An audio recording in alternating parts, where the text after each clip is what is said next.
hello.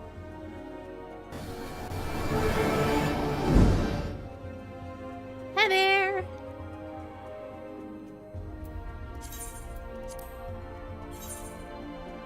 So, short story. Way back in like, I think, July, I think, I was preparing to be a vendor over at a festival, and I hadn't had a chance to actually just show the MSQ on stream, but now that New Game Plus has come out, I can do that.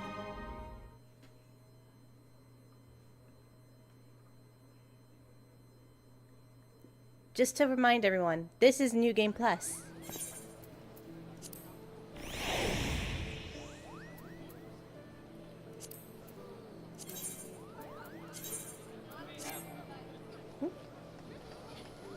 Current location. Do I have to be at the location?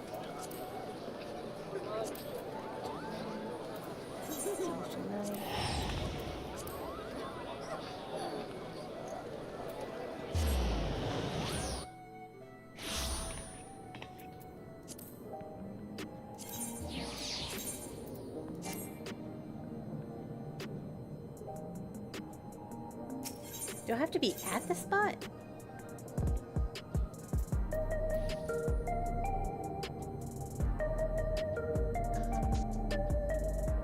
I think this is it.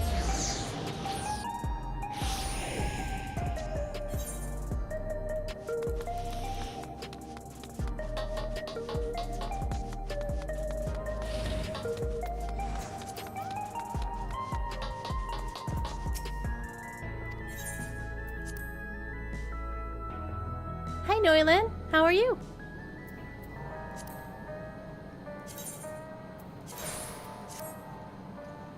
Okay, there we go.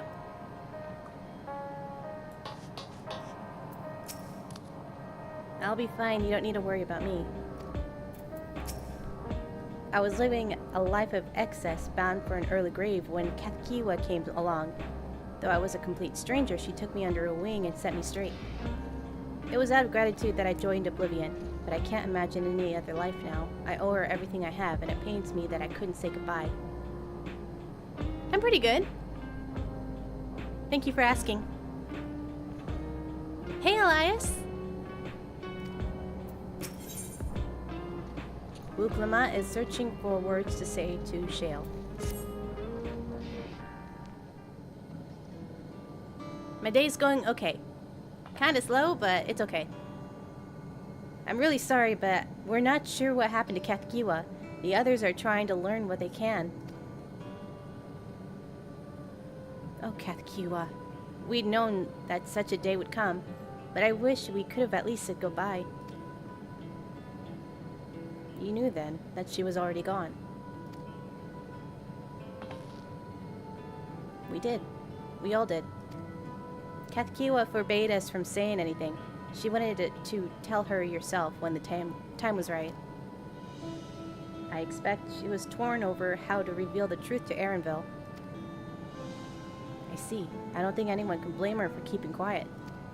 But tell me, how are the people faring? Have they forgotten Zoralja already? No, they still remember him.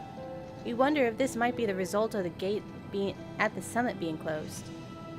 Most are unaware of the developments. They'll be relieved to hear that the king has been defeated, but at the same time, they're to panic if they learn that the queen has disappeared. Right now, Geode is making contact with various government bodies, but it'd probably be best to keep it all under wraps for a time. Agreed. Once we've resolved matters, I'll explain everything to the people. I consider it my duty. As to Zoralja's mechanical army, what's become of them now that he's gone? Oh yes, about that.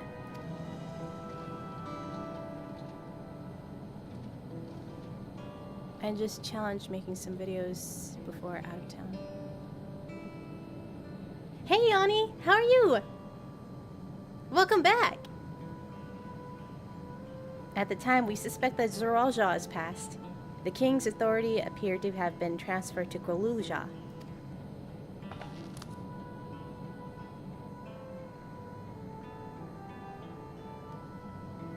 You mean to say Goluja is the new king? While a coronation is required to make it official, for the moment, the system recognizes him as his father's successor. But I don't want this. I don't want to be king.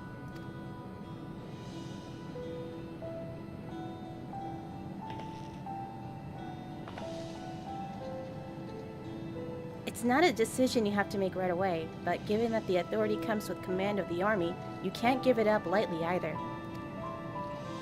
We can think of it together later, but for now, I want you to hold on to it, to what your father has left you. If you say so.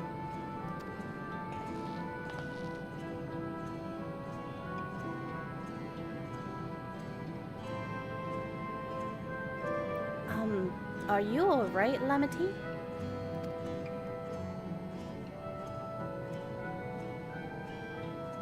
Huh. What is this? Why can't I? Ugh.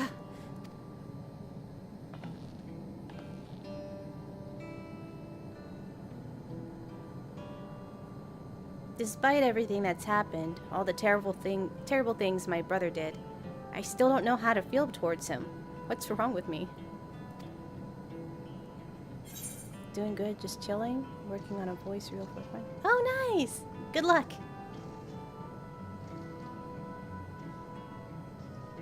You just need a little time.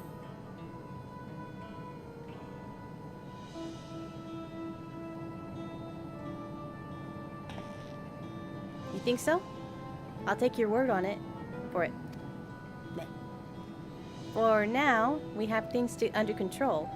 Why not return to Tulial and rest up while the others handle the investigation?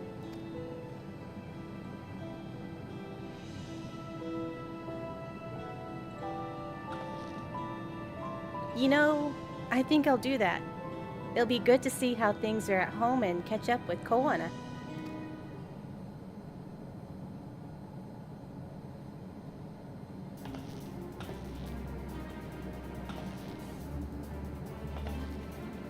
Hey, why don't the two of you come too?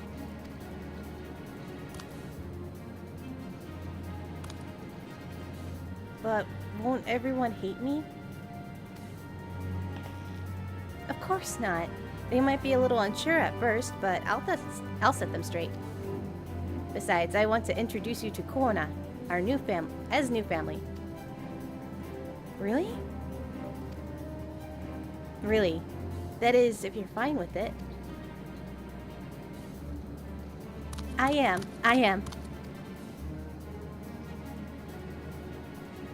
I like your streams. They are very calming.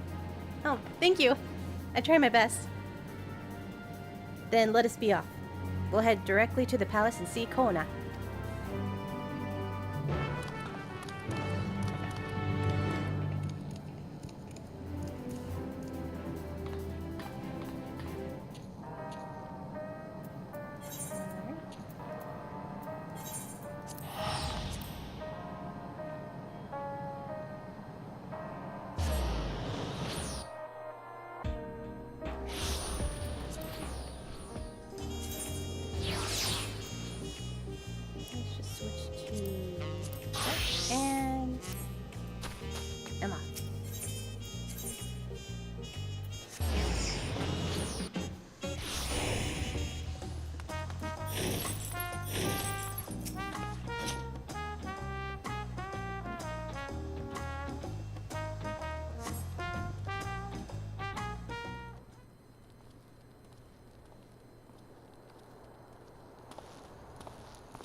Hmm? You are returned!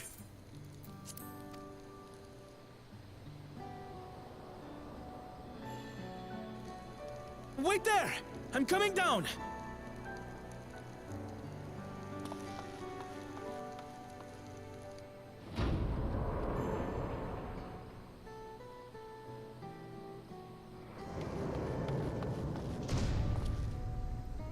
Where's Lamachi? What happened inside the dome?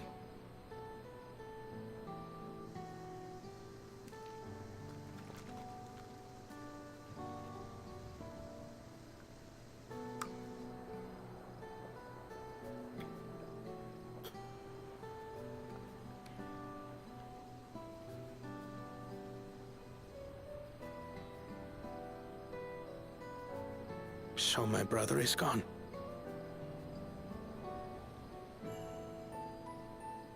Yet the danger remains. And you must soon sally forth unto an unknown reality. Hey, Kona!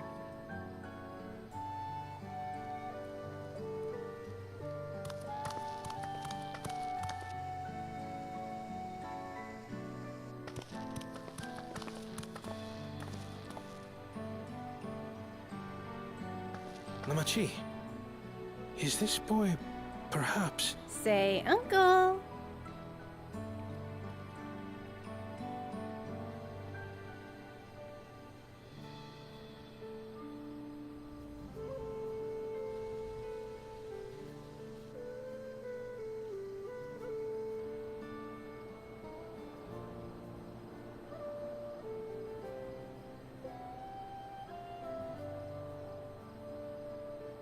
This is Zorolja's son, Kululja.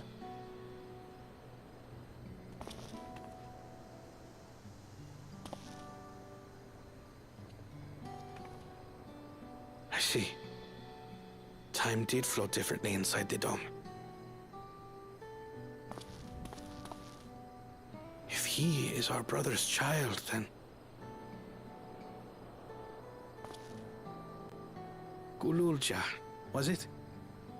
My name is Kona, and I am Lamachi's brother.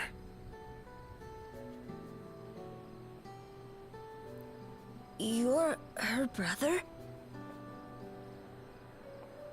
You'll find none more dependable than Kona.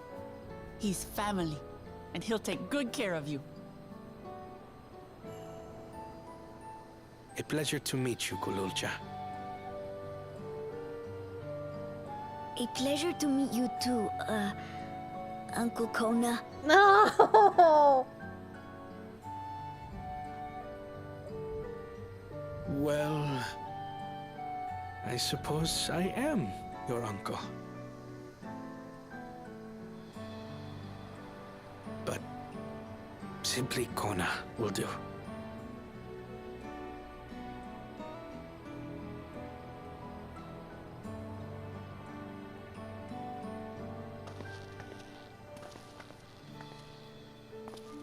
You're all confused, and little wonder. Rest assured, all will be explained in due course. But for now, Oh, hi! I want to make one thing clear. Redneck GM. Kululja is his own person. He I'm had not streaming no on Twitch, part though. in his father's crimes. How are you watching this? If you have anger towards Thank you, though. Zorolja you need to express, Kona and I will gladly hear you. But you will treat Kululja as you would any child, with kindness.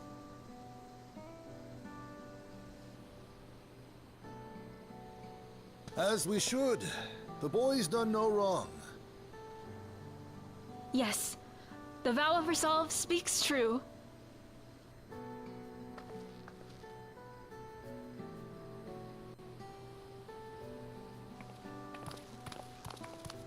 So, will you tell me what happened? Grahatia has given me a summary, but I would hear your detailed account. Can we walk while we chat? I want to see how things are in the city. In that case, let us make our way to Bright Plume Post. Our soldiers remain on high alert, but if the threat of invasion has passed, I will bid them take a well-earned rest.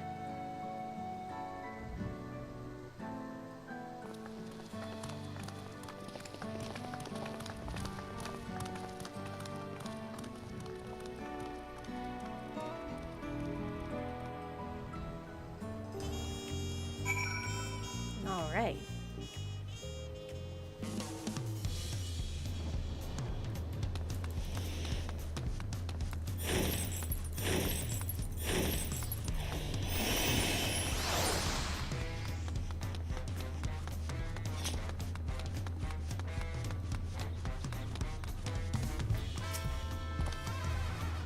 It was indeed Zoralja's realm inside the dome. A realm he ruled jointly with Sphene, he as King Resolve, and she as Queen of Reason. Just like you and me here. Their people live in a very, very different lives compared to ours, but like ours, they live to them the fullest. And Sphene is a big part of that. She is considerate and approachable ruler who treats everyone as family. You and her must have gotten along well. Oh, about that. We did, but out of love for her people, she's chosen the wrong path. They're good folk, the Alexandrians. They welcomed us into their homes and treated us with kindness and respect. But Zoralja slaughtered them, slaughtered those he was meant to protect to his own ends. By the gods, tell me how this came to pass.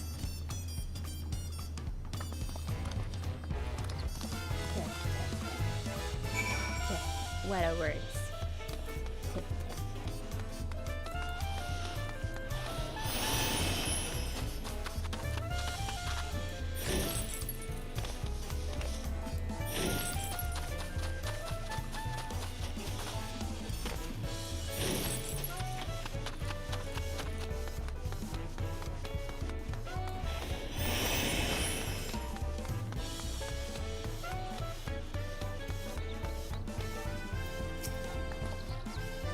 When his attack on Tulial failed, Zoralja sought to gain more power, so he ordered his people executed and harvested their own souls.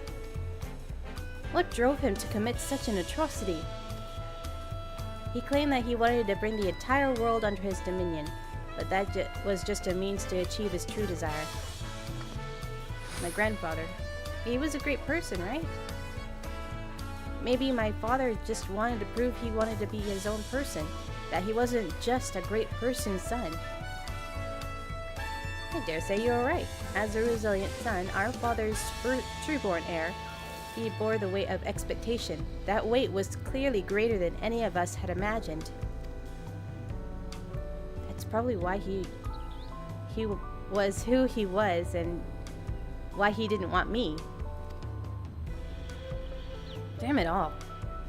If only we had tried harder to reach out to him. Let's keep moving.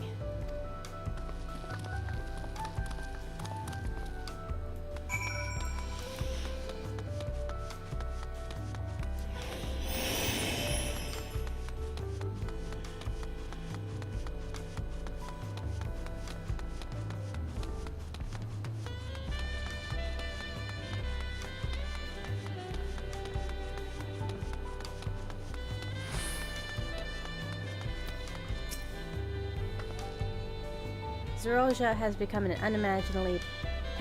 unimaginably powerful. It was only with Luce's help that we managed to defeat him. And now I have a responsibility to the people of Alexandria, and above all to Galuja. I promised, didn't I? I wanted us to become a family, and it isn't only out of obligation. Since I've gotten to know you, I've really come to like you. You might not be my nephew by blood, but we're family to the end. We'll always be there to help each other, isn't that right? Right. You too, Lusa.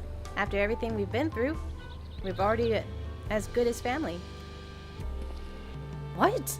What do you mean, what? The more family you have, the merrier, don't you think? Come on, let's head back to the barracks.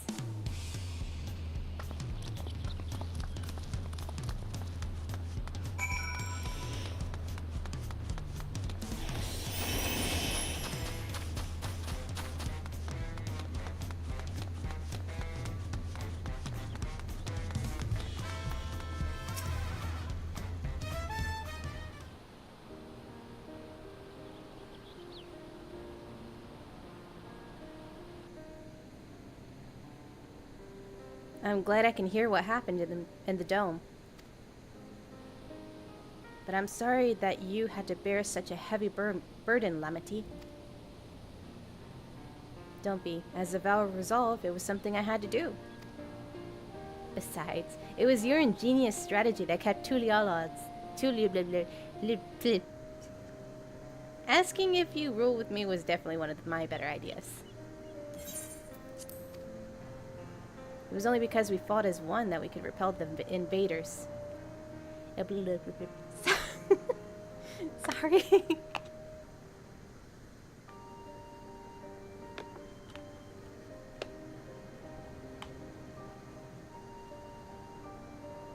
It was because we all fought as one that we could repel the invaders, and then only with the aid of Vitra and his kin.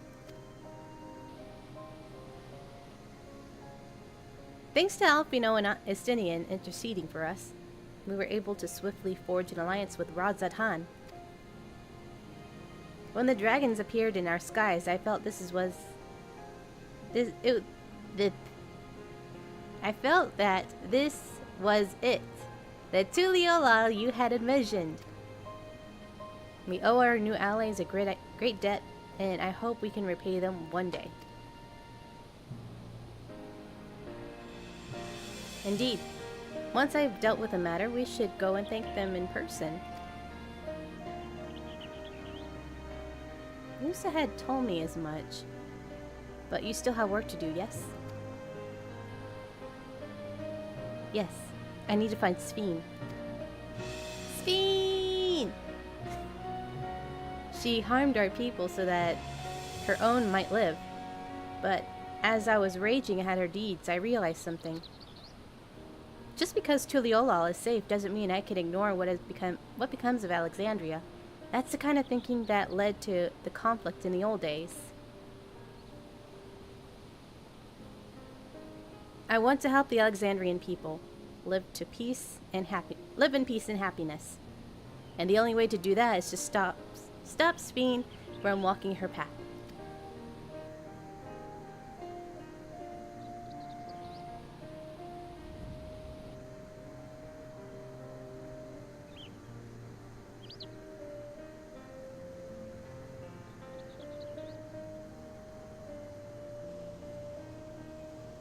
Very well, Lamity. Just promise me you will take care. I promise, Kona.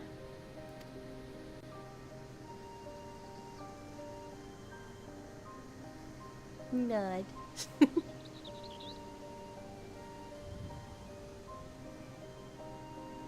Just smile and nod, boys. Just smile and nod. Well, I had anticipated this. I still can't help but worry. I'm sorry I had to go away again so soon. But even setting Sphene aside, some of our own people may be among the endless. I just can't sit around and leave everything to the others. Understand? I have matters here as well in hand. So do what you must.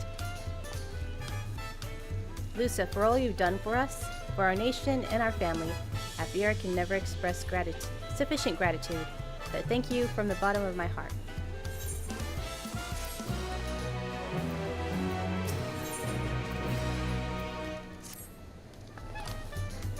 Well, it was a good catch up to Kona now. What are words? It was good to catch Kona up. Now we can talk to the soul.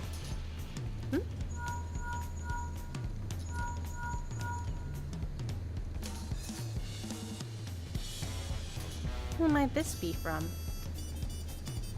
Hello? That's right, Lusa's with me. Is that so? In that case, we'll meet at Sunperch. See you soon. Ishtola is heading back. I dare to hope that she's found some way to pursue Sphene. If you all wanted to go ahead to Sunperch, I'll pay our soldiers a quick call.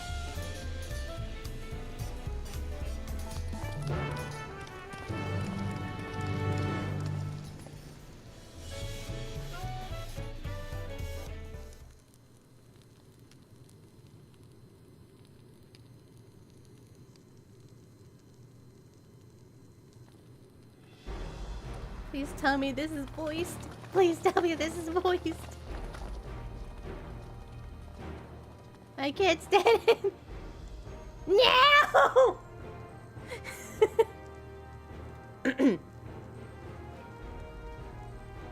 Apologies for the wait. You're all here. Then that means... we believe we've found a way to travel to the reflection to where Speen has retreated.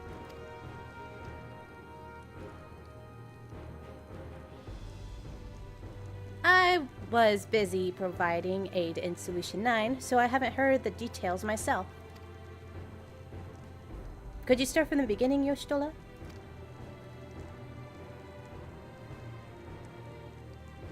Per Speen's own words, the gate atop Everkeep was opened and closed by the power of interdimensional fusion.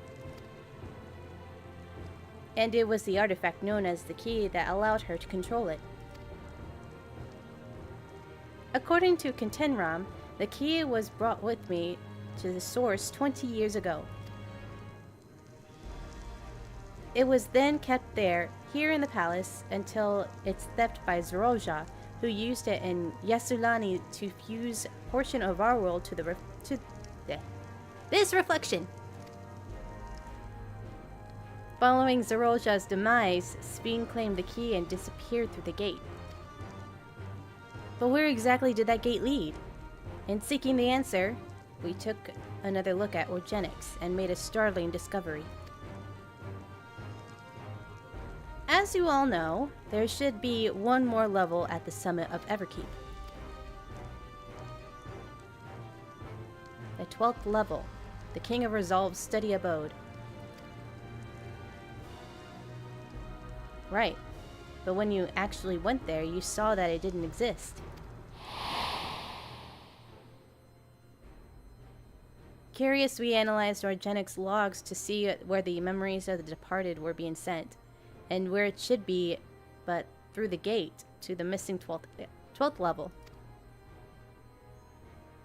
That level alone must have lain outside the fused region, and so was left behind.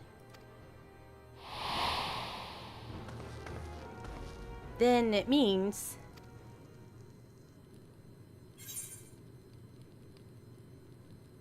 Alpino, would you be so kind?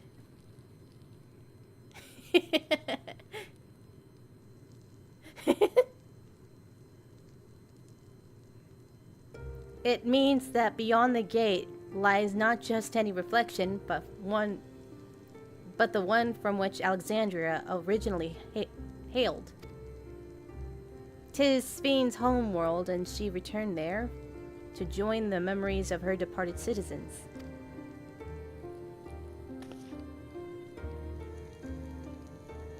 But as the key lies with her on the other side, we haven't had the means to reopen the gate. Forgive me, but I thought we already knew where she had gone home, or at least it seemed obvious to me. What I want to know is, how do we pursue Speen if the gate here is closed? We use another gate, and it just so happens that we know which one... Oh, God. We know where one is. The Sky Deep Cenote.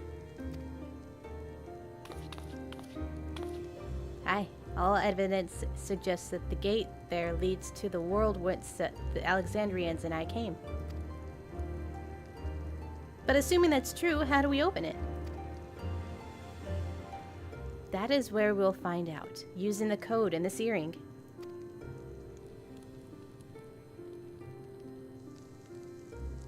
As you recall, Kryle's earring is, in fact, a data storage device. An analysis of it yielded a code, something used to control a contraption, and a very large one at that. Given the circumstances of Kryle's arrival and the source, we believe that said contraption is the gate to the Golden City. This is admittedly an educated guess, but we are quite hopeful that it will work.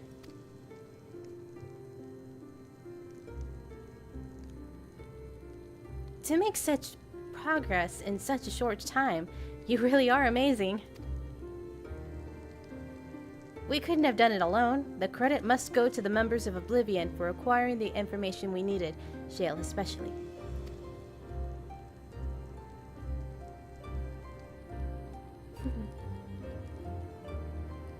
Right then, it seems the plan is set. To Skydeep Cenote.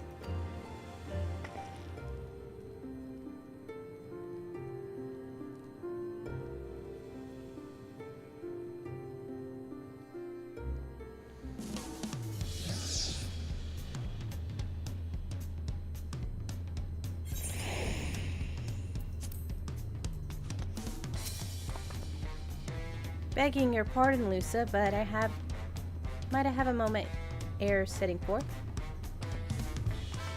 Oh, are you already going to give her the thing? Yes, I had thought I'd save it for later, but in light of these developments, I feel now is the time. As Lamati says, I have something for you. Please come with me to the Bayside Baby. I think I already know what it is, and I already have it.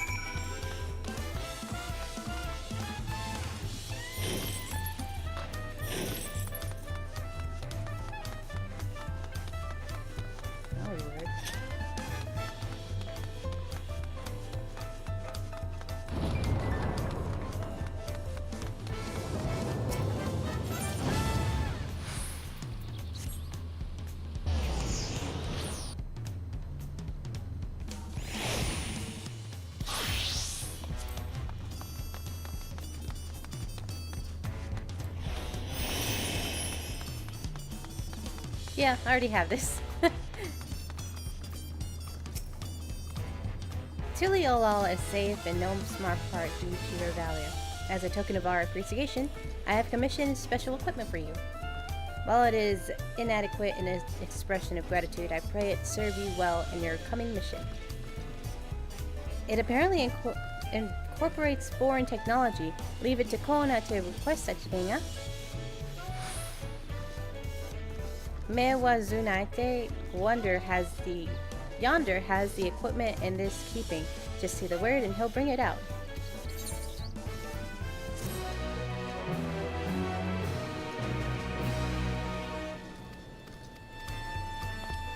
I already have it though.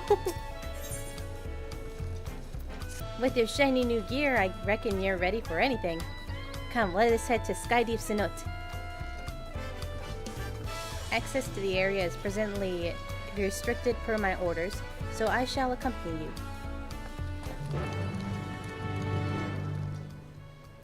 Oh, okay.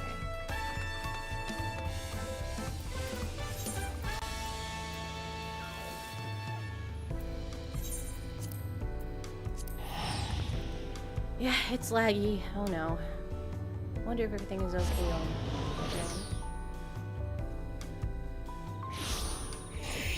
Probably.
That is supposed to be. Oh, yeah.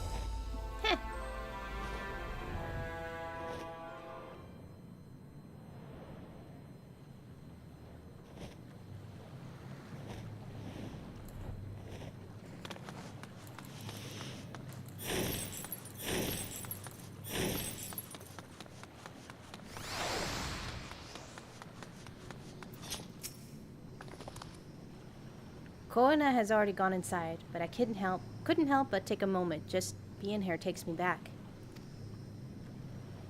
And it wasn't even that long ago when we visited for the rite. So much has happened since then. Truly, guided by my grandfather's letter, I crossed the seas in order to search for answers. What awaits us on the road ahead, I know not, but I shall walk it to the end with you all. Come on, let's go.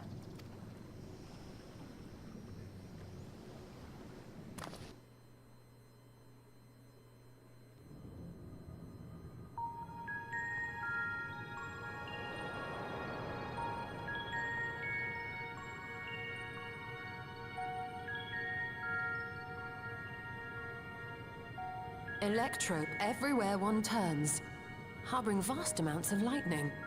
This place is very much alive. Oh, thank goodness. Its voice. Kryl, try holding your earring to the terminal.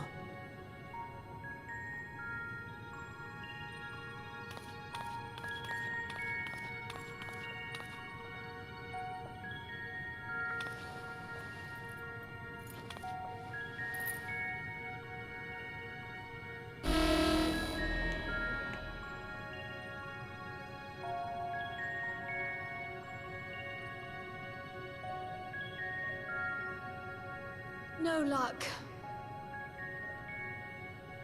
Don't give up yet. The terminal reads the code. It might just need higher clearance. Galulja, would you give it a try? Me? If the king's authority is passed to you, then the gate ought to open.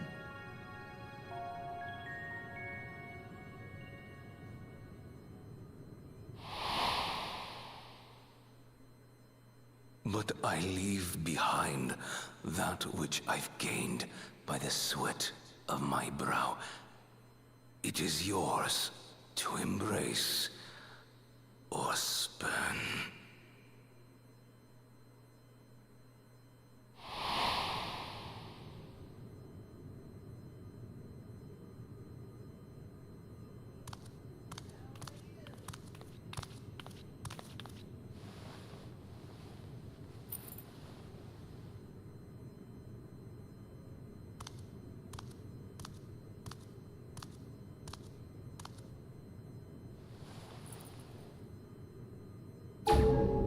What?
The earring. It really was.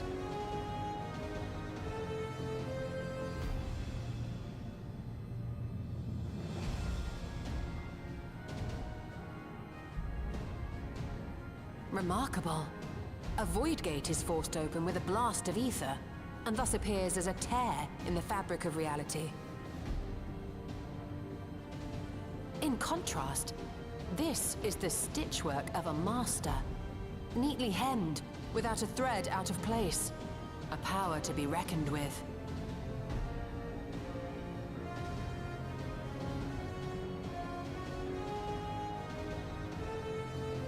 But now isn't the time to marvel. If Galuljar can open the gate, then so too can Sveen close it. 'Twould be wise to employ magics in its defense, both to maintain its stability and ward off interference. While I am able to invoke said magics, I cannot sustain them alone. I require another to channel with me, and in unison. For that role, I do humbly volunteer myself. But even our combined efforts offer no certainty of success.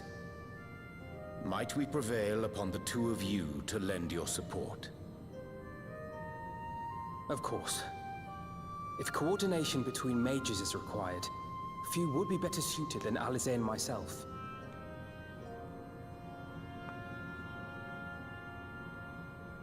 Shall I remain as well? While your presence would be welcome, I'd rather you joined the expedition team.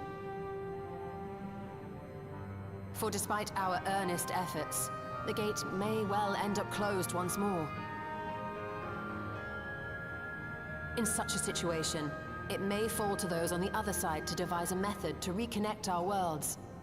A task with which you are not unfamiliar, as I recall. I have faith it will not come to that, but should it? I will endeavor not to disappoint. So, assuming Wookrile and Erenville are given for this foray, I'll make myself useful here by guarding those who are maintaining the gate. Should any threats emerge, from the world beyond or otherwise, I'll deal with them. As will I.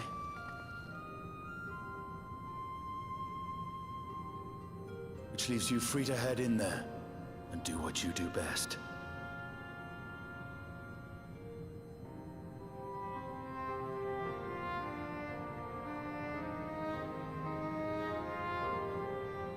No.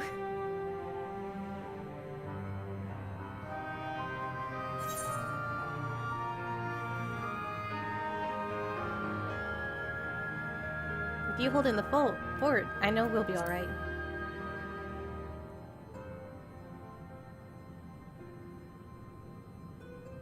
It's fine. Really. Mostly.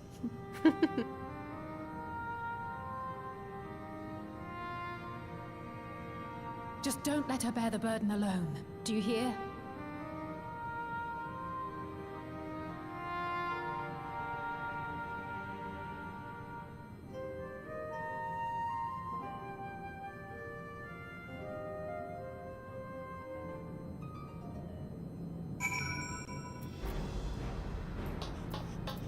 All right, let's go.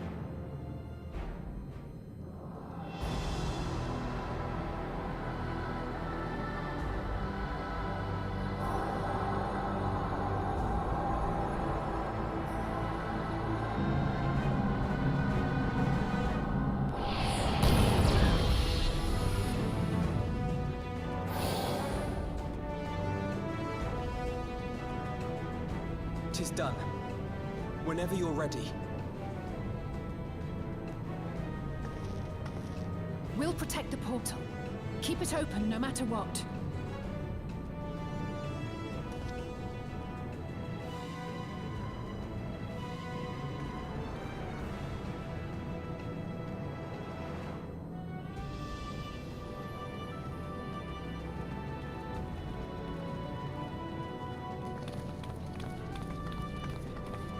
Beyond lies an unknown reflection. Short of asking an Ascian, we unfortunately have no way of identifying which one it is. Well, what we do know is that it's Fiend's domain. A place where she brings back those who've been lost. So for now, why don't we call it the Unlost World?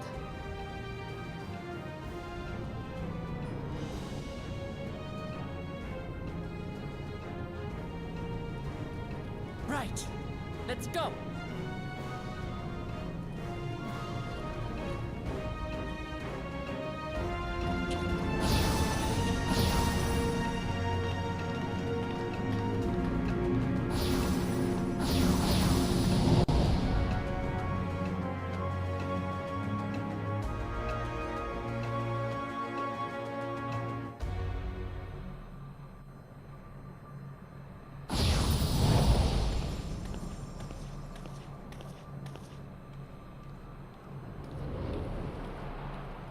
City of Gold.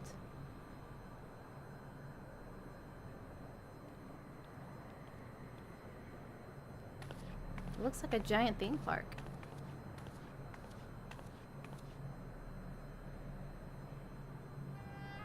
How to describe the sheer amazement we felt when we emerged on the other side of the portal? I fear words do not do it justice. Before us was a vibrant world where the memories of the departed abided and reveled in bygone days. Living memory, or so the Endless called it. How they laughed and smiled as they reminisced upon unfulfilled dreams, alive in all perceivable ways, yet knowing no loss. So resplendent was every ilm of this paradise. The words rose unbidden to my lips.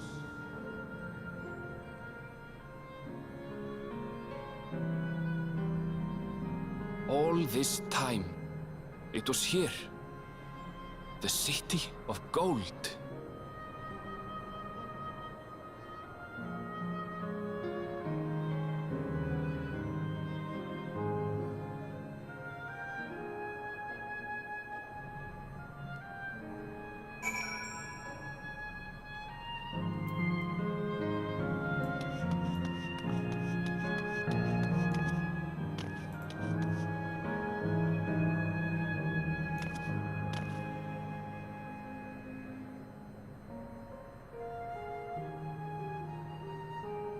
It's been a while since I've seen it like this.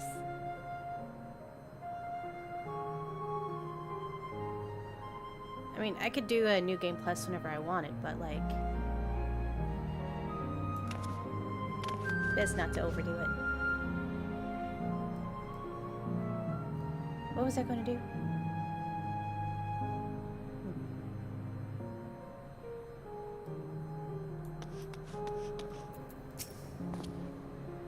Neither the void nor the first. We are indeed come to an unknown reflection. This is my world, my home.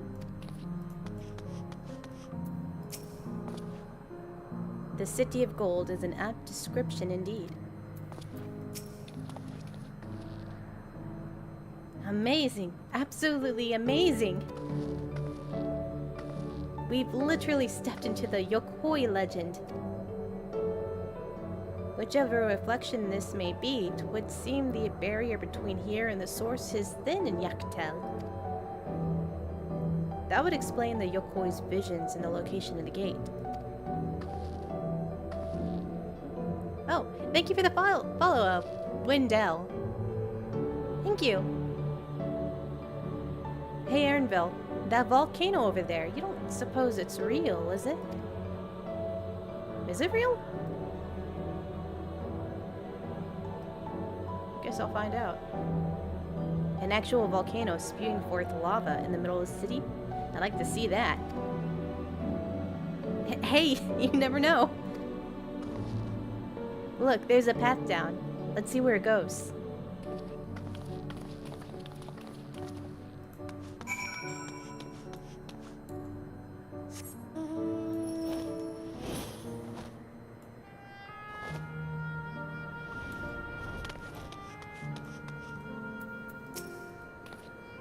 The people here, could they be? There's no mistaking the design of the aetherite. I see electrope is used here too. I just wanted to remind everyone, everything that's not in my group, like this group right here, those people right there, they're already dead.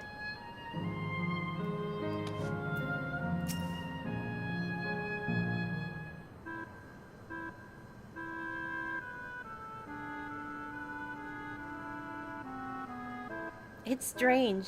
Though I'd never been to this place before, it somehow makes me feel nostalgic. Unlike Everkeep with all of its advanced technology, here it is brick and stone. It's like we've traveled in the past. The differences may be more superficial than you think. Take a good look at the buildings around us. There's electrope everywhere, along with a myriad contraptions. Like how Speen projects her images onto soldiers, I believe this city's appearance is artificial. This aetheryte is identical to the one in Everkeep, is it not? This suggests that this place is Alexandrian. That would make it a fair assumption in light of all of this. Could this be the city is Everkeep's missing 12th level?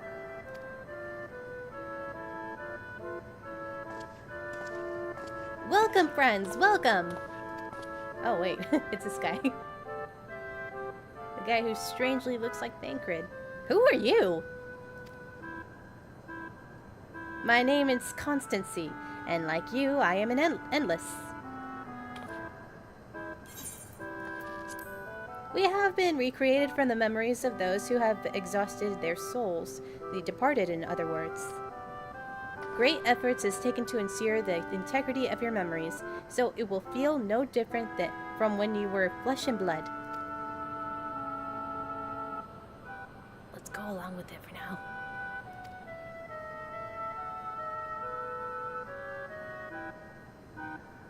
I am a caretaker here in living memory, City of the Endless, and it is my pleasure to provide guidance to newcomers such as your good selves. City of the Endless. At a glance, there seems to be many different facilities. What kind of place is this? Simply put, it is a recreational attraction. The city divided into 4 areas, each of which captures scenery that once defined our continent. In this way, we ensure that what is lost is not forgotten, and that all precious memories endure forevermore. In Everkeep's early days, this place was used by the living, but it was made into a haven for the endless hundreds of years later. Now then, if you would please follow me, I shall give you a guided tour. Do take care, as wildlife brought here for preservation roams freely. Hold on a moment. Well, a tour would be interesting. It's Speen we've come to see. Oh, so you wish to meet the Queen? In that case, you are in luck.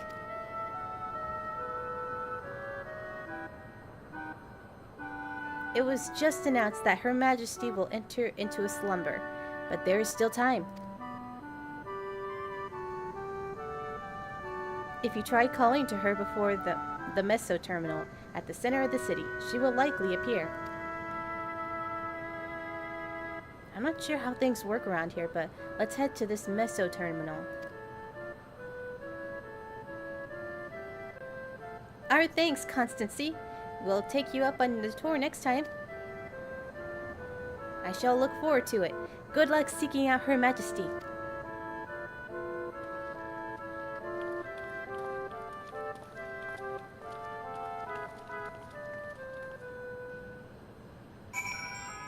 Thank you, Constancy.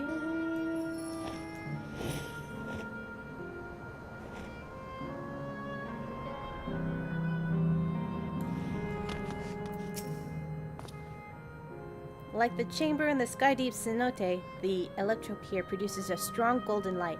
A difference in energy levels, perhaps?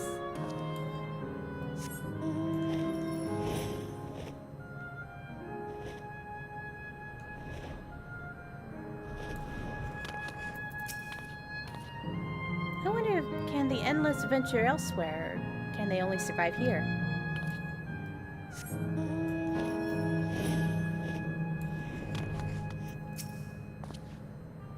The plants are real as far as I can tell. Not everything is an illusion.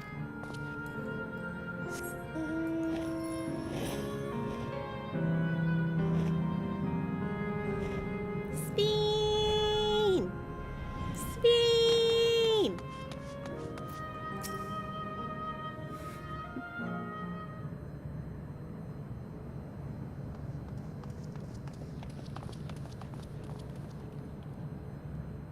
Sven?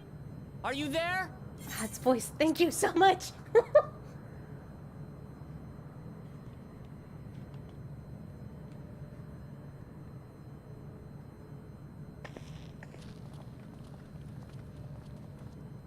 If you are, say something.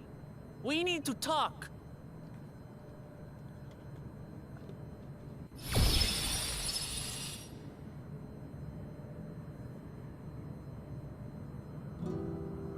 Sven.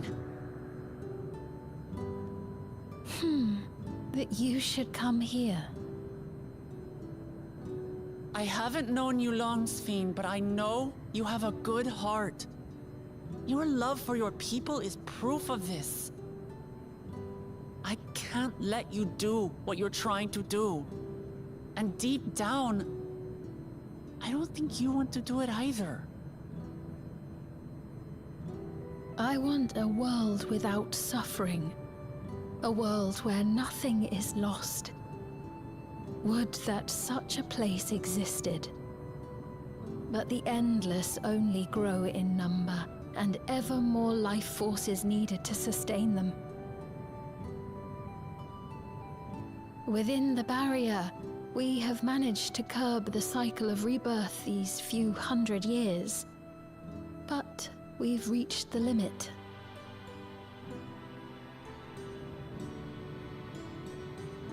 That is why I looked to interdimensional fusion, to harvest what we needed from your world. From your people. And with the key, we will have it. And once you've plundered our world of ether, what then? Will you do the same to others? All men eventually die. If you make endless of everyone, you will never have enough ether to sustain them. You but prolong the inevitable. Sven, if you would nevertheless persist in this folly, we must stand against you. For we too have people we cannot lose, places to which our hearts belong.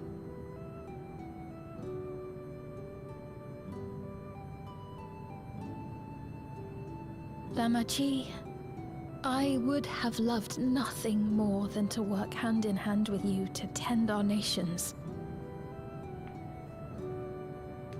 But fate is cruel. By the time it had brought us together, our futures had already been written.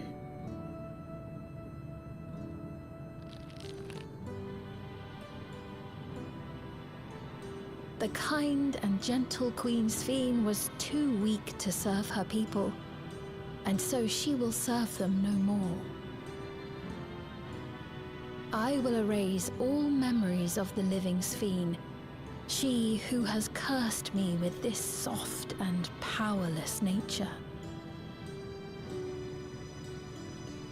Freed from conscience, I shall become a ruler that can protect Alexandria. A devourer of worlds. When two nations cannot protect their own without doing harm to the other, there can only be one resolution. It is a hard truth, but one you understand, don't you?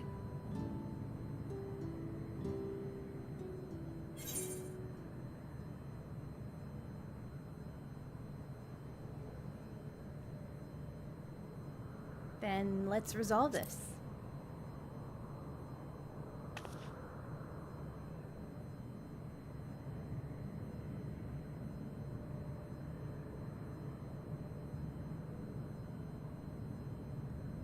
I'm afraid we're out of time. The process has begun, and it cannot be stopped.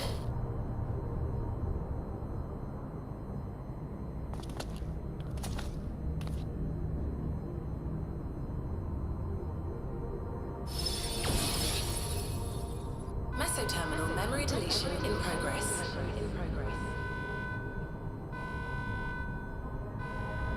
Esso terminal, memory deletion in progress. Upon completion, interdimensional fusion will commence.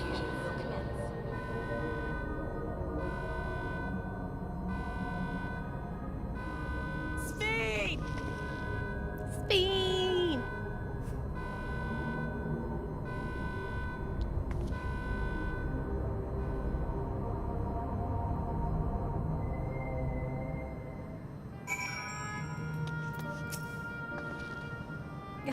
What are we to do now, damn it? I felt like I had come to understand Sphene, but I'm still clueless. Utterly clueless.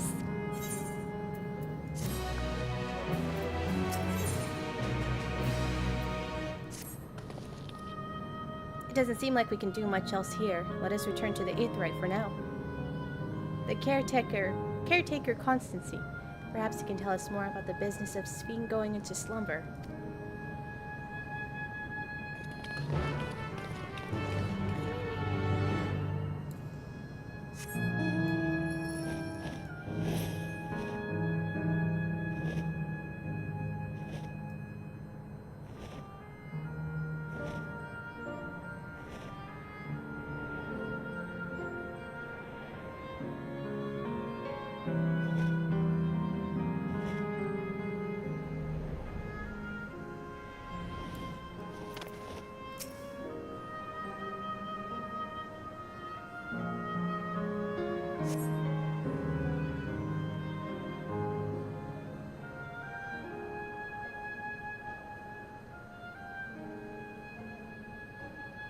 He's nowhere in sight.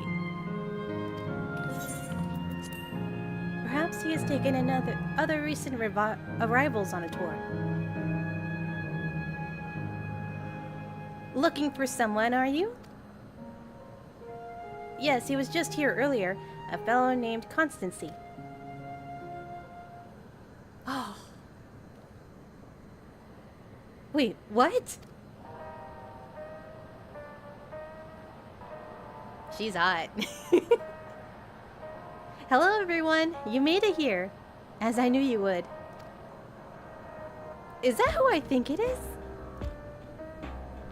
It is. It's Katkiwa.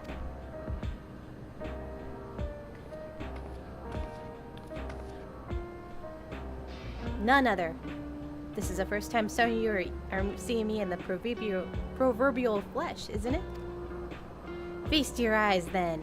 She who was controlling that unassuming machine with the ravishing Shitona maiden was a ravishing Shitona maiden. That was a bit much, wasn't it? Ignore me.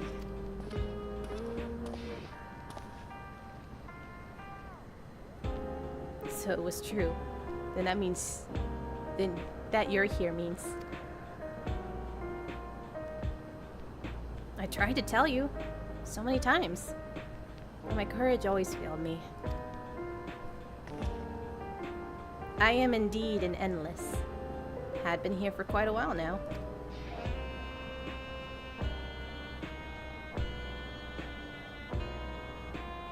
Aaronville. Now that you've come to stop Sphene, I can help with that. But I have a request to make.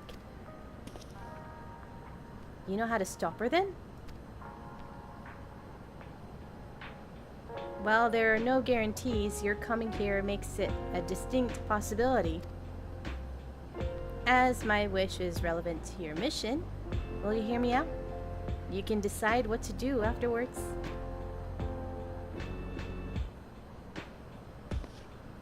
Excellent. To begin, we'll need to head to a different area. See that sentry? I'll have them grant you access to the zip line.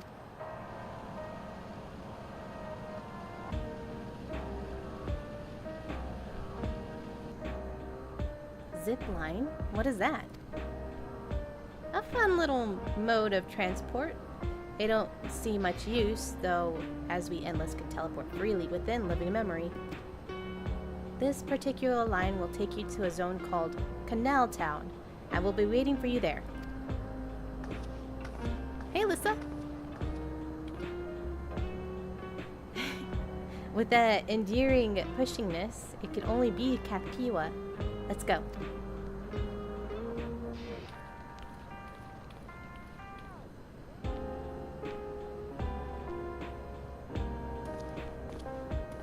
And just to let everybody know, Kathkiwa is Aaronville's mom. Aaronville is the black bunny. Kathkiwa is the black bunny girl. Aaronville. That's him. We just met his mom.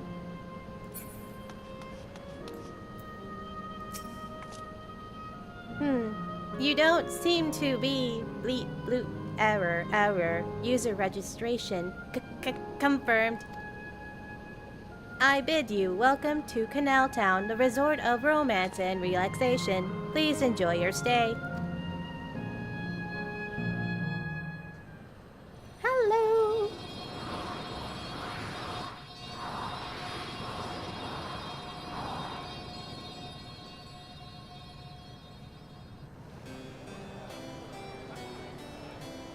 This reminds me of San Antonio.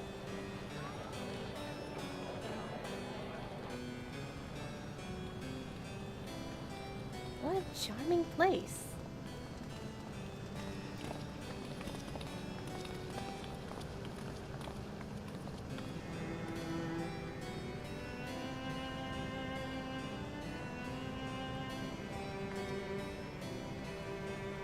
That's them, the people Speen strives to protect.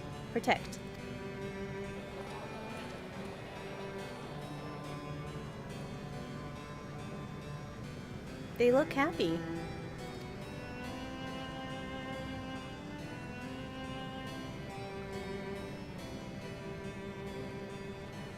So, what's this request of yours?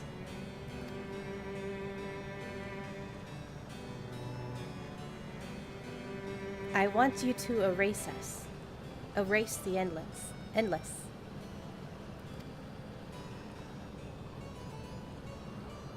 What?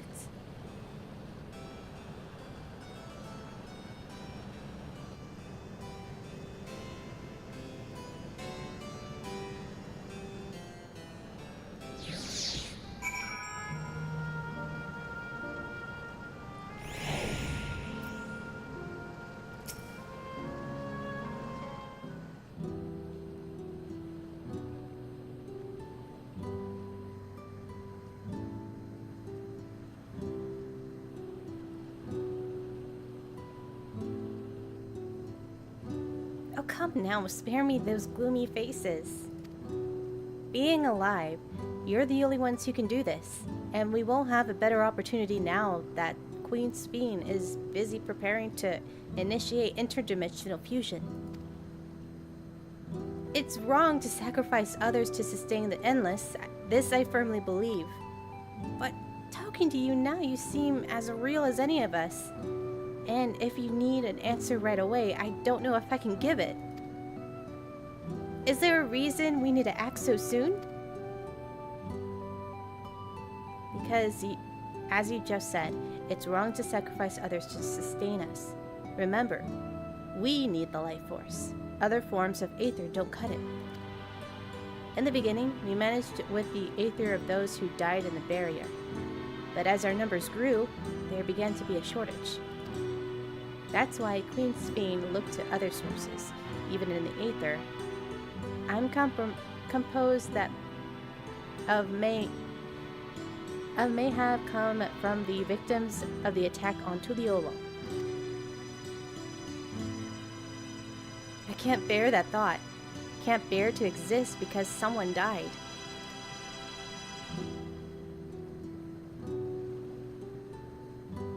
We'd probably feel the same way if we were in your shoes. But what exactly are you asking us to do? In each zone, there is an enormous data storage device called a terminal. That's where our memories are being kept.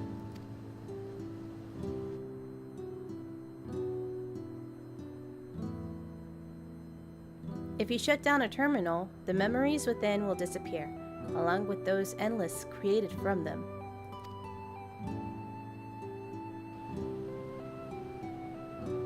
But does this need to be done now? Can't we stop Sphene first and then take it from there? It's precisely in order to stop Sphene that it must be done now.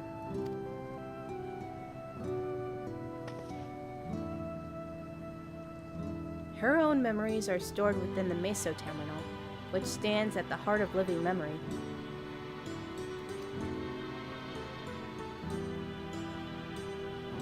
Very quiet over there. Reminds me of a trolley problem. Right?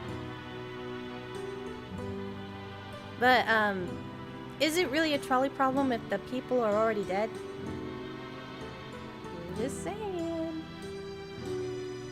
As you would expect, the terminal's defenses are extremely tight, but it has moments of vulnerability, such as when it has just finished calculations, which we can exploit to shut down from within. While we wait for that opening, we erase the Endless. Once we are gone, Sphene will no longer have a reason to plunder Aether from other worlds. Would Sphene simply allow us to shut down the terminals? In preparation for fusion, the Meso-Terminal is currently performing massive calculations for gathering energy. Even if the system notices us, it cannot easily suspend the process. Rather than doing so, I believe it will attempt to accelerate the timetable and bridge the worlds before the plan can be thwarted. It wouldn't be a decision Sphene would wish to make, but she would be able to save those who are stored in the Meso-Terminal at least. There's a sense in your strategy and in resolving to stop Sphene. We have anticipated that it might come to this, but to actually talk about racing the Endless, it's difficult. You need not feel any guilt. No matter how lifelike we may seem, we Endless are but facilities created from memories. Besides, stopping Sphene requires that you shut down the Meso-Terminal, which sustains all of us. Sooner or later, it will need to be done. If we are to be erased, then let it be before more people come to harm. Living, breathing people with futures they deserve to experience.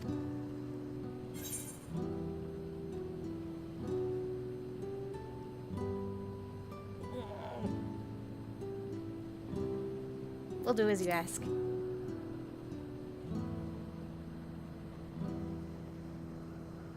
Thank you for respecting my wish. And as a personal request, while her actions cannot be condoned, I ask that you afford Queen Sphene a measure of understanding. Know that she herself did not choose to become an Endless. It was preservation that made the choice for her. She is powerless to resist her purpose. What do you mean? The Sphene you know is an ideal that preservation brought to life. Harnessing the love of the living Sphene bore for her people, they brought forth an eternal queen whose primary directive is to preserve the Endless. But as you know, the Endless consume ether. Sphene was compelled to find ways to procure it, and that compulsion has driven her to resort to interdimensional fusion. What, are you telling me that this original Sphene wouldn't have chosen this? What the Queen might have done, only she herself will know. But the scientists of preservations have vanished, leaving their created Queen to walk alone. Lulu, you're a TikTok streamer? Yes, I am. Hi! So as you go about your mission, think not about what you're stopping a ruthless villain, rather than you're relieving a troubled soul of her burden.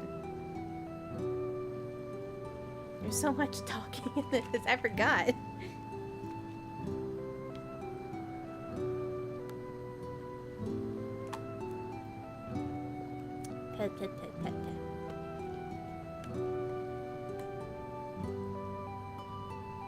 Alright, Kethkiwa, we understand now. Both your reasoning and your feelings. Now I can watch my work because TikTok is much. Right! I've noticed that Twitch is a little weird recently. That's why I left. And the concerning thing with the LGBTQ thing and how like it's not really being, they're kind of oppressing like creators a bit with that. It's concerning, really concerning. So I kind of left.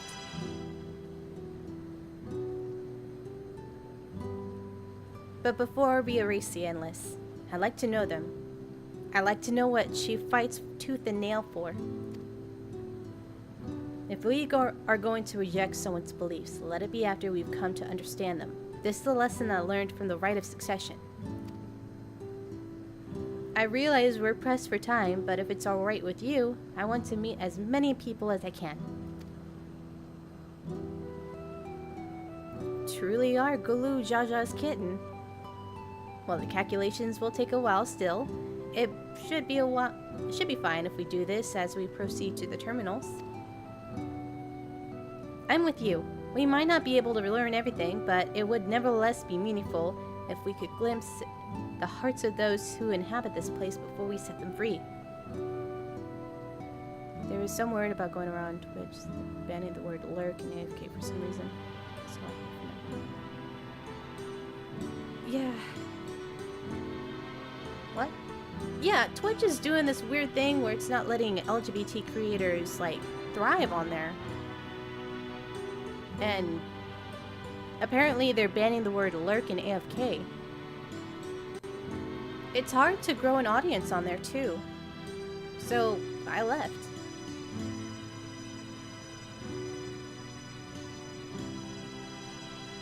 I'm with you.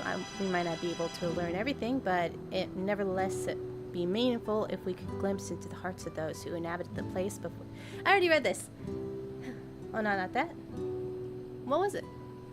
The kitten thing. She's a princess. Actually, she's a queen now. Queen of Resolve. Or Vow of Resolve. Yeah. Gulu Jaja, the former ruler of Tuliolal, adopted Lamati, or Wukalamat. This person right here, she was adopted as a kitten. You'll show up on my For You page every time you're streaming. Oh, dang. Sorry. Why do we call her kitten? I don't know. I don't question it. But, it's okay if people don't want to watch or anything, but I'm grateful for anyone who does. I'll leave you to it then. When you finish here, come and find me at the fountain near the big clock tower.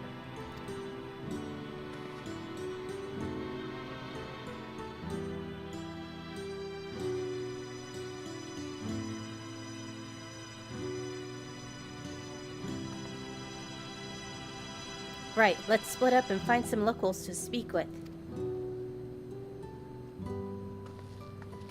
You hate it. Meh. It really is a lovely place.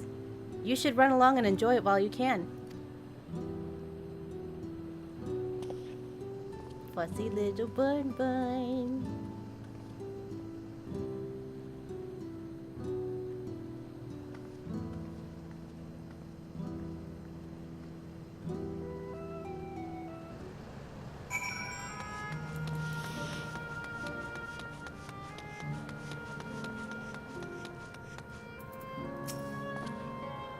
I will not object to your decision. As my mother says, you needn't feel any guilt.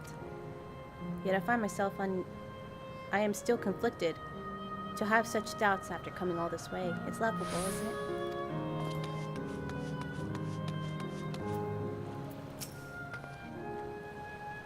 I must say, I'm starting to enjoy myself, even if it's only been brief.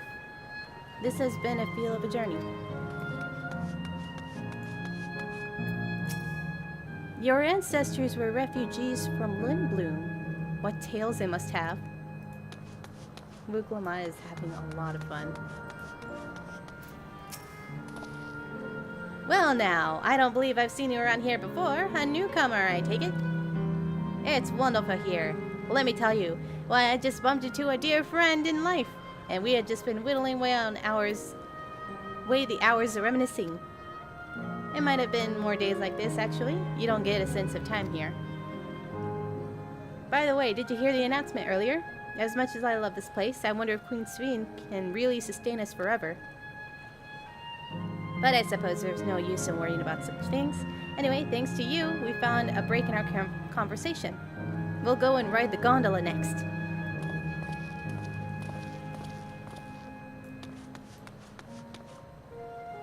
I want to know how I got these scars. Or want to know? Oh, I think I know this one. I don't. I really don't. Sorry. Tell me anyway. Genial Endless. Oh, hello there. Taking in the sights of Canal Town too, are you? Both my wife and I just adore this place. We had come and become estranged in life, she and I, but being here gave us a chance to reconcile. I couldn't be more grateful for the chance to spend these blessed little moments together again. I have no more regrets. Whether Her Majesty's plan succeeds or no, I can rest in peace with my heart. Well, we shall continue on our way, but we hope to see you again. Till next time. Well, I stuck my arm into a fire. That's... Oh, dang. I'm sorry. I have no idea. No idea when.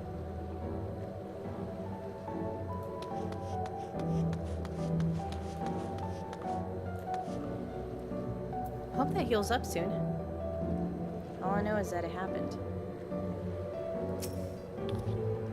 A part of me hopes that my parents are here too, but it's probably not too much to ask for.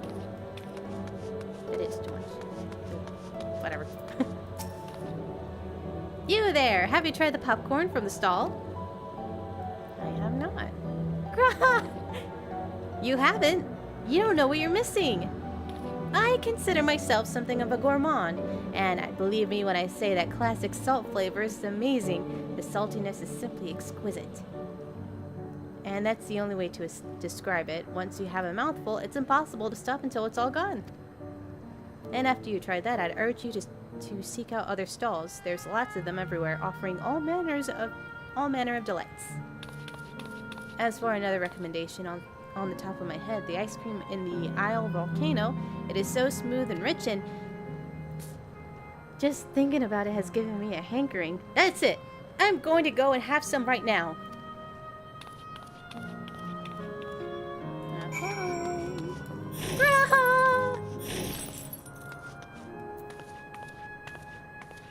Wait.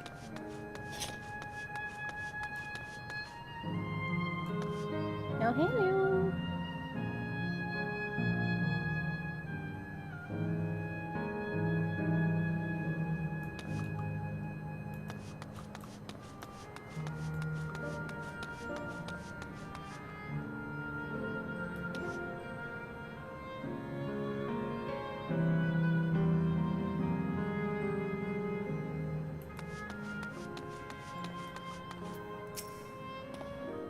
The endless seemed to eat the food with relish, but it couldn't be real, could it?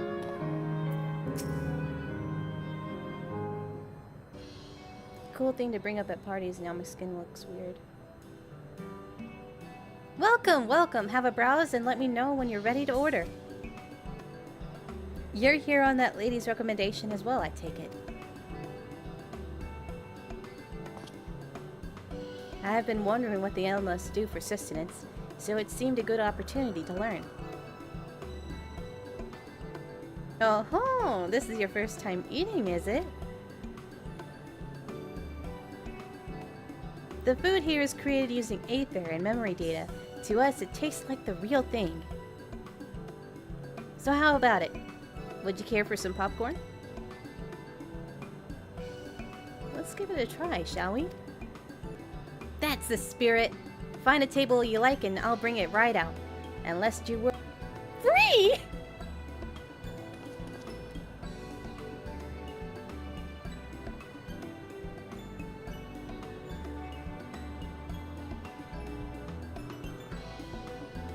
Food created from memory data. How will this taste to the living, I wonder?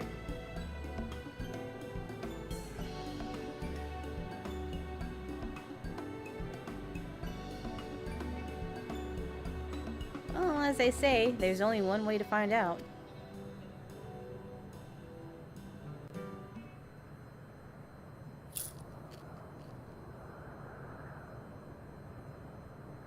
You sample a handful of popcorn.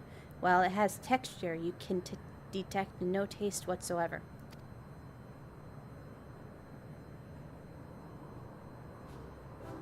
Good gods, it tastes like nothing at all.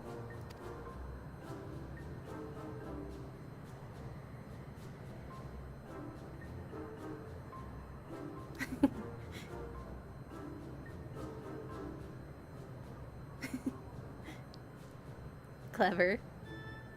I mean, it's amazing! I never had such tasty popcorn.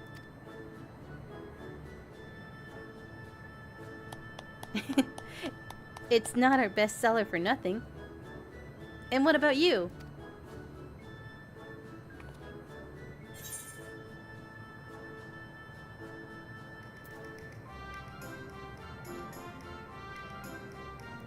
It's fantastic! That corn really popped, didn't it? I listened to someone ramble about popcorn for hours. It's always special watching newcomers eat for the first time. That's a universal thing. Watching people eat.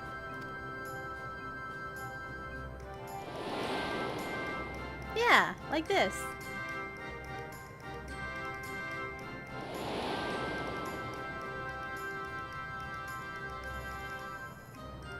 They're just like the people of Everkeep. Their communal spirit, their delighted smiles, exactly the same. Thank you for your custom. Come again anytime. By the way, prior to this, a young man caught my eye near the canal, rather frantically. Do you perchance see him too? I must say I'm curious as to what has him so flustered. Could you help me look for the fellow? My thanks. Let's head to where I saw him.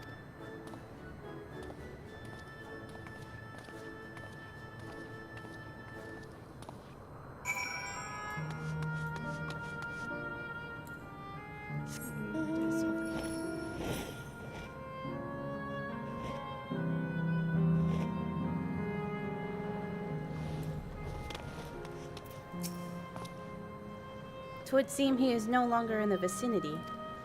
Let us keep looking.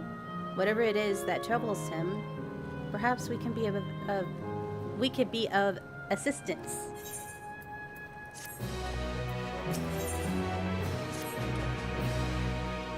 I cannot claim to know exactly how the Endless behave, but hopefully our man hasn't gone far. Let us split up to search for him. He is an Eldite with fair hair. I think that's Elizin? Or Elf? Or something? I can't remember exactly where he was. But it's around here somewhere.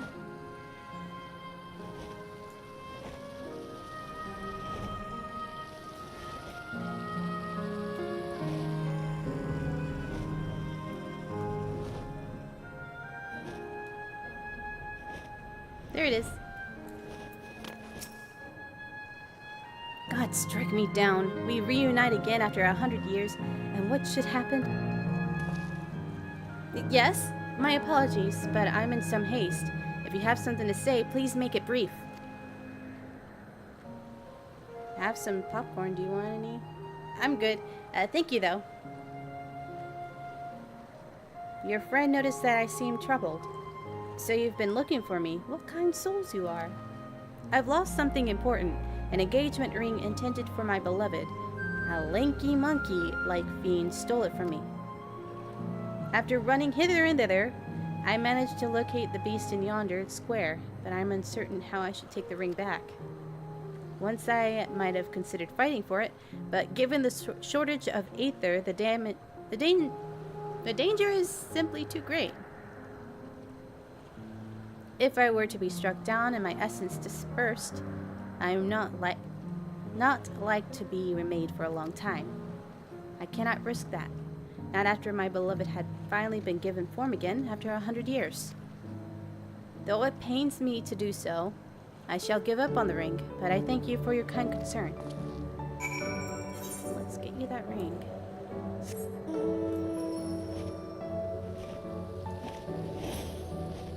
There it is.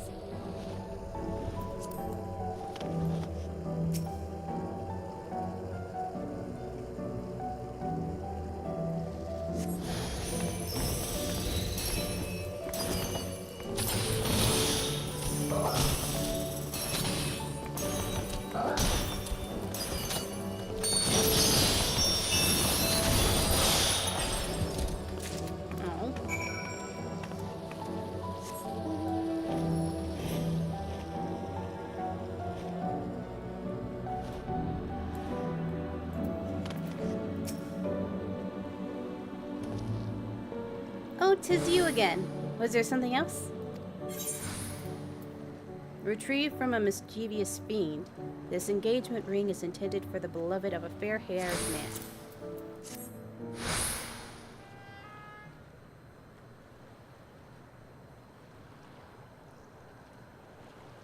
Good heavens, this is the ring.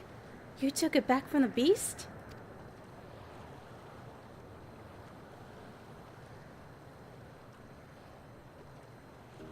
Thank you. Thank you ever so much.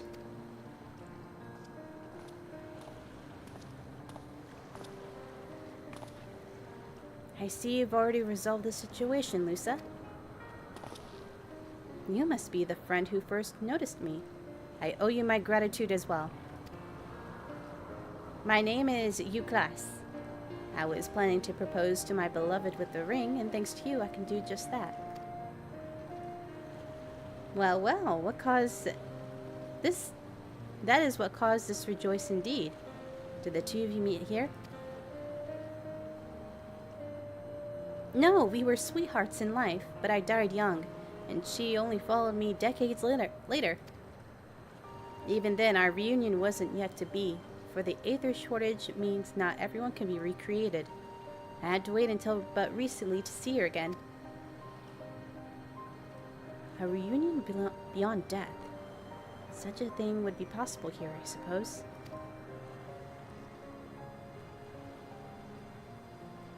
I assume you're newly arrived.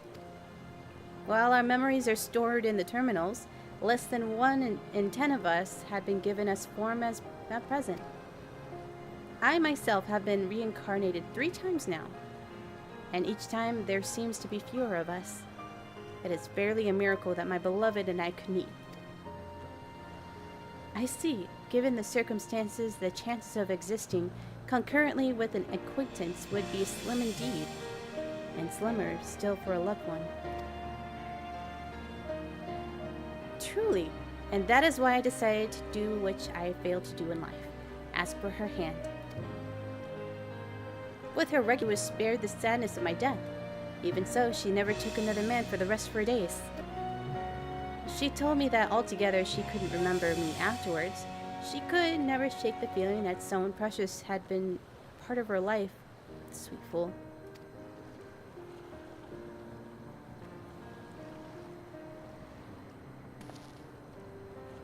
The ring represents a yearning which I have long carried, though I know full well that it is only a construct, like these bodies of ours.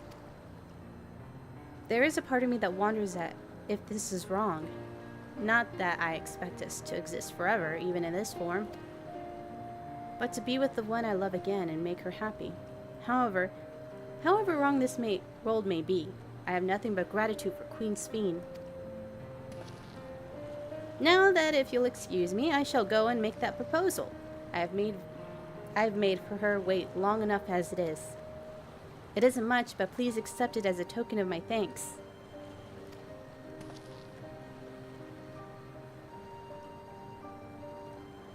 Tickets. For the gondola! To ensure that in order to be preserved, we must observe the proper way of doing things even here. It is very much like Queen Sphene to make it so, is it not? Take care, my friends, and see to it you have no regrets.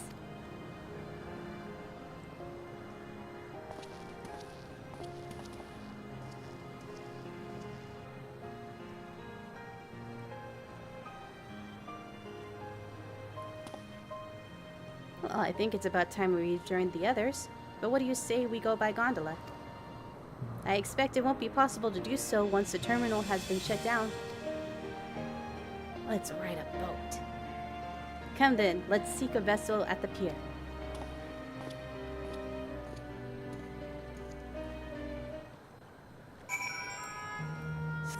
I don't really need a boat, but okay.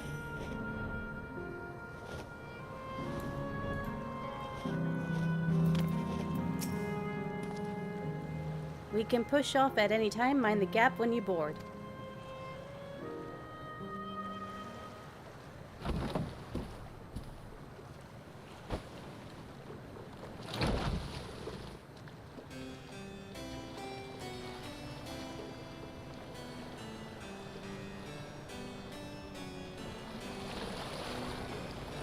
This is Jonathan Bailey, who's voicing Grahatia. He's gonna be in Wicked.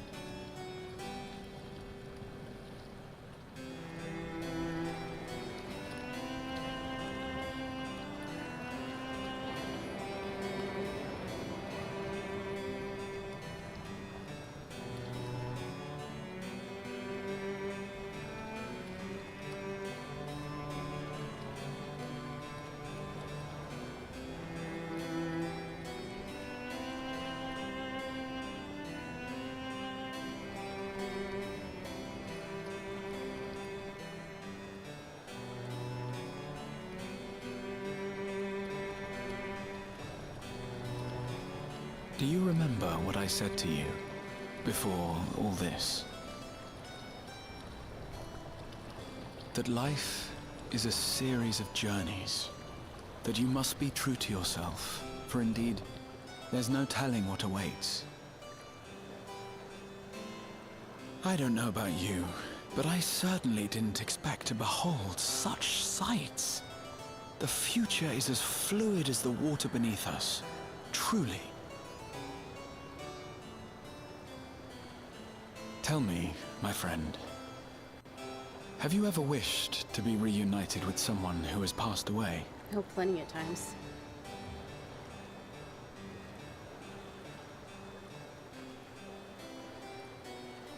I have.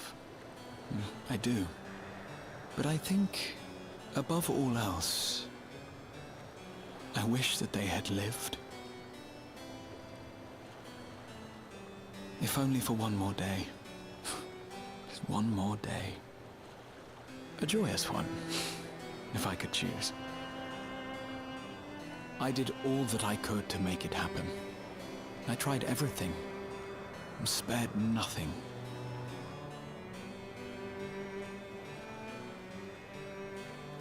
In that manner, I was any were beyond my power to save. What would I have done then, had I this?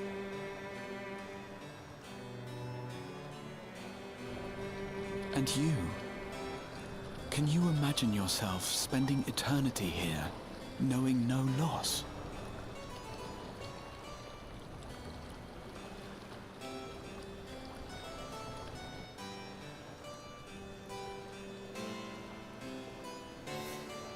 Oh boy.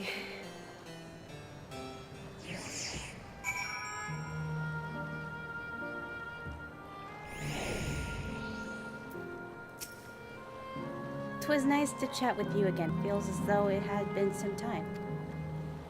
Having met endless like you class, I've come to understand Sphene a little better. Would anyone wish those dear to them a long and happy future? And she bears the burden of this desire for all of her subjects. Yet as Kryl said, we too have people we cannot lose. Come, Lusa. We can get to the fountain via yonder bridge.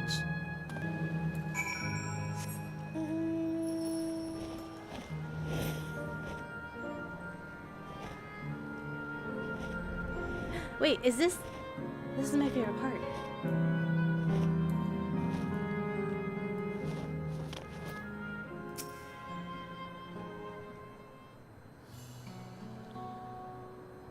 Kryl and Erenville are still out and about, it seems. So how was it? What are your impressions of those who you met? It was great. Everyone was so happy. It made me happy too.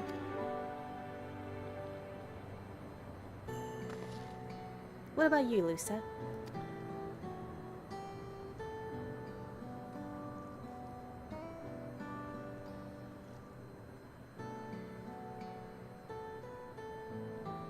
Cards reunited.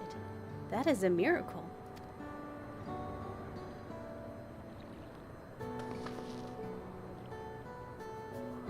While it is a miracle after a fashion, the system strives to make such encounters possible. If you meet someone you know, it's probably not by chance. The terminals hold information on unfulfilling longings and use them to orchestrate reunions like you class. God dang it, can I pronounce words? I see that the terminals can do this is impressive indeed, but there is one thing I do not understand. According to U-Class, his beloved passed away decades after he did, yet they appeared to be of like age. Ah yes, people are not necessarily recreated as they were when they passed away. The appearance of the Endless, I speculate, reflects the happiest period of their life. Is that the case for you then? Not that I could tell how old you are, as slowly as your people age. I'm not sure, to be honest. I have so many happy times it's hard to know which one applies. I'm insufferably inquisitive. Whether I say that discovery is what gives me joy, it made me happy in life, and it may have been a blessing afterwards.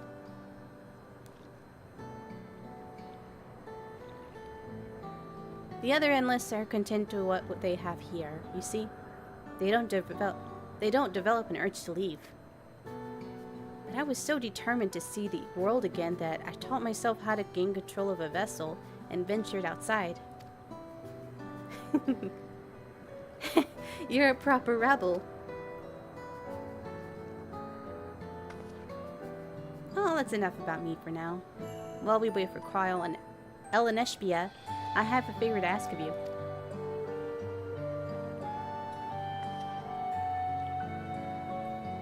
As you may have noticed, most of the fountains here aren't running, and that's because despite its shining appearance, this city is centuries old, and everything is dreadfully run down.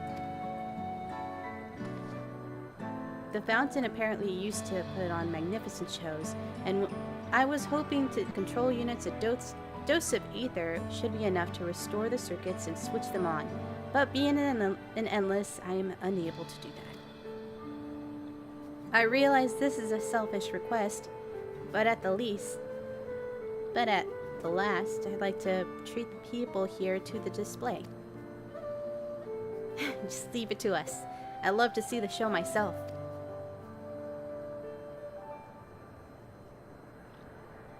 Thank you. The control units are built into the surrounding lampposts. If you tend to a few of them each, you'll be done before you know it. Once the fountains are fixed, we can round up Eleneshbia and Kryl and head to the hydro terminal together. So the time is nigh. Come, let's set to it.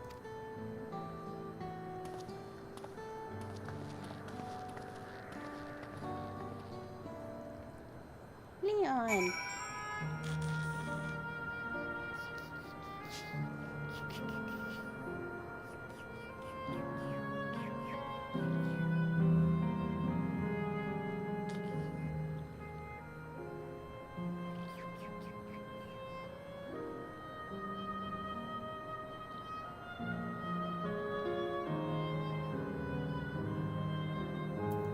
Alright.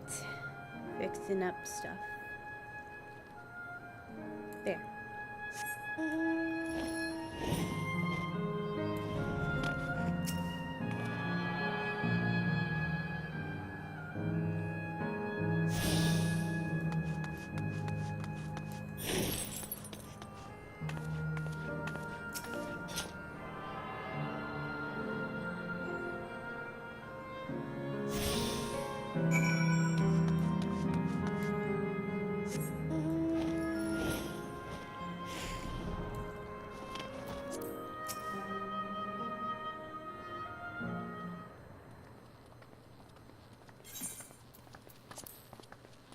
We've switched on the circuits like you asked.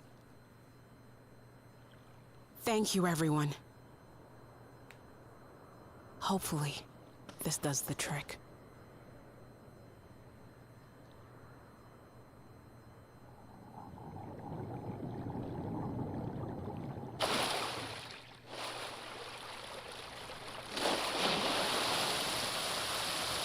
Oh!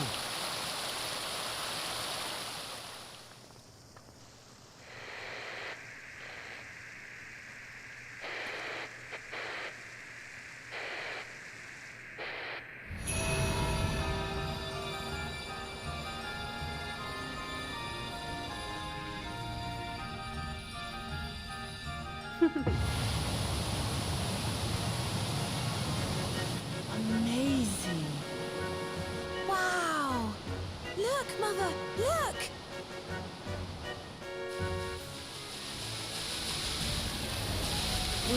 Glad you, Simon.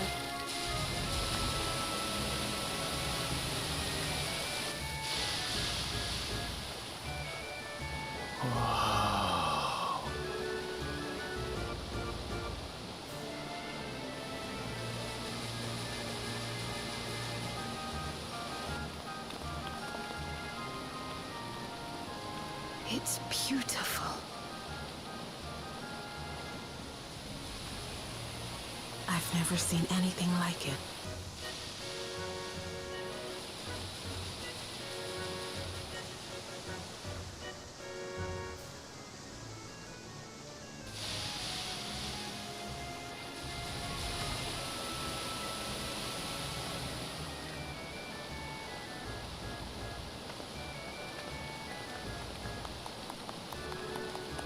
Do you listen to ASMR?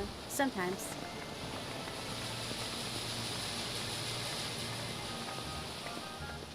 Just mostly water crashing and all that stuff. Oh, where are you? Wuklamat! Oh no, this part! By the gods, it's Namika. It's her mom.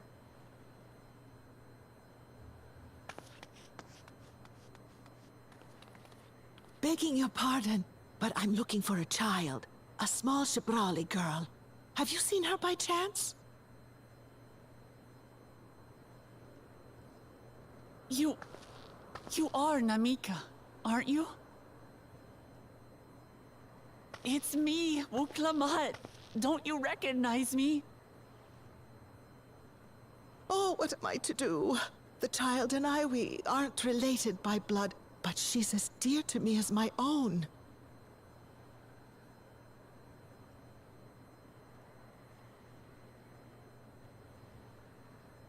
It's all right. You found her.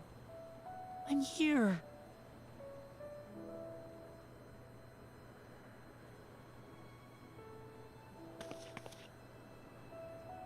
You? Could it be? Yes, Namika. You know these eyes, this voice. It's me, Wuklamat. Oh! you! Oh, how silly of me! But if you're here, then that means... No. I'm still alive. Oh, good. Thank the gods for that. But what power has brought us together again? This isn't a dream, is it?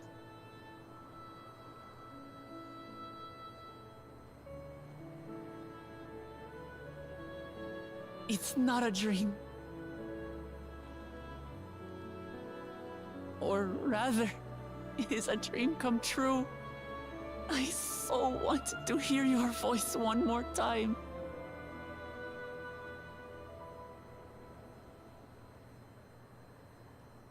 Just look at you, my Wuklamat. Stronger and more assured than I've ever seen. Such hazards you must have braved and hardships endured to come so far.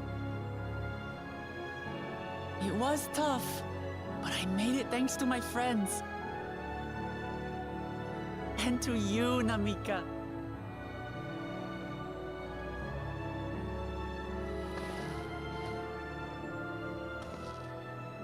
I'm the person I am now because you always believed in me. Because you loved me as if I were your own daughter. Thank you. Thank you. You're everything I could have asked for. The best mother. Ah, I'm so glad.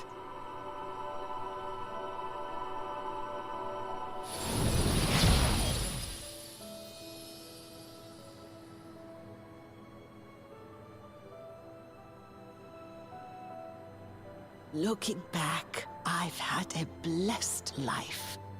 And it was because I was a part of yours. When I lost my child to illness, I thought I'd never know happiness again. But it rekindled in my breast the instant you smiled your little smile at me. You became my purpose. My joy.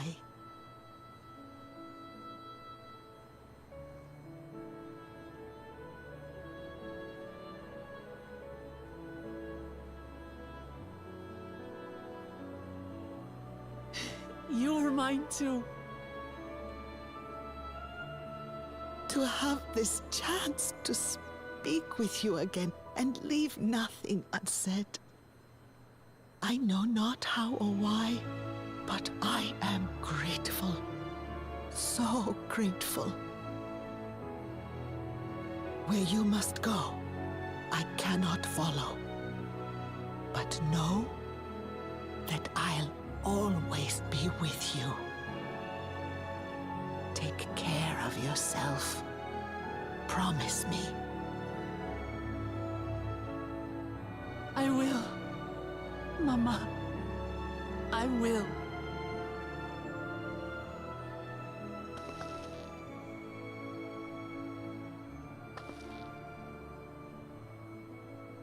And one day, we'll meet again.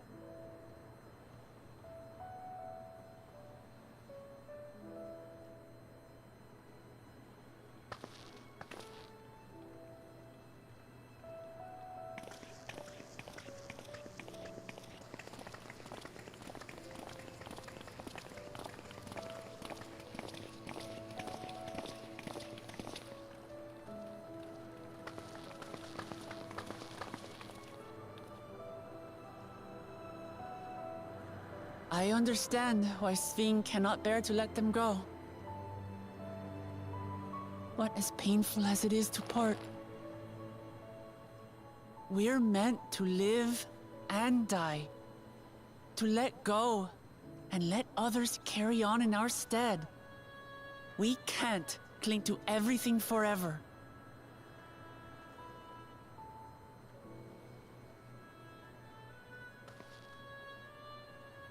Come, Let's keep moving.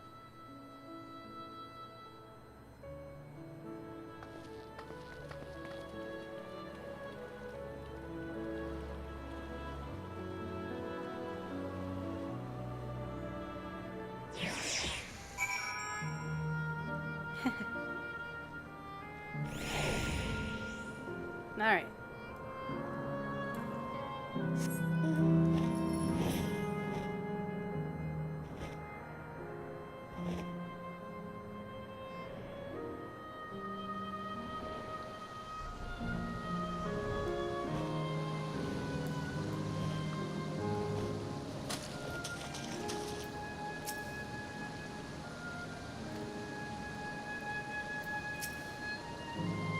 Namika looked truly happy.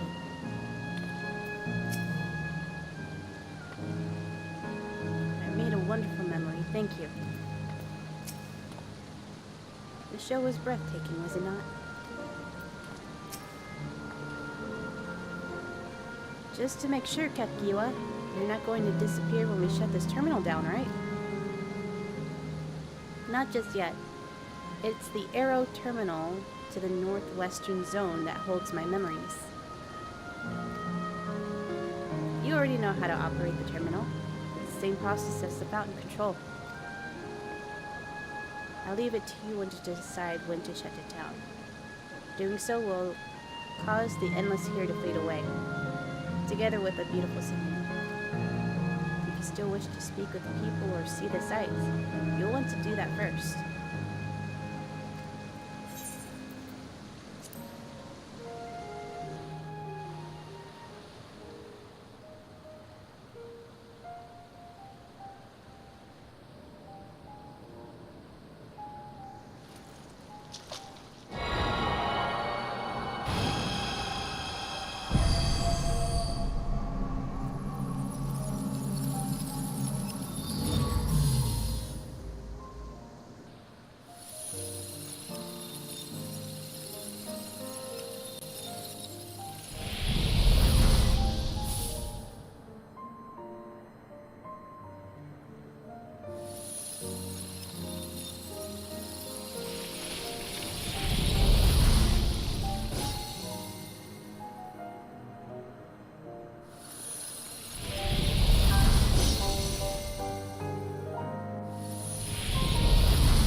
Sleep tight, everyone.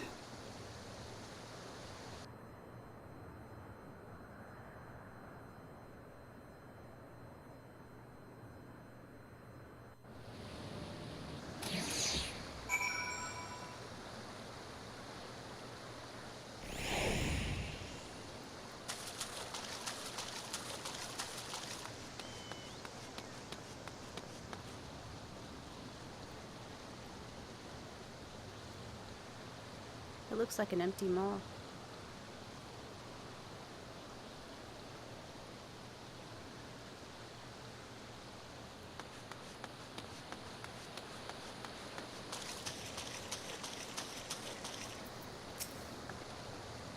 This hurts. I'd be lying if I said otherwise.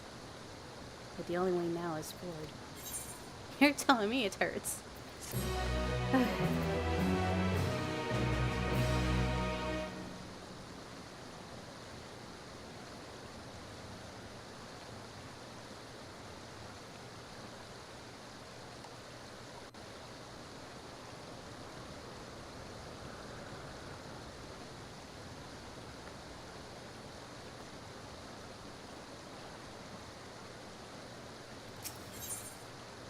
Kadkiwa regards you and your companions with a sympathetic gaze. Don't torment yourselves so. I asked this of you, so the burden lays with me. And remember, we endless are but facilities created from memories. You needn't feel guilt for erasing us.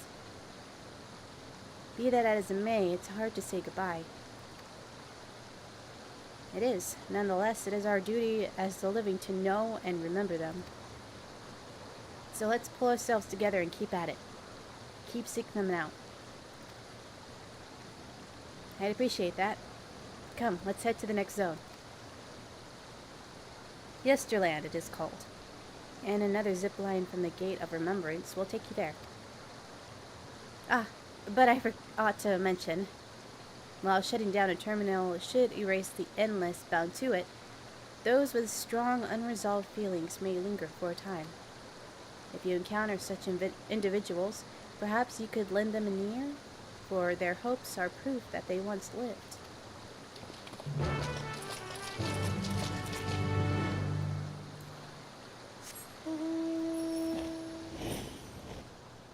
I don't think there's anyone here.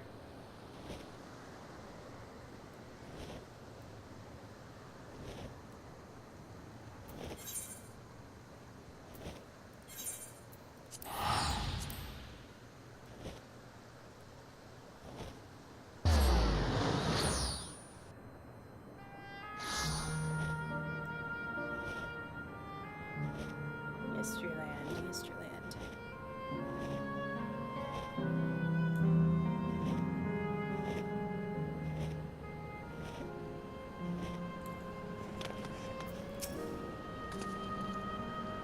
System reboot complete. Reboot error. User registration confirmed. I bid you welcome to Yesterland, where the dreams of children and inner children alike come true. Please enjoy your stay.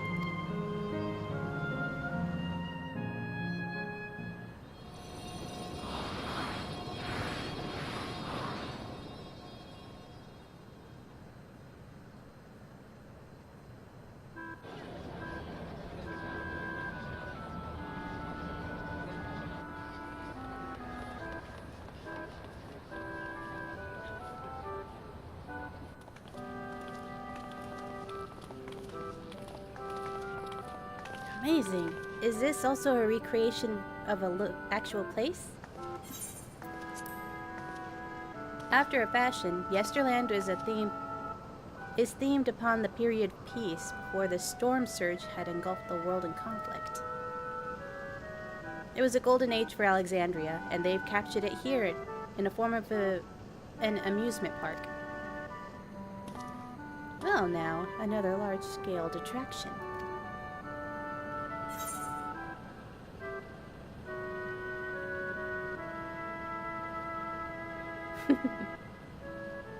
It's exhausting being here.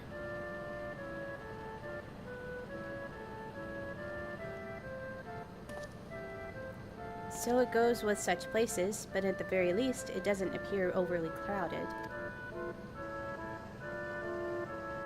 On the far side of Yesterland is a castle. That's where the terminal is located, in the basement.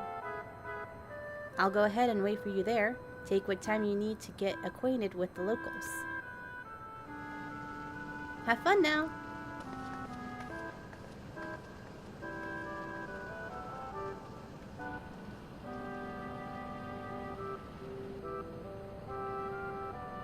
Like before, we'll speak with the Endless and learn what's dear to them before we doing what we must.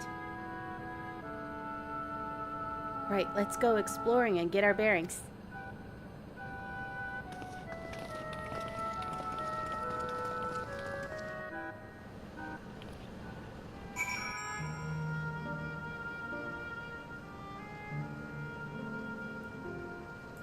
Ooh, there's little ghosts.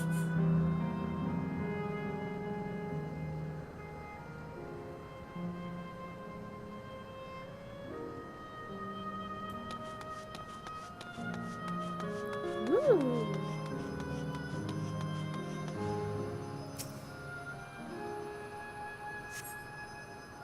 The beautiful artwork of the ground depicts a swirl of stars. Perhaps such a sight was once visible on the Alexandrian night sky.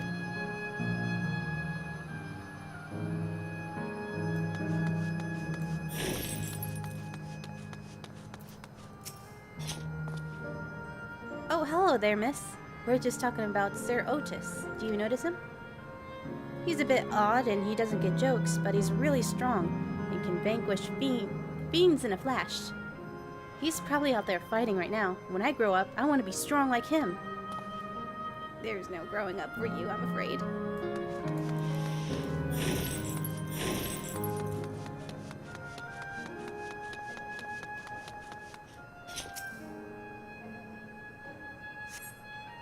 Appearing to be domicile, this building resembles those that lie submerged in heritage found. The windows are composed of a colorful array of stained glass. The Sir Otis the children spoke of calls to mind of another Otis. It might be worth seeking the man out to confirm his identity.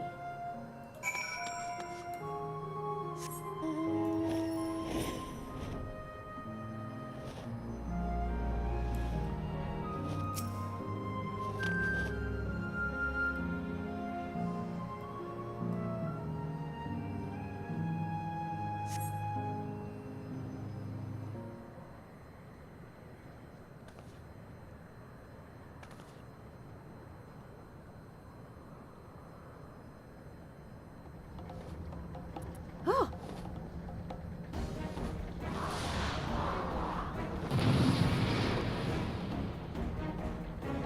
Run, children, run! A man is engaged in battle with fiends. He may need a helping hand.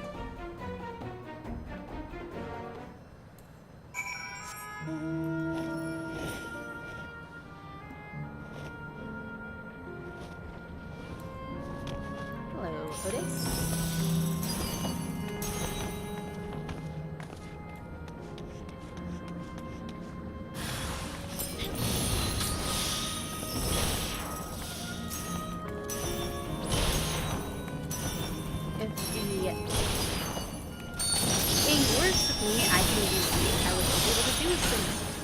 To actually push buttons and stuff. Oof.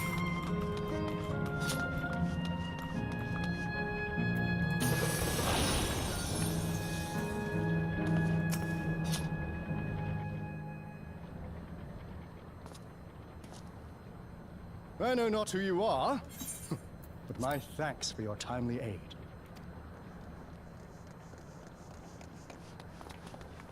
Your fate's so strong! That was amazing, Otis! And you too, miss! Ha ha ha! Fiends such as these are naught to be feared. Well then, dealt with it already, have you? Be at ease, one and all. So long as I, Sir Otis, live and breathe, no citizen shall come to harm. Otis? Of all the people, could you really be that Otis? Oh no. I'm certain I do not know what you mean by that, Otis. I am who I am, and I should very much like to know who you are. You're Sir Otis Villona, Lord Captain of the Royal Knights of Alexandria, yes? We met you while searching for Gululja. You cooked a most delicious repast for us, fought beside us in Solution 9. Gululja? Solution 9? I've never heard of such things. These events of which you speak are utterly unknown to me. As are you. I'm quite confident I would recall if we had met before. Could this be? Villainy! You seek to bewilder me for purposes most foul! Where are your eyebrows? No villainy intended, I swear. Tell me I'm not mad. This is definitely the Otis we know, right?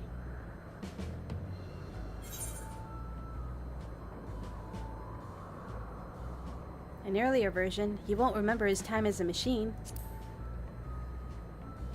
Bee boo boo bop. I say! What are you whispering about there? Wait. I've no time for this. I must attend to my preparations for the founding celebration. The children begged and begged that I perform in the marquee play, and I cannot possibly disappoint them. I take my leave of you. Good day!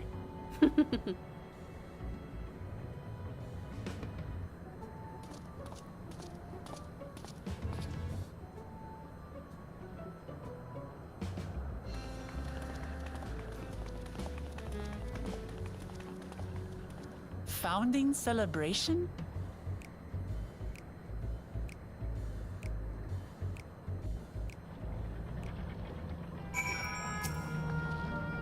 Gods, what a surprise to meet Otis. He might not be the exact same as we met in Heritage Found, but still. Thinking back, he mentioned that he was a test subject for soul preservation. That might explain why he's here in this way.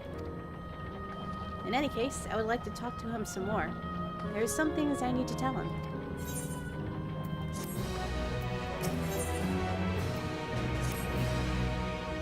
Right, let's go after Otis.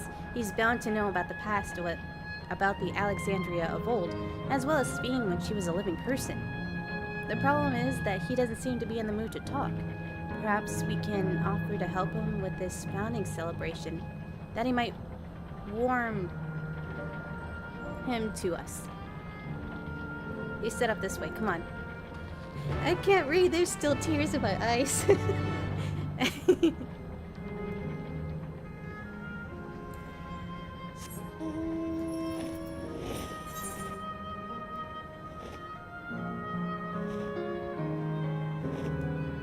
Up here?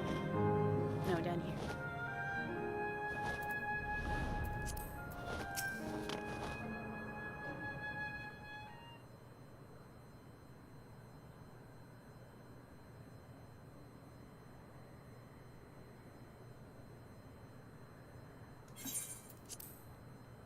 Are you harmed? Or are you unharmed? The latter, methinks. To which Her Highness replies with her winsome smile. I am thanks to you, my dearest Otis.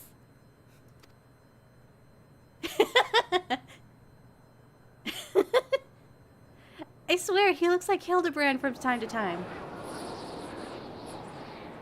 I want that theory to be, like, his reflection to be this so badly. He looks so much like him.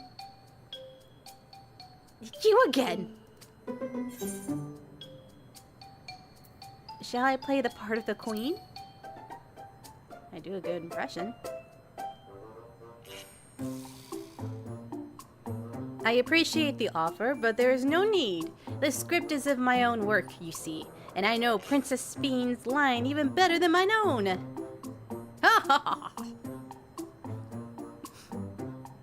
There is, however, a scene of which I struggle. Hey, this looks like fun. Can I join in? You as well. I thought I said I was busy.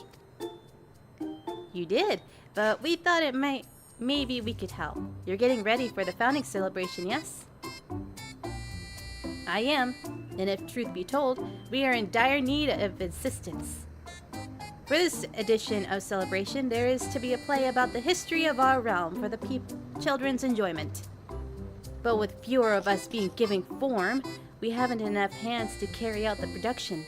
Thus, I have been tasked with not only writing the script, but performing it as myself besides. Calm down, it's alright. We're really happy to help in any way we can. Just tell us what to do.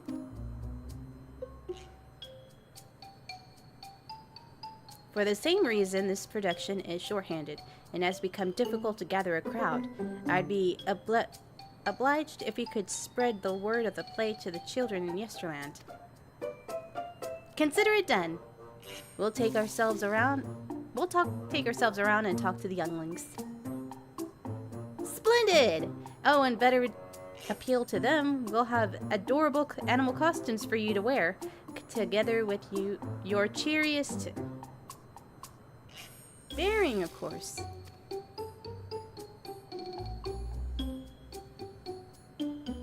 All right, anything to make the children happy.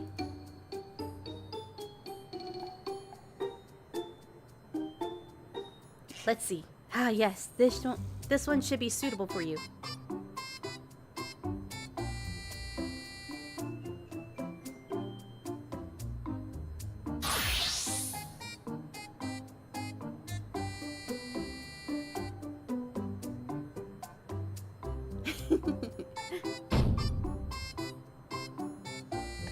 Oh, it's a glamour! I was confused for a moment when you handed me the device. I have something in mind for you as well. Let me know when you're ready and I shall activate it for you.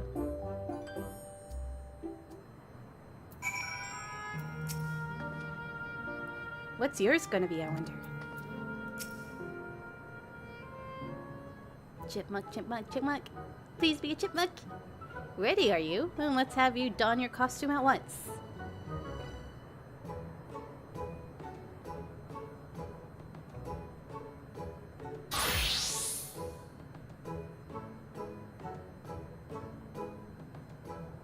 Oh, that's okay then.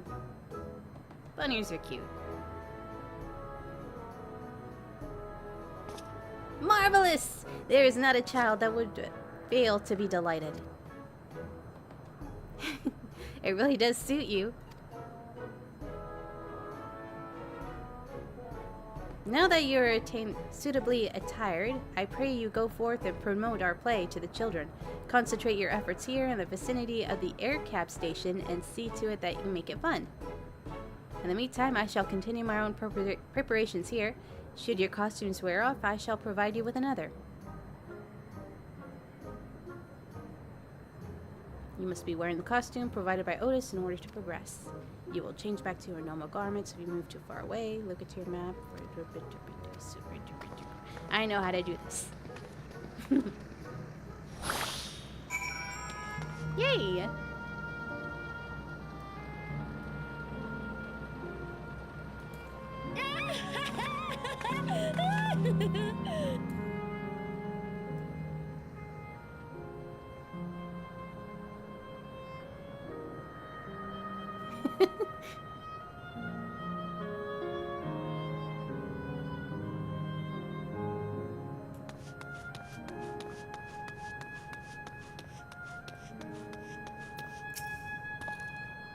Oh, a rabbit monster! You shall rue the day you crossed paths with the Royal Knight. There's going to be a play with knights and stuff? Come on, let's go watch. We can ride the air cab later.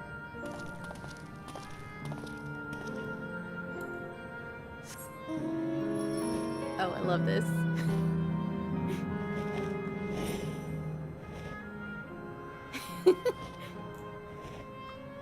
Nightmare Bunny.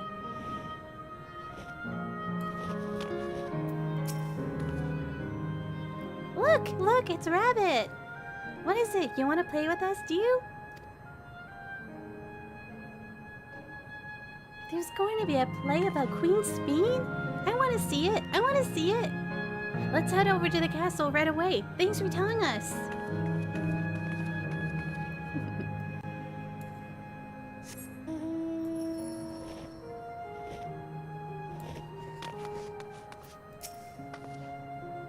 Oh, hello there, Mr. Rabbit. What's the matter? Ah, the play. I know about it. They sometimes have performances over at the castle. I've seen it before. I was gonna give it a miss. But if you say it's special this time, then alright, I'll go.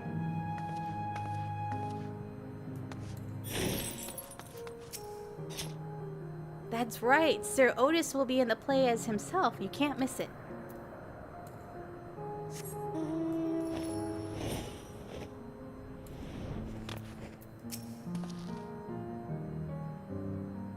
Well, well, who should interrupt my air cab watching but a person in a silly costume?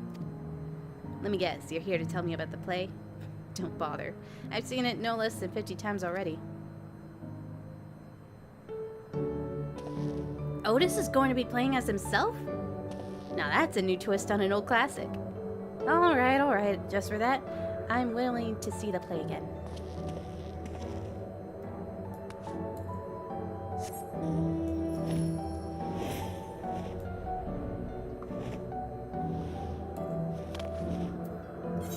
Oh wait, there's one above me.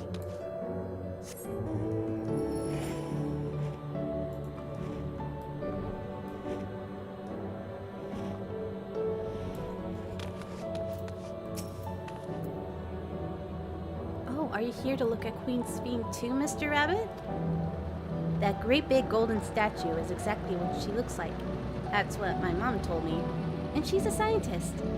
My mom also told me that the terminal is a tomb. Her Majesty must watch all over us from there. A play about the realm's founding? I love history. That sounds great. I'll let my mom know that we can go and watch together. Thank you, Mr. Rabbit.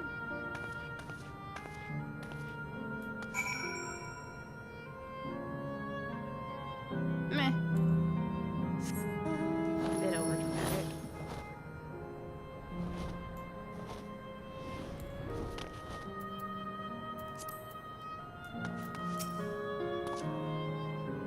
You finished making your rounds? Excellent. I shall take the costume off your hands.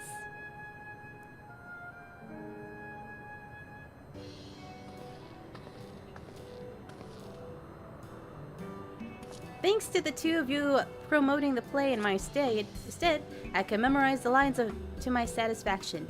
I'm grateful beyond measure. Don't mention it. It was fun meeting the Endless children. Endless children? What an odd thing to say when we're endless ourselves. It's, complicated. I'll explain it to you, but the play is due to start soon, isn't it? Aye, very soon. I must needs to make my way to the venue and see to the final preparations. Let's talk later then. We'll be cheering you on from the crowd. By all means, but hold on. What would you say to performing in the play as well? Are you serious? Oh no, definitely not. I've never done anything like that. I don't think I can learn lines on such a short notice. Rest assured, it won't be difficult. It wouldn't be a difficult part. What I have in mind for the two of you is a little sword play. A duel between the Alexandrians and the Lindblum soldiers. That is certain to please the children, and without need for words. What do you think?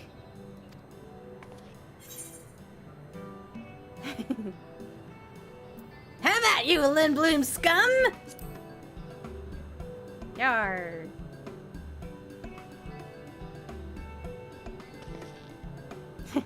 That keen, are you? Alright, you asked for it. Then it is settled. I shall prepare your costumes for you. You need but engage in a mock fight. While there isn't time for a rehearsal, the little mistakes are in good entertainment. With that, I shall go and inform the troop members of the changes. Pray make your way to the Proto-Alexandria and await further instructions.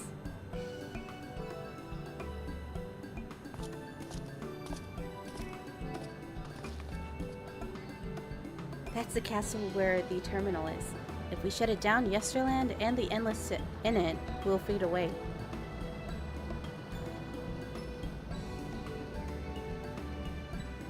So let's give them a show to remember. And we'll remember them too. Them and what it is that they seek to preserve through this celebration.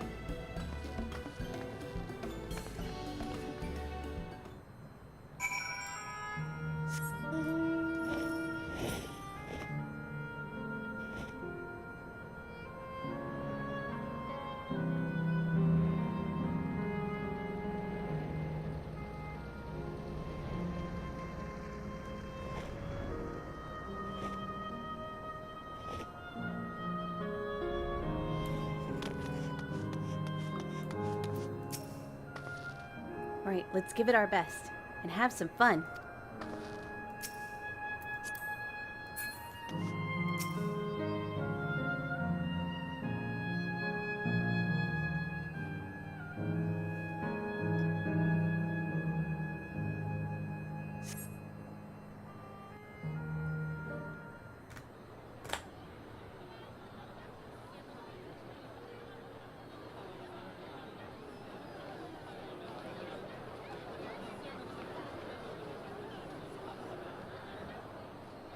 Well, this seems to be the right place. What's on the program, I wonder? And where are the others, for that matter?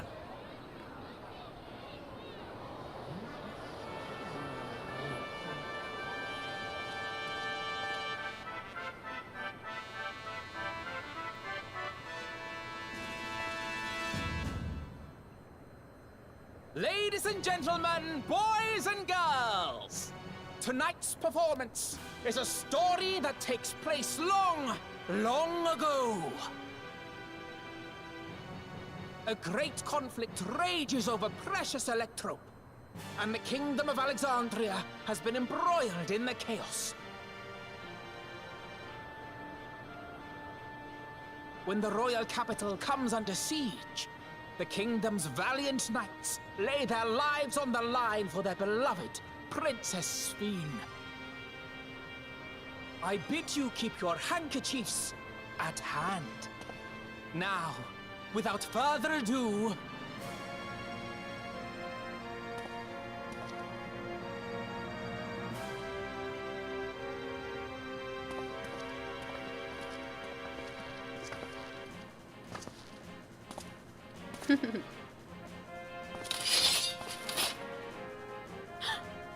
yeah! It's a royal knight!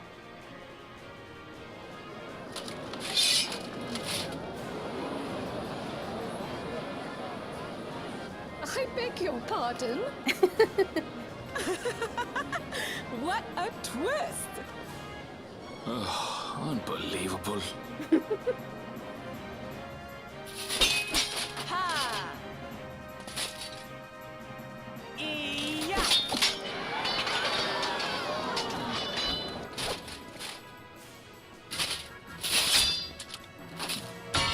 Arg!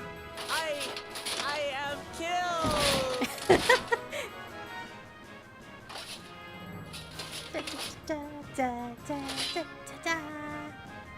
You must flee! All of you! Princess Sphene!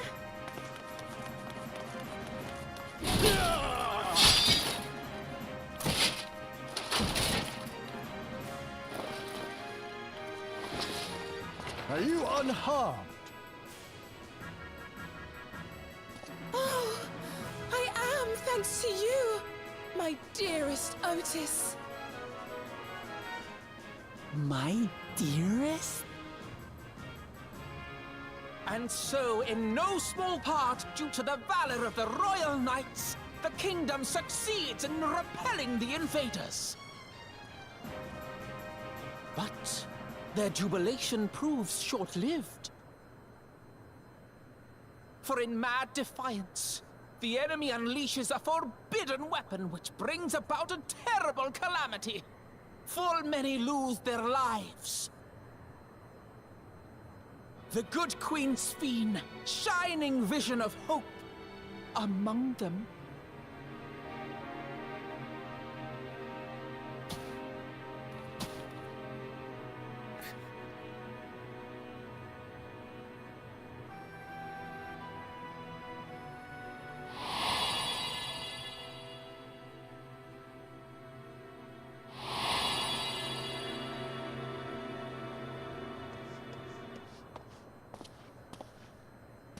Go to her!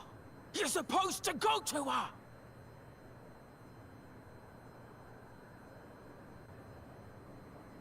What's happening? Is it over already?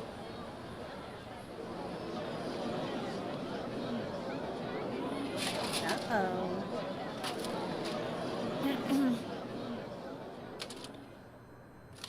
And then, though the people grieved their queen's tragic passing, guided by her legacy of compassion, oh boy, they, worked hand in hand to overcome an age of hardship, and in time, they built a peaceful and prosperous Alexandria. A new Alexandria.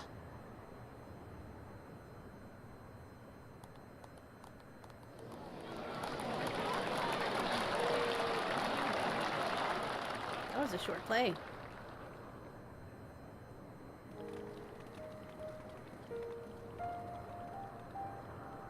Pray forgive me. The memories, they had me in a vice grip. All's well that ends well. I wouldn't dwell on it.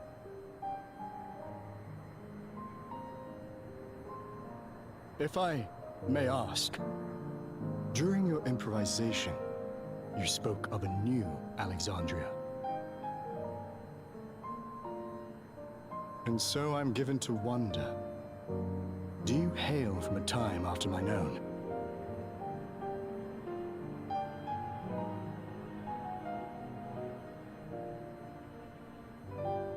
We do. And we're living people, not endless. My word! That I should meet the living in this place. There is another question I dread to speak aloud. A question I couldn't bring myself to pose to newcomers out of fear of the truth. Alexandria. Does it still exist? Sorta, kinda, maybe. It does. It isn't quite the place you knew, but it endures. The descendants of your people walk its streets and live each day to the fullest as proud Alexandrians.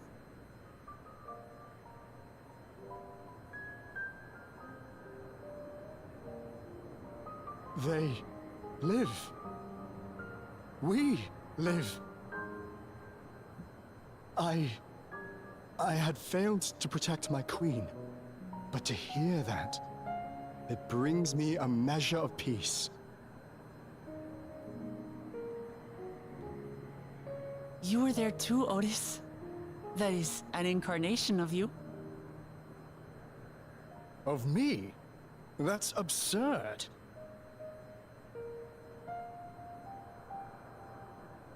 But wait, something comes back to me. When they were researching a means to resurrect Her Majesty, memory preservation or some such, I volunteered to be a test subject.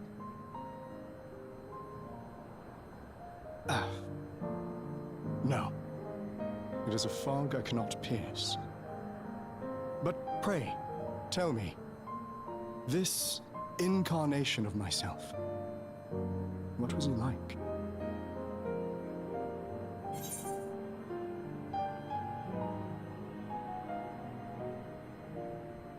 He was a brave soul that protected his queen to the last.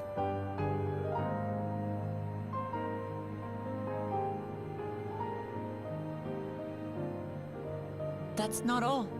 He was a father in all but name to the new king, Gululja. Whatever you may have failed to do, you're the noblest of souls, Otis. And your deeds, your sacrifice, gave us hope that we sorely needed.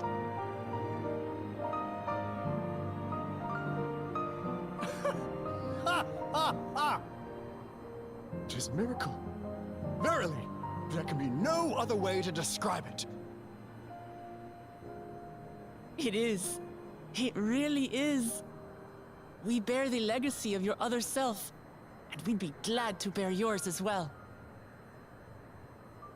My, what comfort you offer! With such dependable souls to take up my shield, I may rest easy indeed.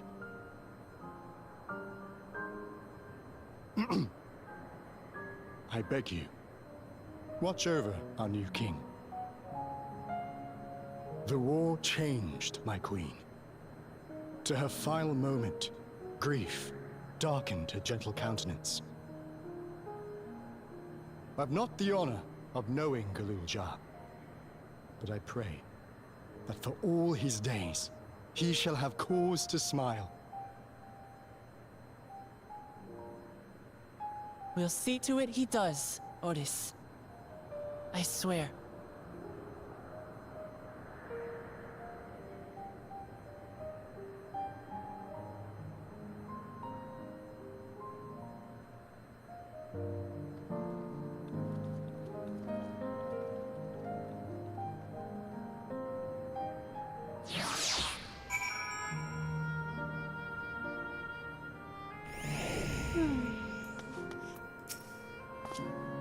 No explanations are required. I have intuited your purpose. They are paths only the living may walk. Mine was a tumultuous life, replete with joy and sorrow both, but it ends on a bright note thanks to you. If I have one regret, however, it is that I could not meet the new king. Send him my regards, won't you?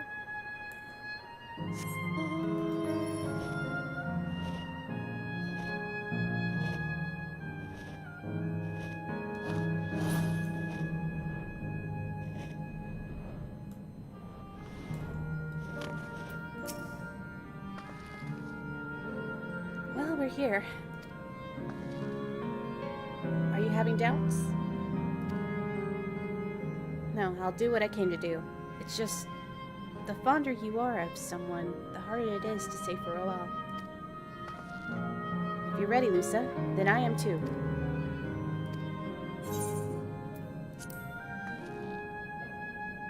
Alright, well, let me just say a word about those we've met here.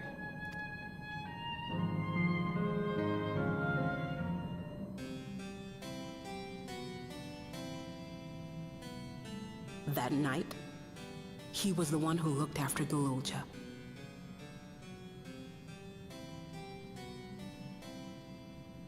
And now you follow in his footsteps.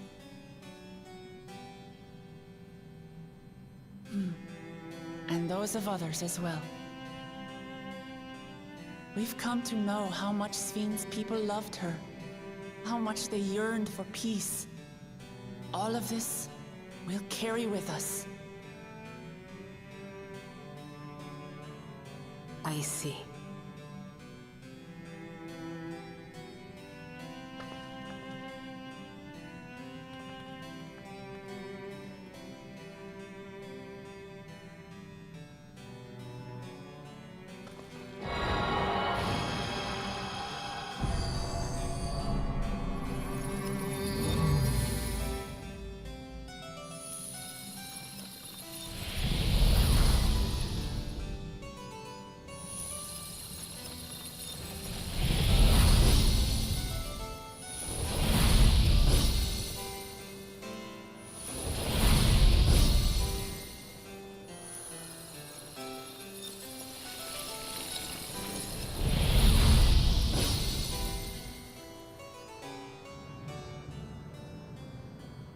Two down, two to go. Actually, three. Two down, three to go.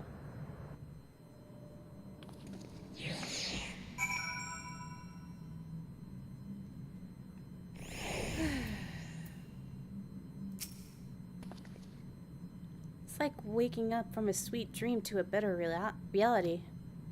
But I'll never forget my time with the Endless, nor the pain I feel now. We're more than memories stored in machines. So long as someone remembers us and carries on our legacy, we'll never truly fade away.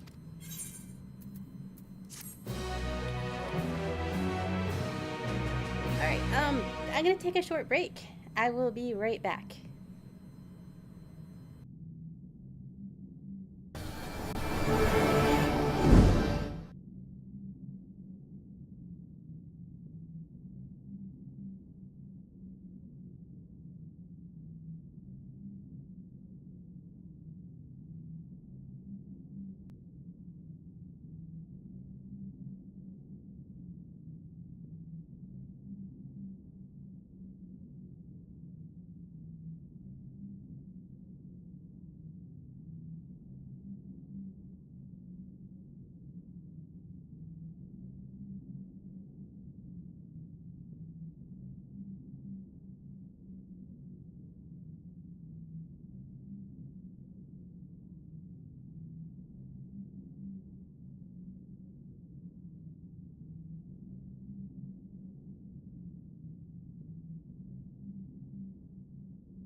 And I'm back.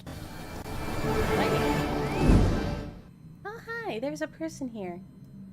Did they cry a lot too? Aurora. She's pretty.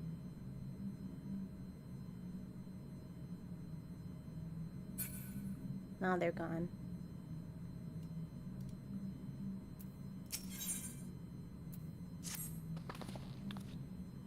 So far, there appears to be no change with the Meso terminal. Let's take an opportunity to visit another zone. Isle Volcane. Isle Volcane. Why do you spell volcano like that? In the northeast. The place with the volcano, huh? And I suppose we're using the zip line again? You know it. Like before, I'll take care of the guard at the gate of remembrance. Come, let's head back. Jesus. Why can't I read and talk at the same time?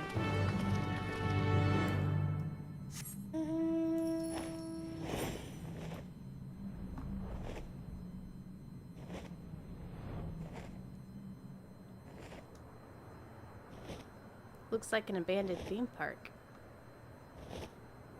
Oh, how cute! Are they dating? Oh.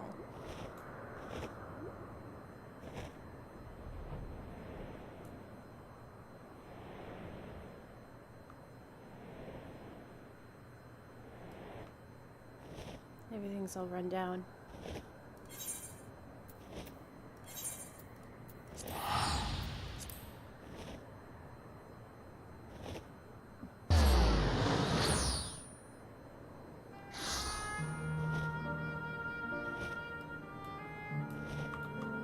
There's another person here.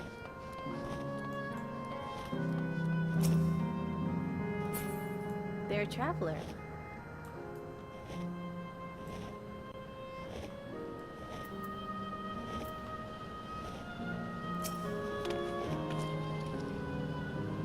Bleep bloop.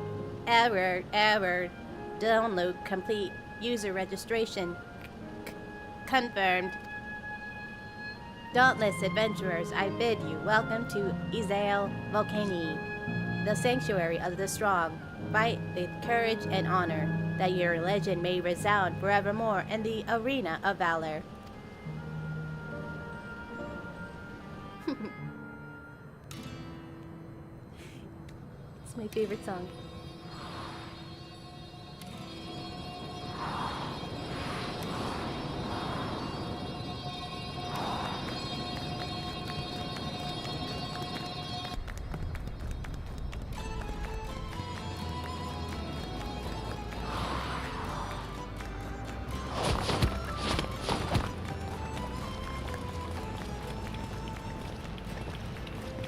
It's only an illusion.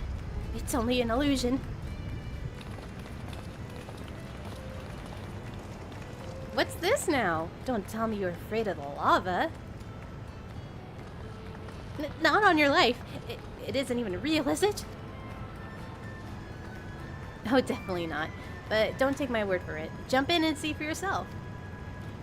I'll do it. No, I believe you.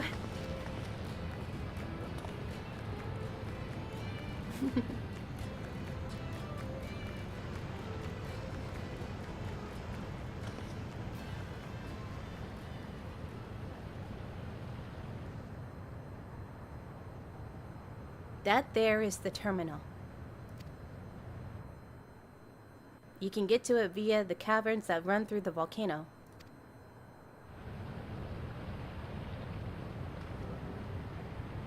I'll go ahead and wait for you. Take care around the wildlife now.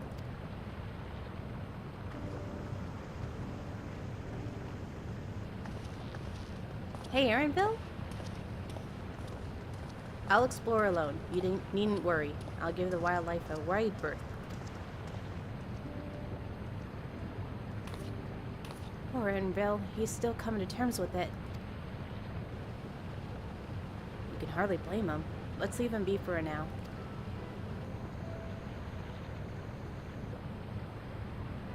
Come on, let's get ourselves moving.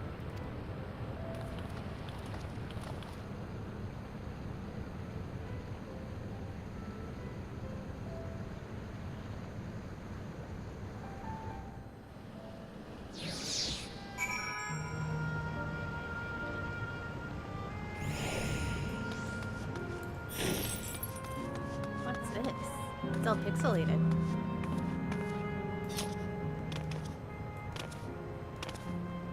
Okay.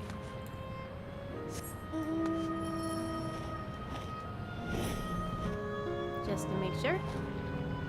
It's fake. Oh.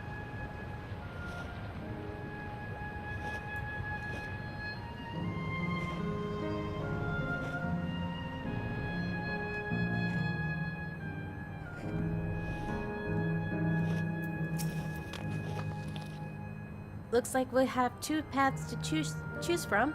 I thought I saw Katkiwa hidden left, though. Well, it would seem to be a detour.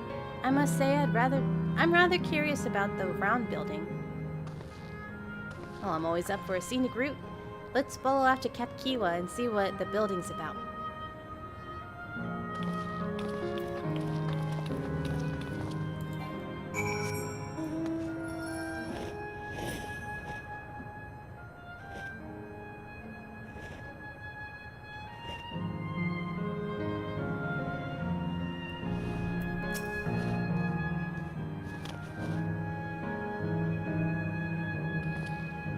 Well now, look who came this way too. Great minds, as they say.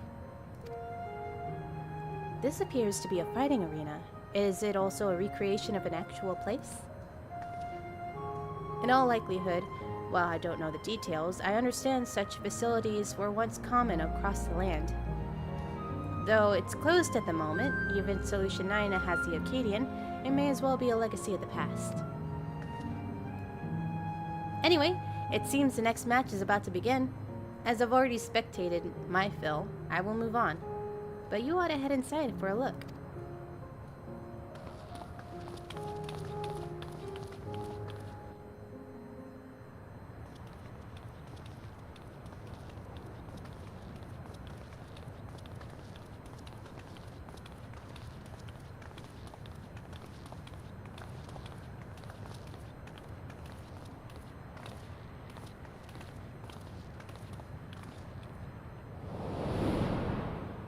Oh boy! Baby fight!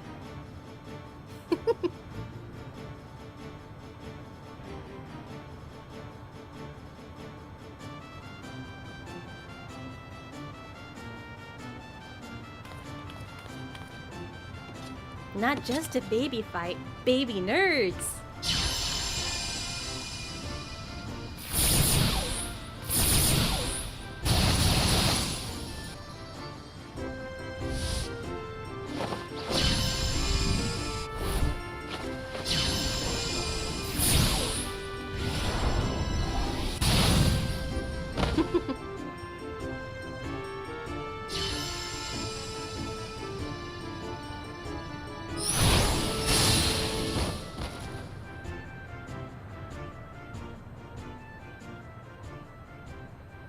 That rather resembles Arcanima, wouldn't you agree?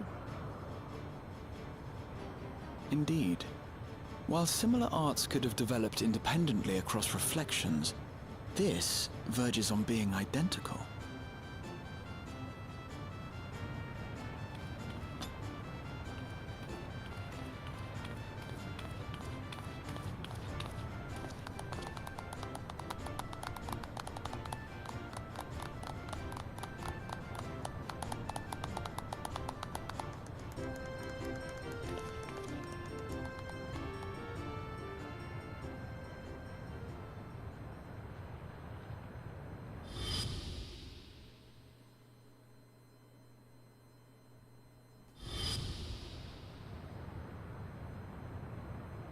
Is something wrong?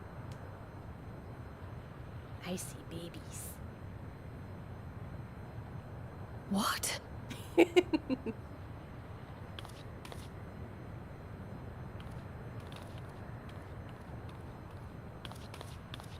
Do we know each other from somewhere?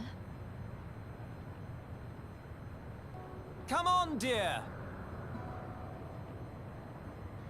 Oh, I'm sorry, but I must be going.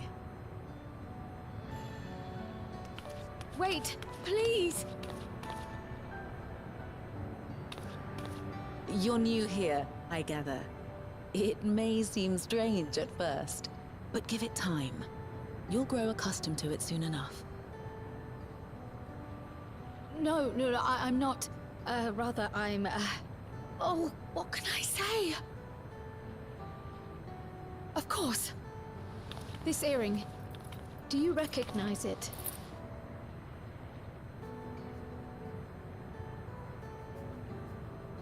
Impossible. My name is Kryle. When I was a baby, I was taken from this world to another, where I grew up without knowledge of my past.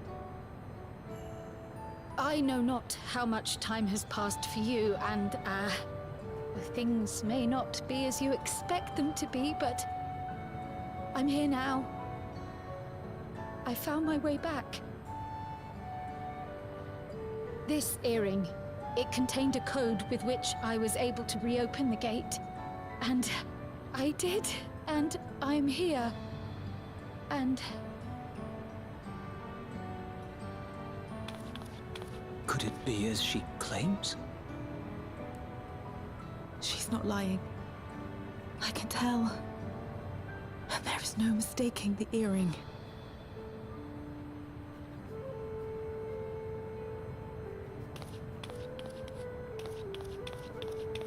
Oh.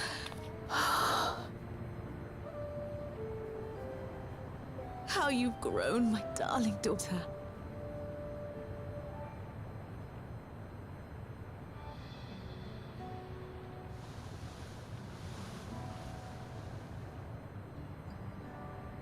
It has been 20 years.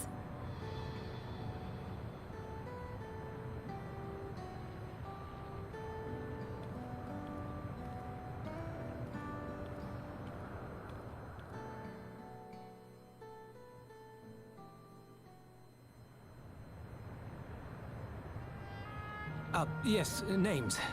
I'm Robor, and this is Alila, your mother. Doubtless, we have a mountain of questions for each other, but perhaps we can take this somewhere quieter? The Heatwells, for instance. There's a spot there where we can relax and chat.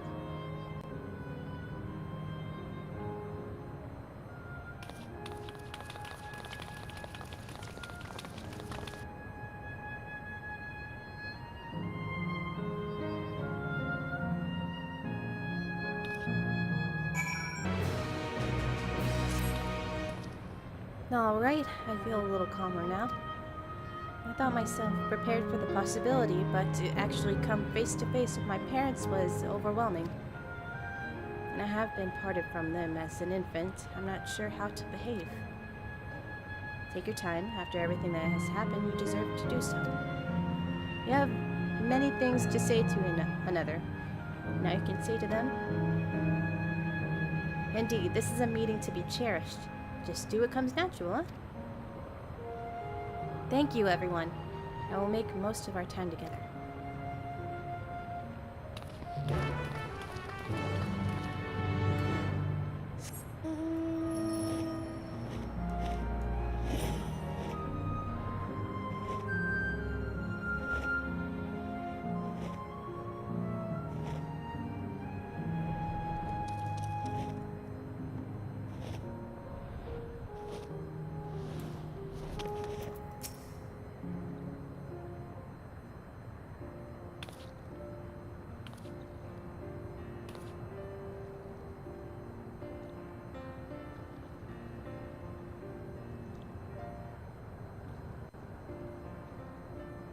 It's such a strange feeling to be reunited with you beyond death.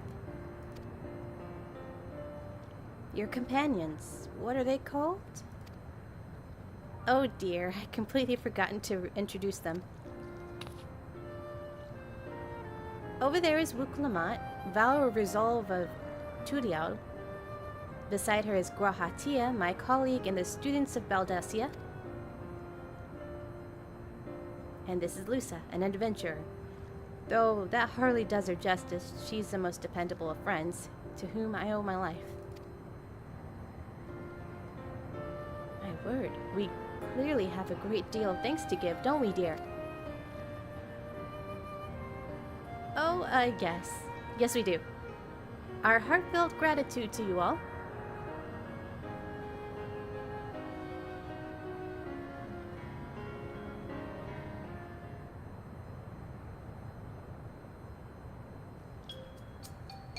Not the smoothest of beginnings, is it? If only we had some shipwreck pubil to ease the way, am I right? Wait, that's not a bad idea.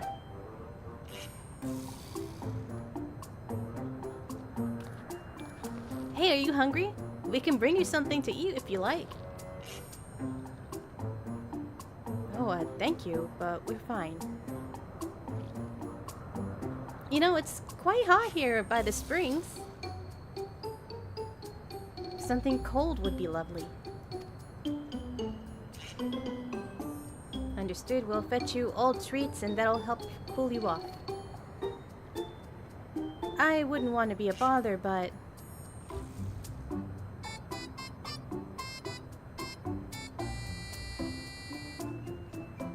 think nothing of it.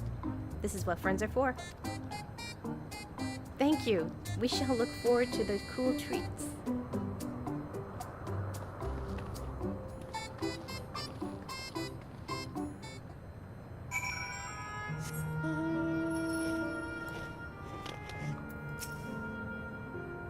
That was well conceived, Buklumat. Just putting on what I learned in Yakatel to use. If I had to mention a potential problem, however, is that the food here tastes like nothing to the living. Seriously? I had no idea. Still, it appears to be perfectly enjoyable for the endless. In going along with the idea, Cryo likely understands this.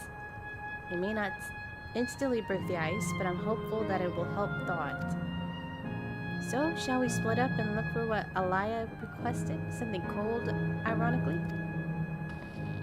But this is supposed to be a special moment, so I say we go with the best treat there is.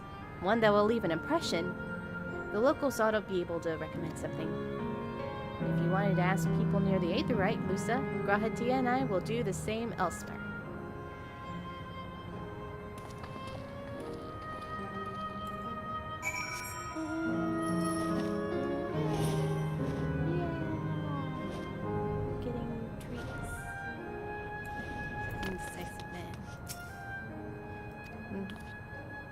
Oh crap. Hey, you want a recommendation for something tasty and cold? This stall doesn't have that sort of thing, I'm afraid. But speaking of something cold, I could use a nice drink with my snack. I think I'll get a coffee. Actually, tea might be better. Or even lemonade. Ah, but I can't go past a beer. Let's make it a white beer today.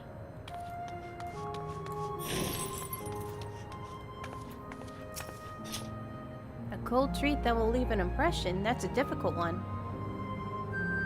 Isle Volcani is a home to fighters, so the food here is mostly hearty and filling kind. Oh right, there's a popular stall in the southwest that might just have what you're after. Why don't you go take a look? Florid, man!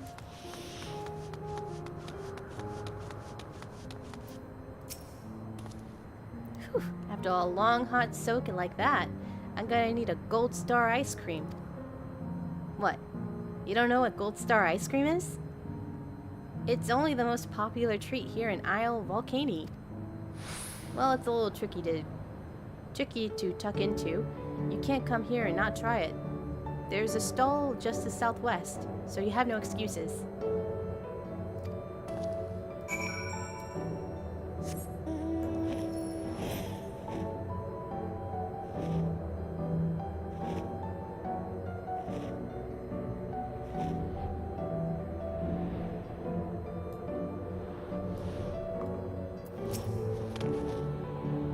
So you're here too. Everyone I spoke with recommended Gold Star ice cream. Those colorful balls stacked on top of each other. That'd be the ice cream, I take it. can see the appeal, but it's going to be hard to deliver it intact. We need 3 servings. So let's get Graha to help carry one. You're talking to a transportation expert. You mean you can do it alone? Well, there seems to be vessels for carrying 3. Are you sure about this? Great. They're definitely safer in your hands than mine. I'll go and tell Graha everything's taken care of. See you back in the springs.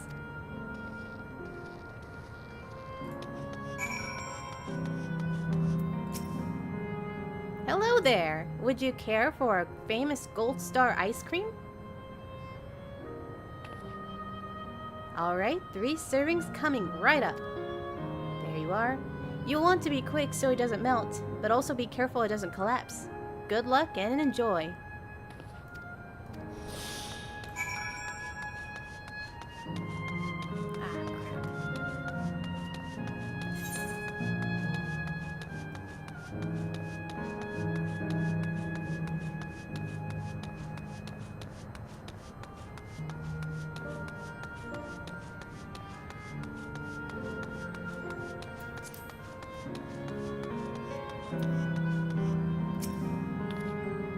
Goodness me, what an amazing looking treat. Thank you so much, Lisa.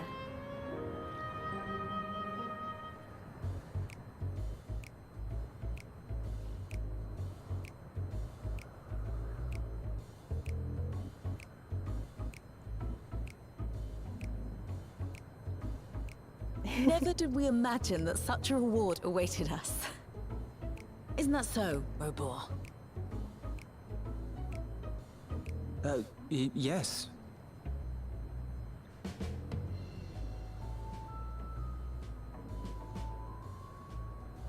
Oh, don't mind your father. Like me, he's still getting used to seeing you all grown up.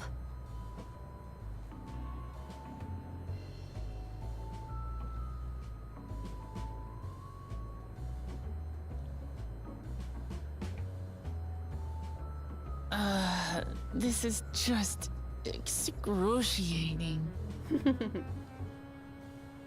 Yes, well, a 20-year blank is not so quickly filled.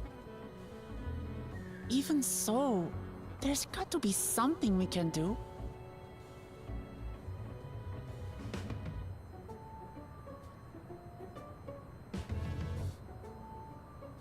You know, I think I might have an idea.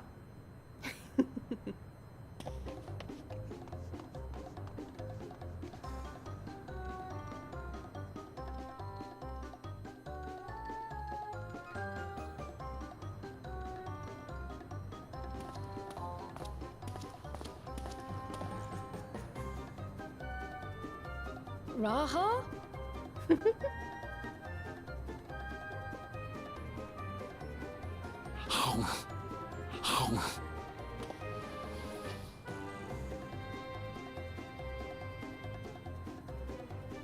What is he doing?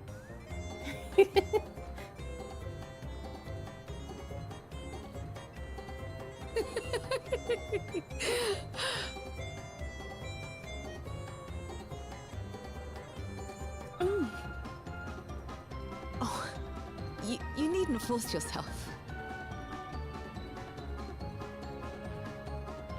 It doesn't taste of anything to the living, surely.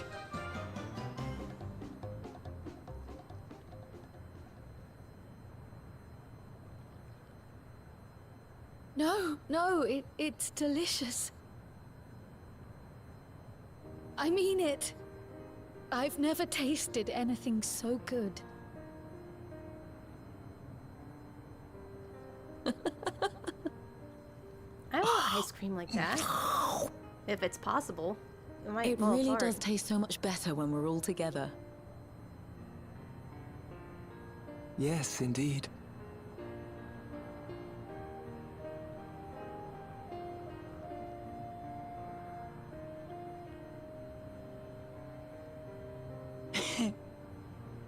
I'm suddenly craving dessert. How about you?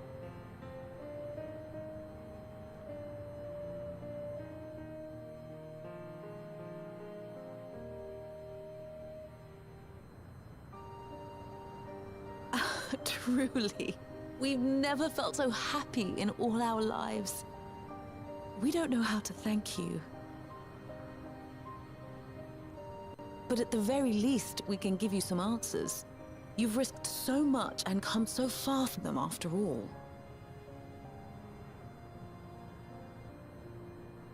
Tis our understanding you are researching a power called interdimensional fusion. Will you tell us about it?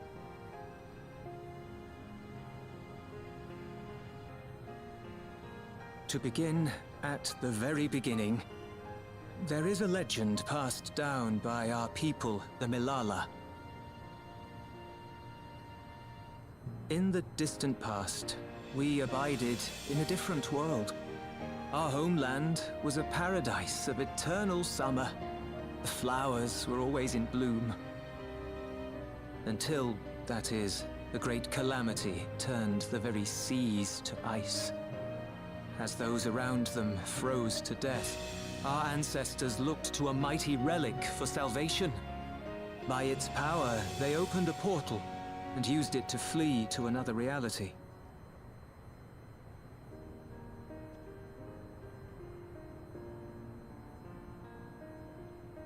The key is none other than that relic, and it has been in the safekeeping of our people since time immemorial.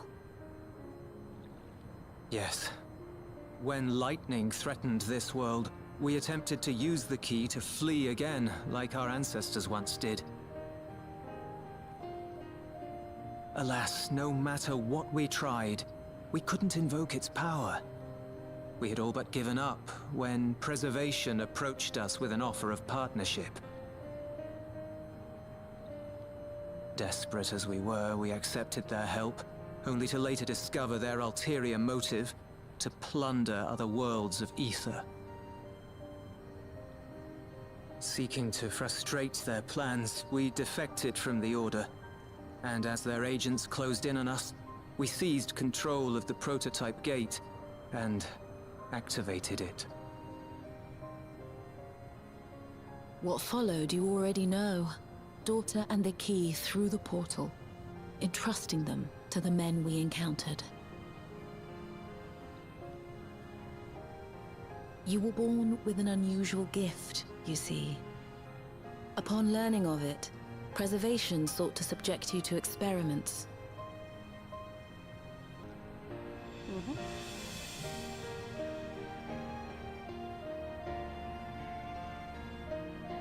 Our people, the Milala. Are there any ways I might learn more about them? There are, such as visiting the cavern inside the volcano. Our ancient homeland has been recreated there. While it's intended to serve as an entertaining diversion, it ought to teach you a thing or two about our history and traditions. May we go there? Selfish though it may be, I should love to learn of my ancestors. Of them, and of the legacy my parents entrusted to me.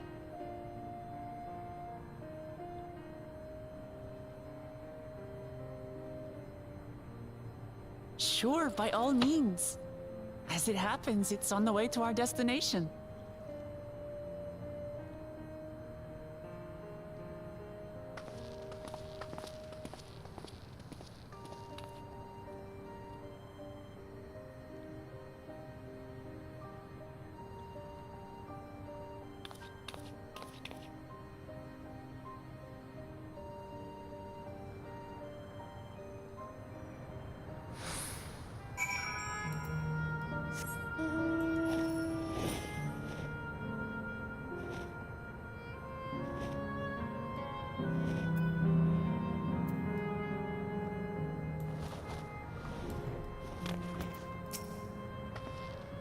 Lusa, Raha, Lamati. With your help, I was able to not only bond with my parents, but know the joy of sharing a meal with them besides. For that, and so much else, I thank you.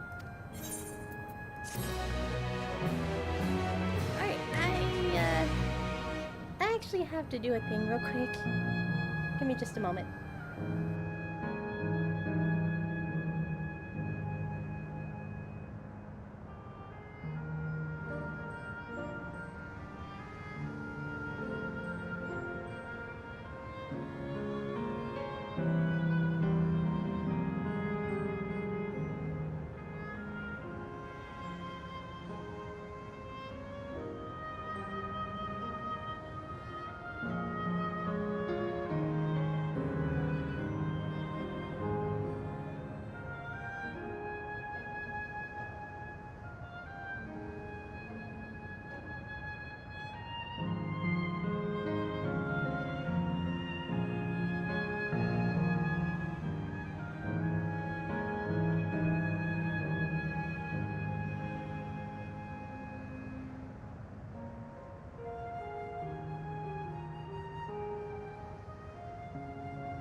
Okay, sorry about that.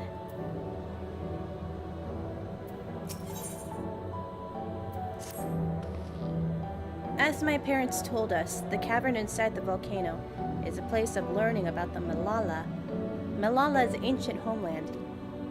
But I'm hoping it will yield other information as well. Namely, information on preservation.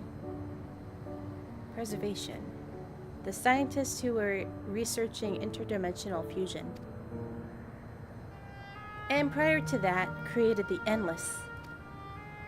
As living memory is also their creation, I expect they would carefully curate any details concerning themselves, but I wish to keep an eye out nevertheless.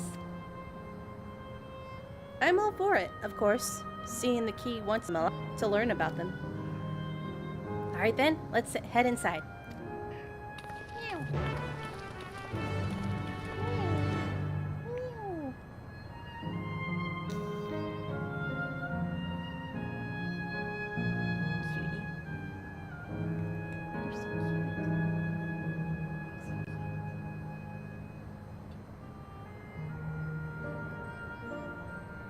Are you hungry?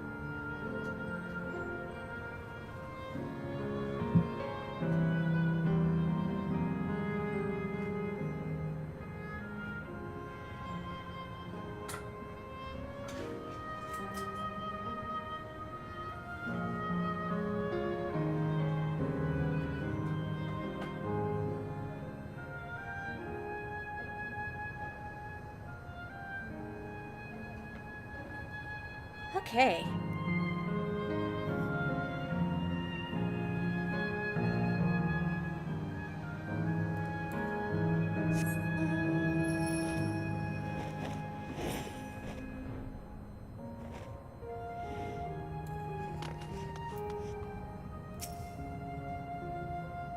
Oh wait, I was supposed to read these, weren't I? The panel bears information on the history of the Malala. In the distant past, the Malala abided in peace and upon isles of eternal summer, Winter never visited the bountiful island, and the flowers ever bloomed in all the colors of the rainbow. But such an idyllic days did not last, for just when it seemed the westerly wind had turned cold, the seas suddenly froze over.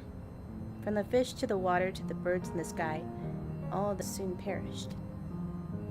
This unnatural weather continued with seemingly no end, and one by one the Malala fell until the death toll was beyond counting. Those who lived still could do naught but pray as they huddled together for precious warmth.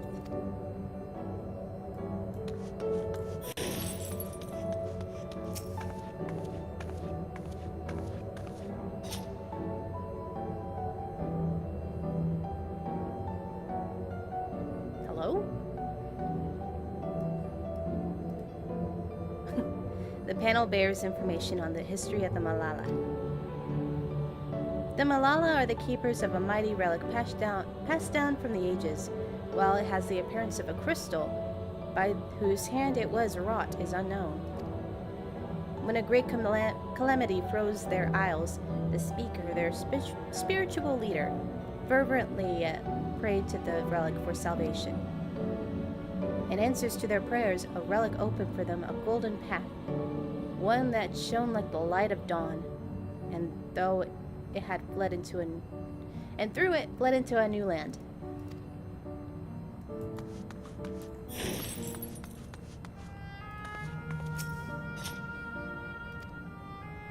Since ancient times, the Malala had excelled in calculations by using formulae and figures to represent all natural phenomena. They had succeeded in devising a unique system of magic. This gift proved invaluable to their new homeland. God! Oh my god. Where they had employed their calculations to etch arcane circuits upon ore, which later became to be known as electrope. Through this ingenious technique, electrope was transformed into a tool that could not only store lightning, but convert it into energy of any element.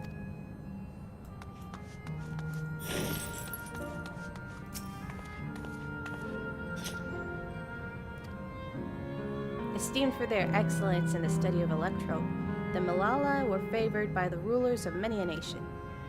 Some among them have attempted to invoke the power of their ancient relic to return to their homeland, but their efforts were to no avail. Never again has the golden path opened that allowed their ancestors to flee safely. Eventually, the relic came to be forgotten, and some now question whether it had actually existed.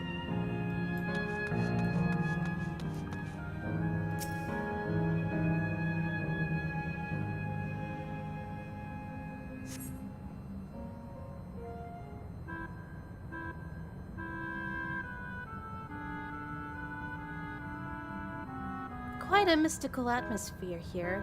Is this what Malala homeland was like? Ding ding, correct.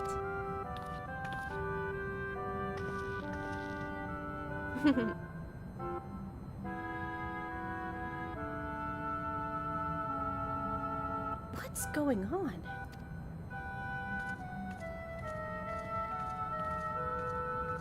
The ancient home of the Malala people are recreated here in exacting detail thanks to the marvel of electrope. The scale alone has been adjusted in order to accommodate bulk of all proportions. Ah, but I have neglected to introduce myself. I am the guide of this facility, the steps of the speaker. It shall be my pleasure to assist you as you embark upon your educational journey.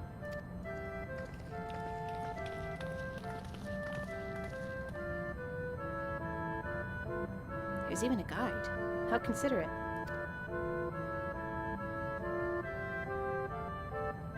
Alright then, as we wander around, if there's something we do not understand, we'll be certain to ask you. Incorrect. Visits to our facility take the form of a quiz tour, so the correct answer is follow the instructions of your guide. That's yours truly. Sounds like a pain in the ass. Well, I'm sure it'll be both enlightening and entertaining. Let's have them guide us.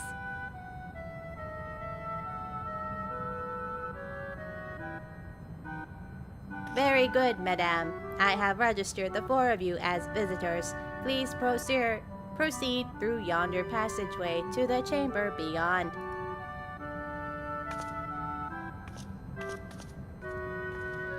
How come every game I play has a robot? I'm not complaining, it's just... it just happens.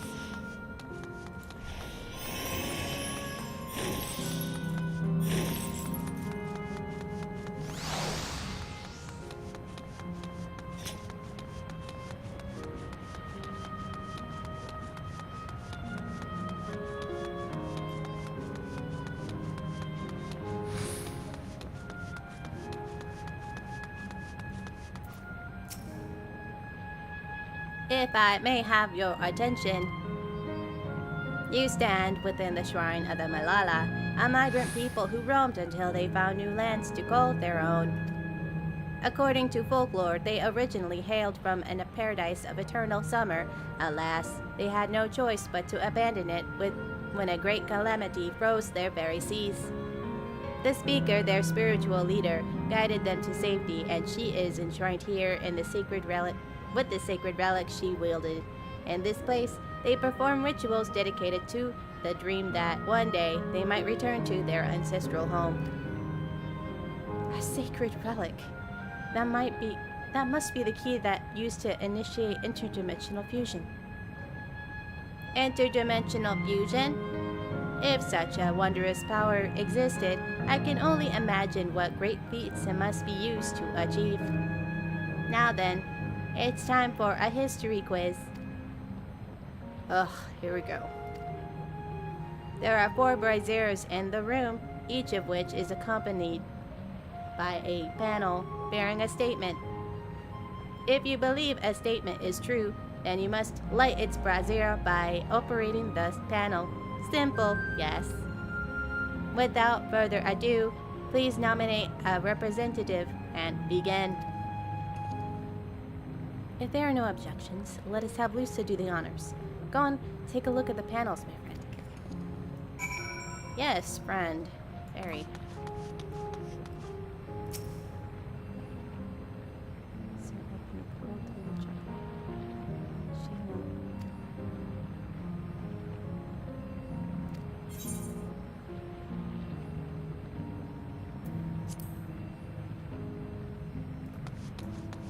Eternal summer. When the flowers are blooming, you have journeyed to the west. Yeah.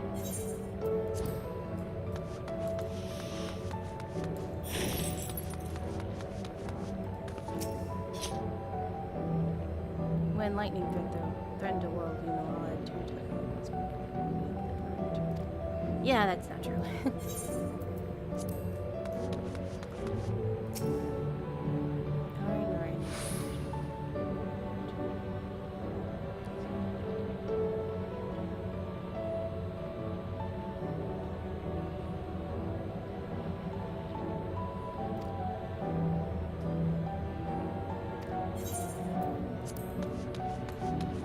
I think that's the only one correct. I might be mistaken. Remember, you must light the braziers whose statements you believe are true. Are you ready for your answers to be judged? Very well, let the judging begin.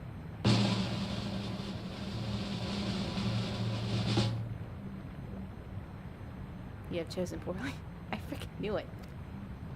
You are welcome to try again. However, think carefully on what you learned and considering reviewing the panels in the first chamber. I guess.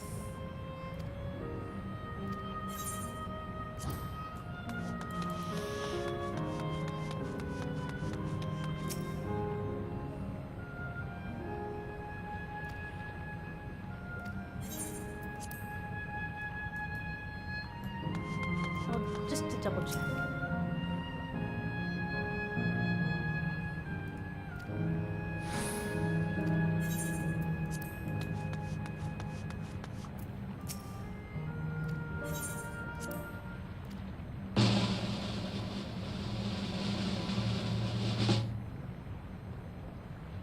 Poorly? What am I missing?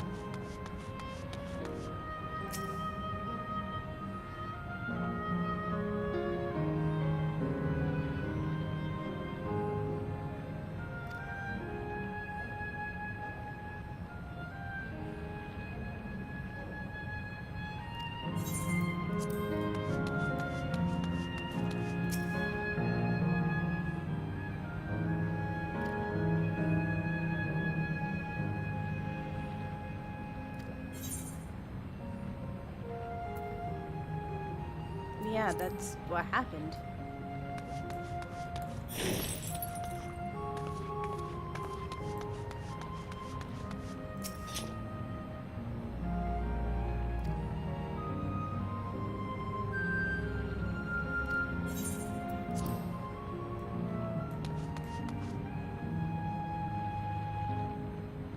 Wait, is only one...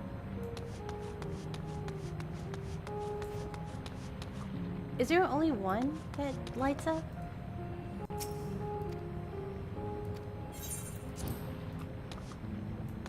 No, wait.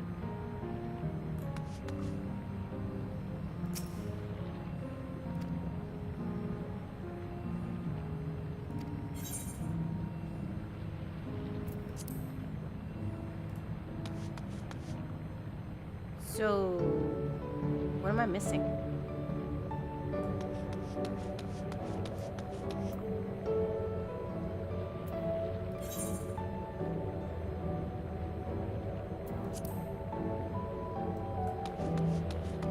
I might just be dumb.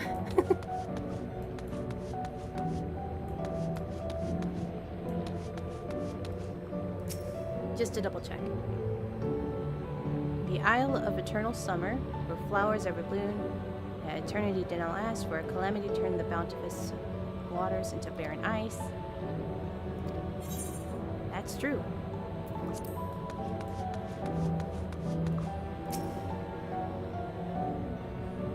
Praying fervently upon the speaker opened a portal through which every people fled.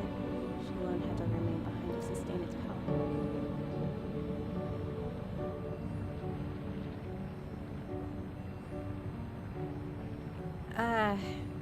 It might be this kind of situation where the guide is right, but the truth is wrong or something.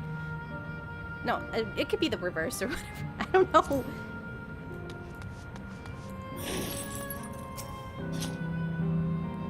Owing our unique gift. Nothing in the statement was touched upon the guide. You will need to find it.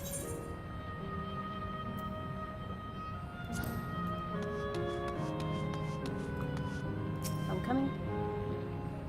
Turn to the relic once more, invoking his power. We open the portal and return to Earth.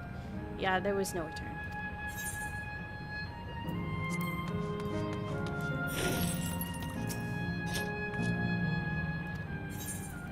Alright, tell me I'm wrong again.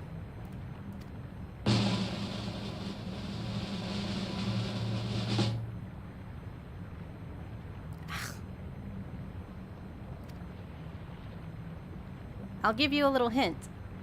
Two of the statements are true, and they are not next to each other. I did that though!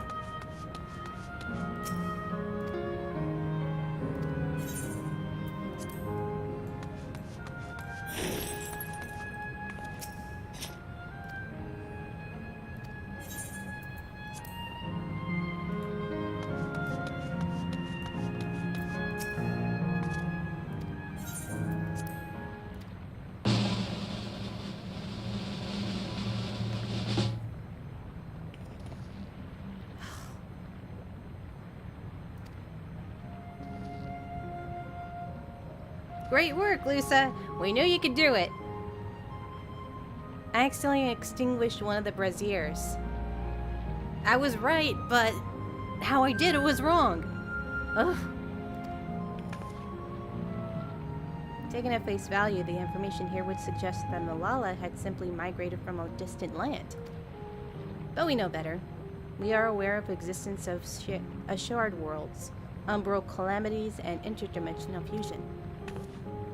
For an event that froze the seas, the fifth Umbral Calamity comes to mind, which ushered the Age of Endless Frost. And legend holds that during that age, the entire population of the South Seas Isles vanished overnight. The art of the Arcanima, too, trace its roots to the calculations of the South Sea Islanders. While we cannot outright conclude that these people were the Malala, there were at least enough points of similarity to support that theory. Ahem, if you had mustered your satisfaction, let us move to the next chamber. Another quiz awaits.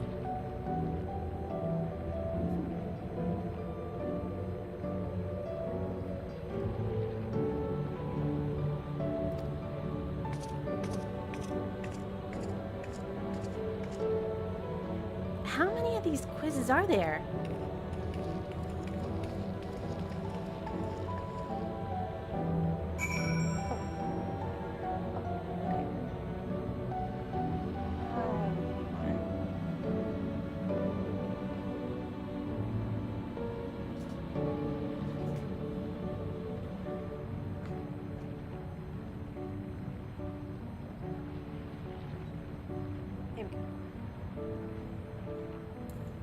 It was a situation where I got the answer right, but the method was wrong. Oh, God.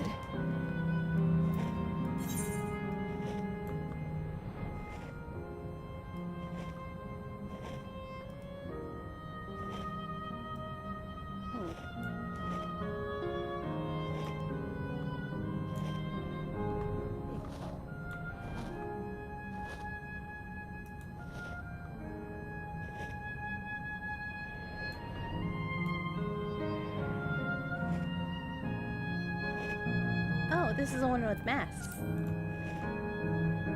I'm gonna count them before. Okay.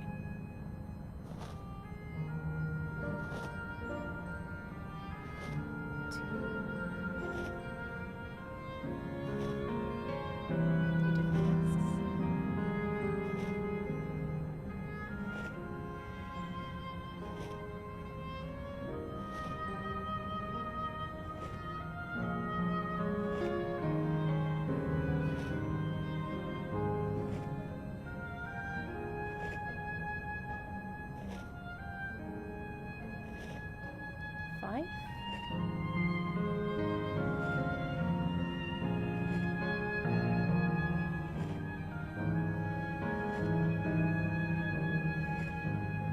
That looks about it.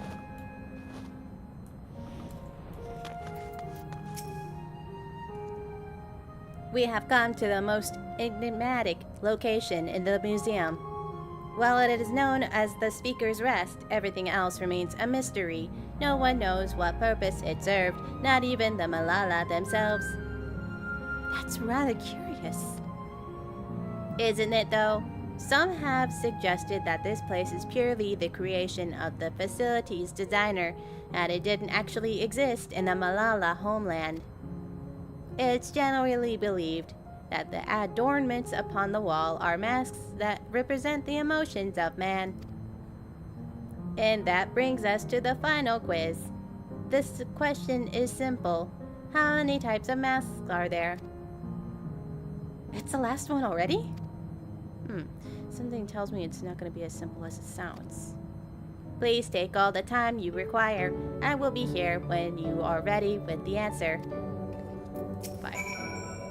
How many kinds of masks are there? Have you determined the answer?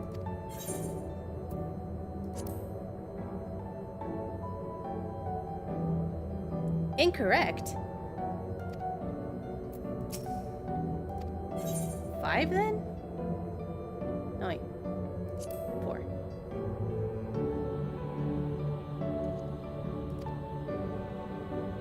I thought it was 6. Like Lucia, I also believe it's 4. As do I. The correct answer is...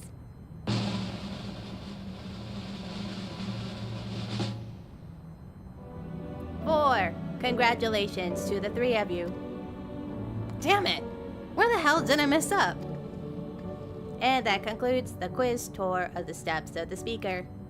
I thank you for your visit today, and eagerly look forward to your next.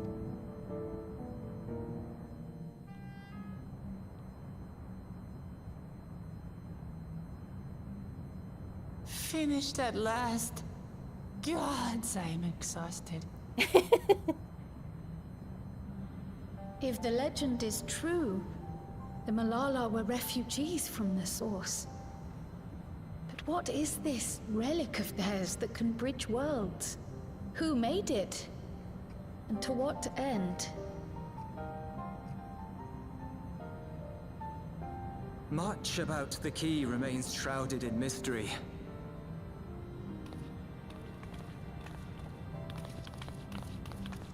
By augmenting it with Electrum, Preservation did succeed in opening a portal. Yet they could never grasp how they had managed to do so, much less the underlying principles of the technology. To this day, not a single person understands the mechanics of interdimensional fusion, let alone who imbued the key with its power, when they did so, or why.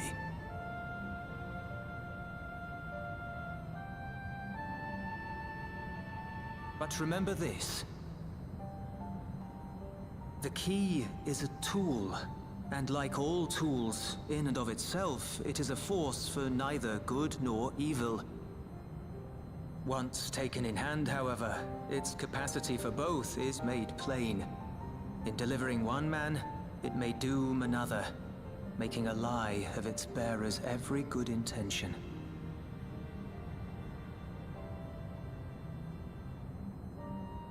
As did Preservation, Queen Sveen seeks to wield the key in the name of those she loves. And in so doing, makes her people party to the destruction of countless souls.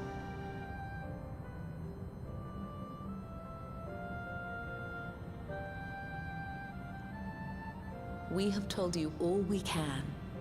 To be able to share this with you at the last, it feels as though we fulfilled our purpose.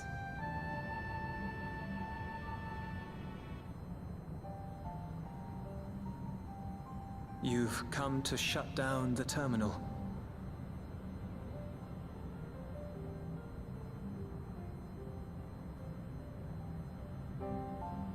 Yes, we have. But perhaps there's another way, one that doesn't require the terminal's deactivation.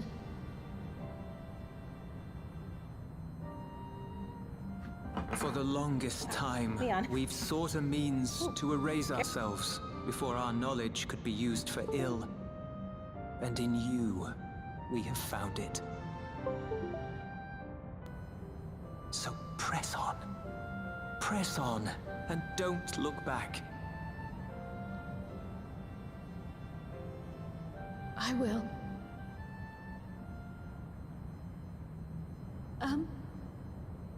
May I ask you one last question? Of course, my dear.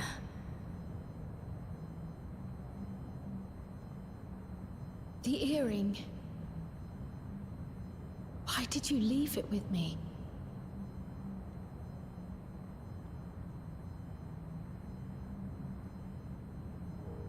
Because, Kryl, we wanted to see you again.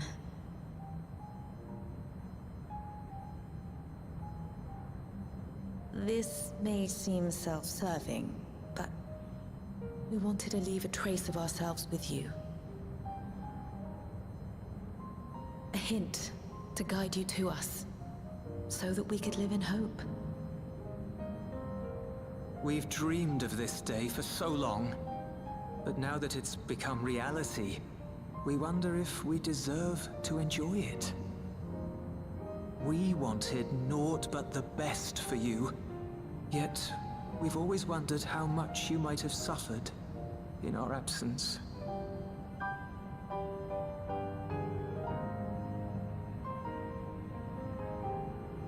Do not torment yourselves so. As fate would have it, you entrusted me to a good man. His name is Galuf, and he raised me as his own. What's more, I've been blessed with the finest comrades anyone could have. It's thanks to you that I am here now, hale and happy. So please, be at peace. Be at peace. Mother. Father.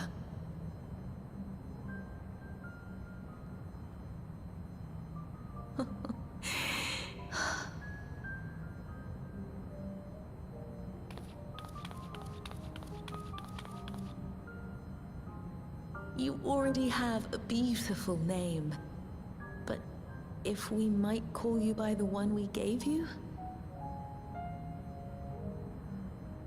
Maya. Our dearest Maya. We love you more than life itself.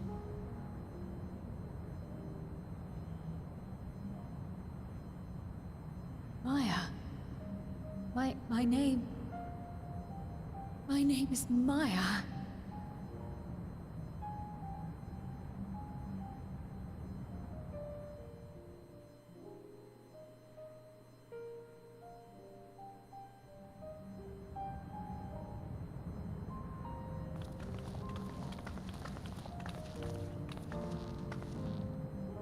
Are you sure about this?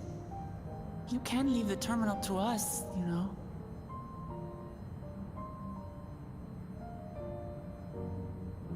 No, I must do this. Kryl, Maya, Baldessian must press on. Press on and...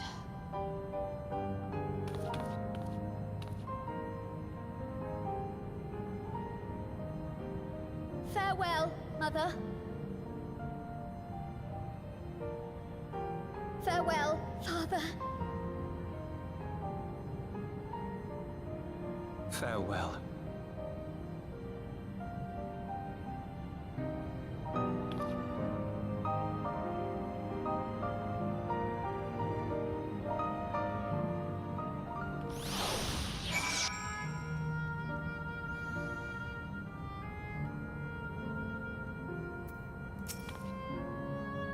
If I may confide in you, Lusa, I have been anxious ever since I chose to accompany you to Tural. I was afraid of what I might discover. Perhaps I'd learn nothing, or worse, that my parents didn't love me. But now I know the truth, and I couldn't be happier. I'm glad I took up pictomancy, and I'm glad I mustered up the courage to say that I wanted to join you. Thank you, Lusa, for trusting me with your life and walking with me all this way. Oh, that's all I wanted to say. We'll see through this together. My apologies for keeping you. Come, let us catch up with the others.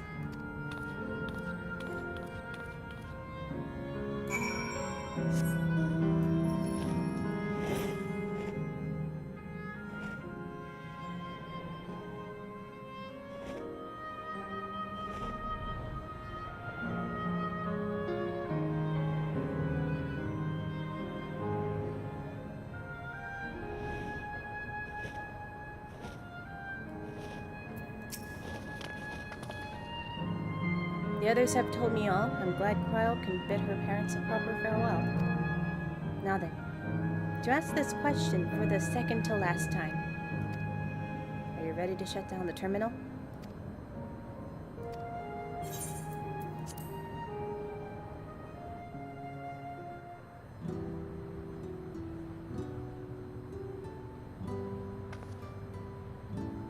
You know how to do it. I do.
And now for the heaviest one.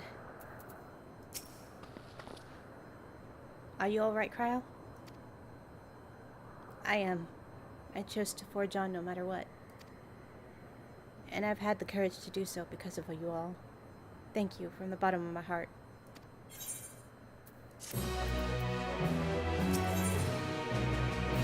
Katkiwa is ready to head to the fourth and final zone. I must say, the closer we get to the end, the faster time seems to pass us by. Come, let's head to the fourth and final zone. By now you know how to get there, yes? Yes, we do. Excellent. This time I'd like to quickly check on Meso Terminal, so I'll meet you at the Gate of Remembrance. Come on, everyone.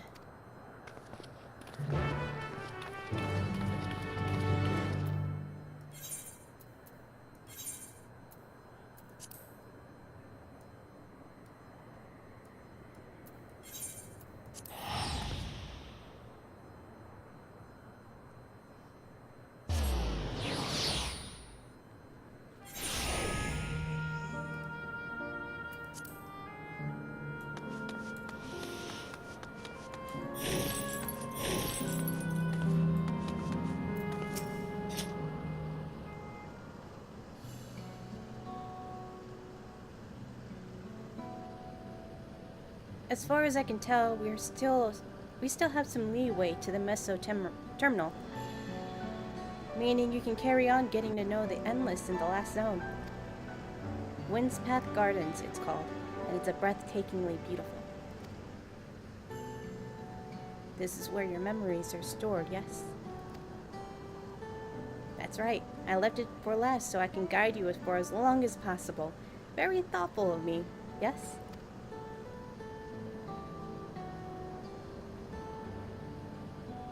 Oh, a great idea just occurred to me.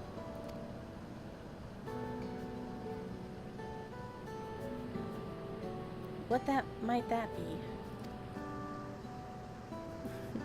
I'll save it for later once we've arrived at the other side. See you there.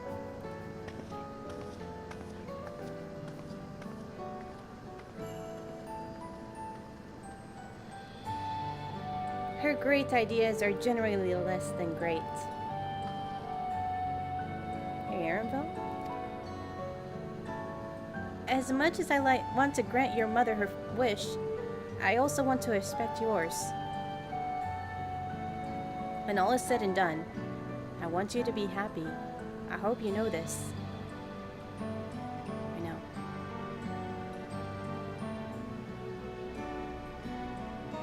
I know.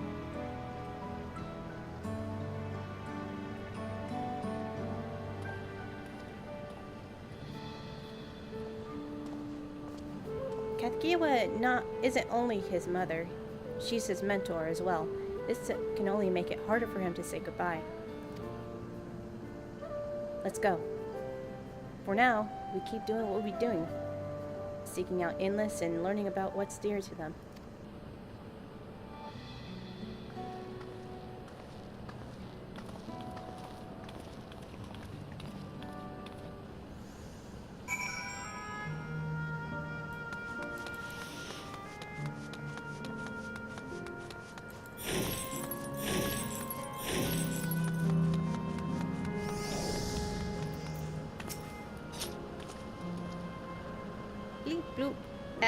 Error.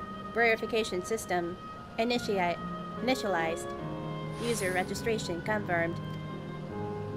Greetings and welcome to Wind's Path Gardens, the sanctuary of exploration and discovery. The marvels of the natural world await you. I hope that's the last time I do a robot voice.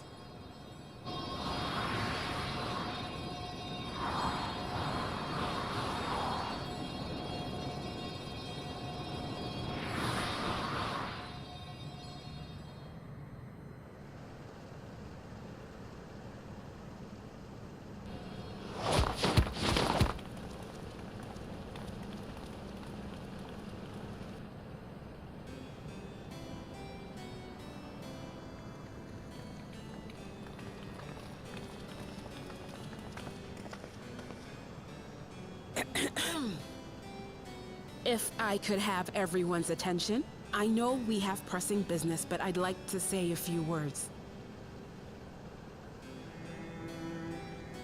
Before I died, I had 2 wishes.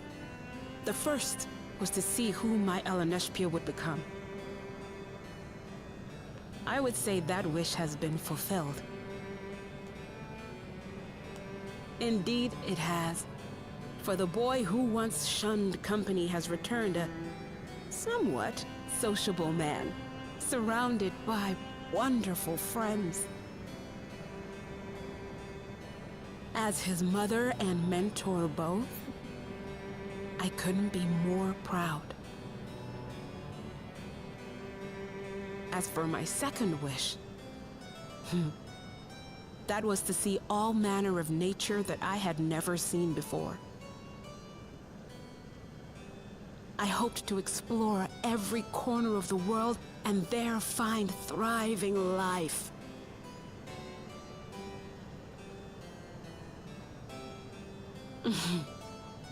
But I didn't even get to see all of Tural, did I?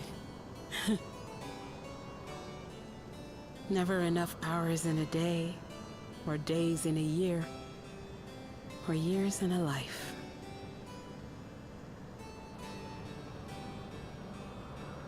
Kafkiwa.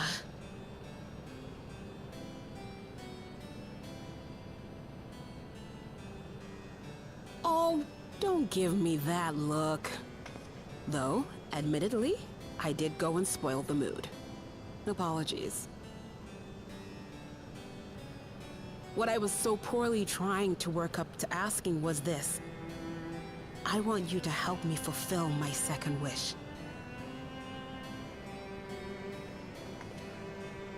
I have a good feeling about this place. There is so much here I've never seen before, I just know it. We'd love to see it with you. I thought you might say that. Thank you. Windspath Gardens is home to a collection of flora and fauna that once thrived on the continent. Like the rest of living memory, I haven't explored it in earnest. Controlling my vessel demanded all of my attention. But at long last, I'll get to meet the creatures here. Wrap things up with a perfect little adventure. So, shall we?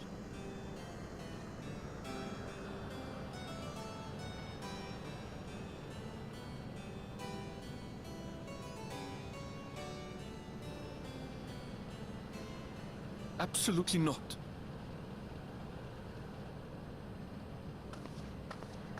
We're to grant you your wish, and then what? You'll leave?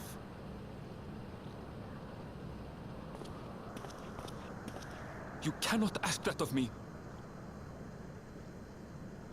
Oh, Eleneshpia. Please understand. I just wanted to end on a happy note. Not only for myself, but for all of us. Better that than a sad goodbye, surely.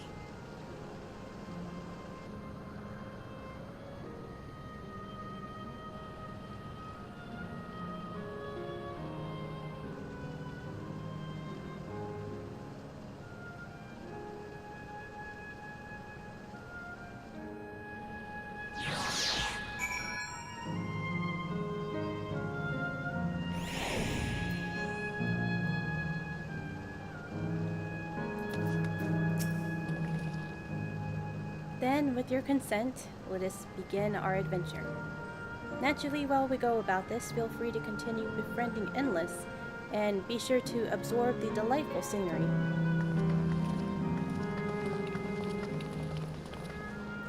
This is gonna hurt.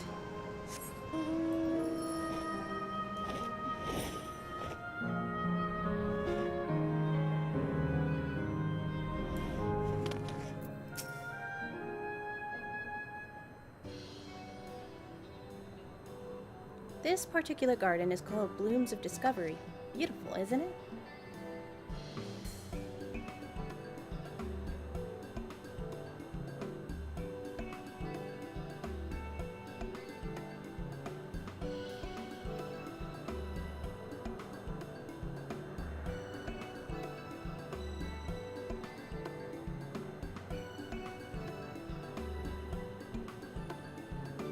absolutely stunning. And they're all actual plants. They are indeed. These specimens were brought here hundreds of years ago for conservation, as the calamity did push them to the brink of extinction. So this zone is like a great conservatory. Precisely, my dear Cryo. Here you will find flora and fauna the likes of which you will no longer find elsewhere. Doesn't the thought just set your heart aflutter? I suppose. I expect that some creatures I encountered outside of Tyrell might have cousins in this world. While I am no expert in life and these reflections, it would only make for a truly interesting study to compare them. Now there's an idea. Leave it to my pupil to think of such.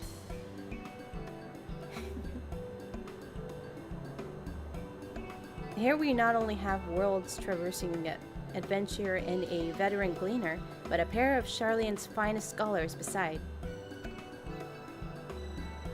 It is a veritable gathering of inquisitiveness, and I am thrilled to be a part of it.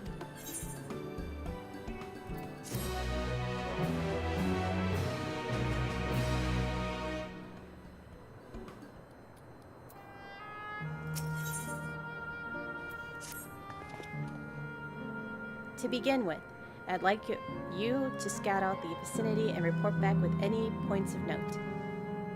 This would be a good opportunity to speak with the locals. They're bound to be familiar with the area after all. As Eleneshbia suggested, it would be interesting to compare the creatures here with those native to the source. I never ventured outside of Tyrell, so I look forward to your insights.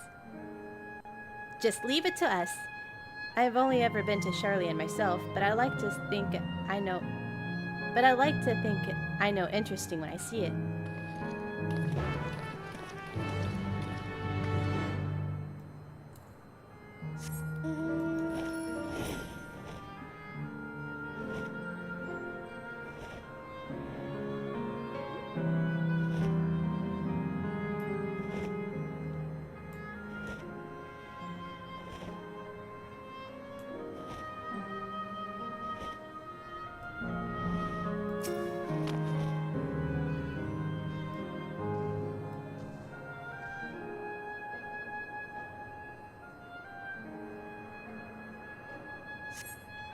You see a creature wandering around that resembles a treants native to the Twelveswood.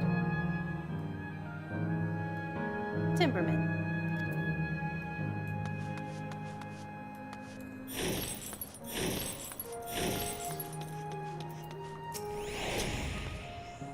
Hello there. What am I doing, you ask? Look up the trunk. See the plants within capsules? These are species that either can't survive in wind-path gardens or would become invasive to disrupt the ecosystem. The capsules recreate conditions they require, from tropical to frigid climes, and keeping them isolated. In this way, any and all plant life can be preserved here forever, just like ourselves.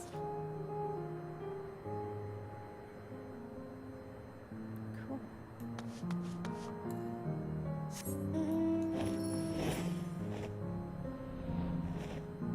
Thank you, Philok, for the submarines.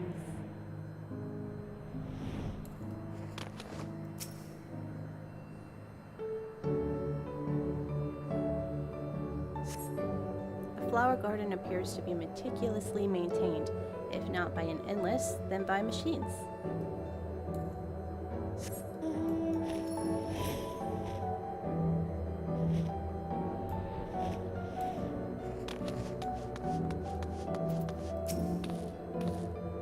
My ancestors aren't exactly Alexandrian, but hailed from a place called Conde Petai. They had some unique customs there, for instance. When greeting someone, you had to say "Lally ho" in a spirited manner. Our settlement was also famous for a gigantic tree that grew nearby. It was so enormous that when you stood at this base, the roots covering the ground went beyond the horizon. A terminal here in Windspath Gardens is apparently inspired by that very tree, the Lifa tree, its name was called.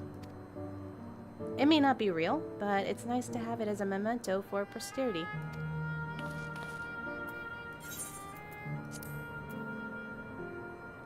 Rent.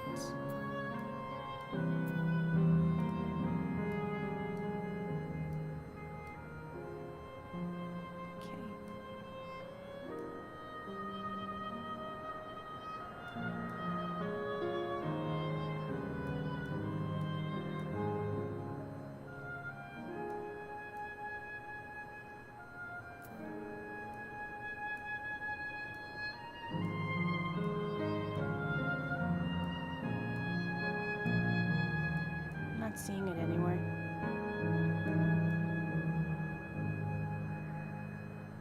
Maybe in some other place.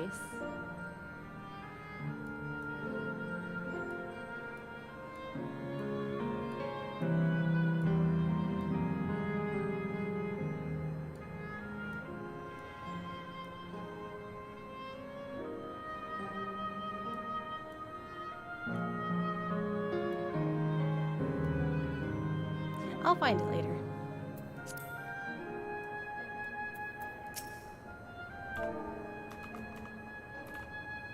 Lily ho.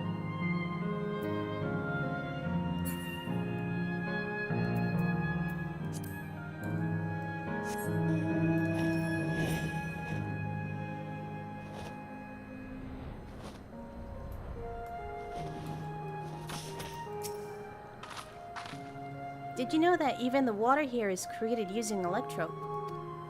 The initial product is too pure though. The adjustments had to be made so the composition resembles what is found in the natural environment.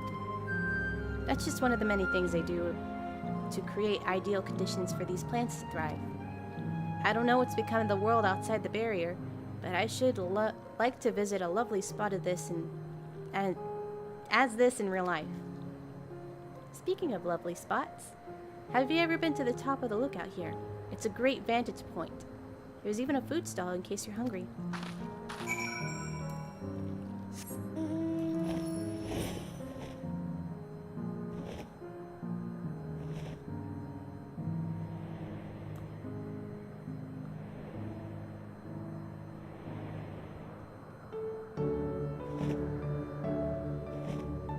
Oh wait, is that my hunt?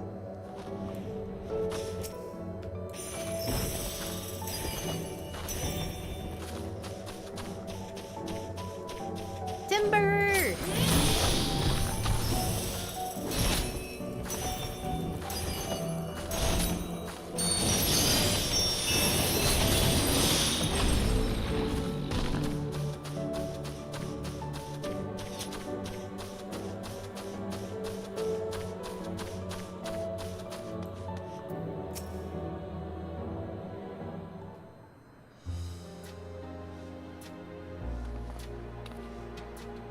Ah, welcome back, Lusa. Kryle just delivered to me the most fascinating report. You have some engaging impressions to share too, I hope.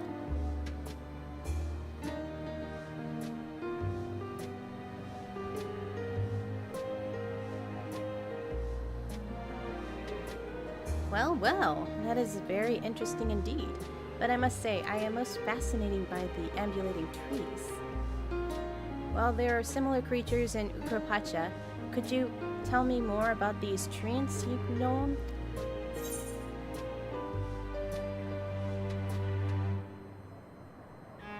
They like to hurl acorns at you, exploding ones.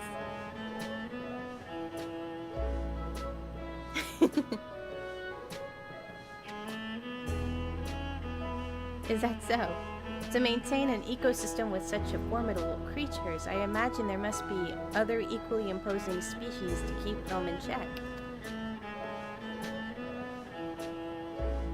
The management of ecosystems, that calls to mind the labyrinthos, does it not?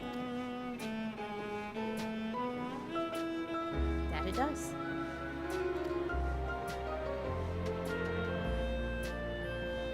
Lest you wonder, Labyrinthos is a storage facility deep within Charlian that contains a recreation of temperate climate zones.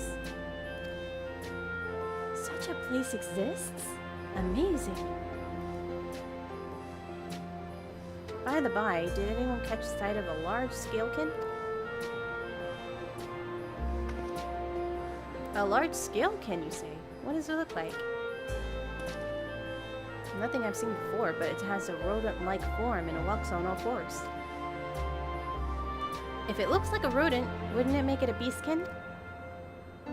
No, it's covered in scales. Ones to appear to mimic the succulent plants. By that, I would definitely classify it as a scalekin.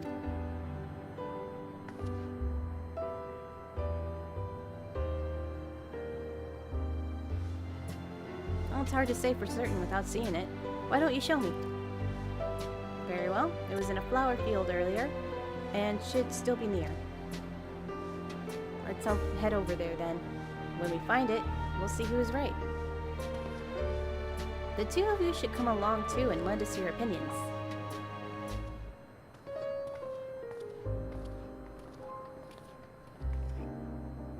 Go ahead, Lusa. I'll let the others know and then join you.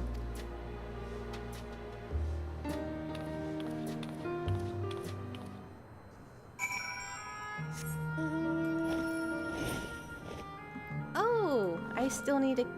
Okay.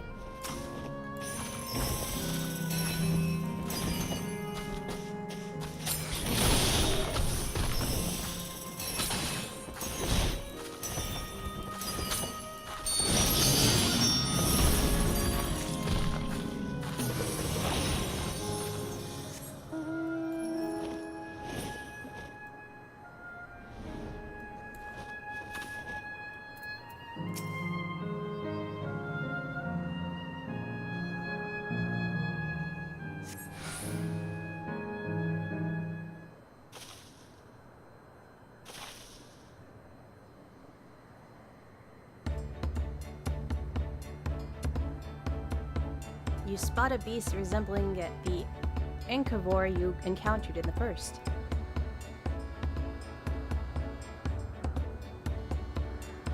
That's the one there.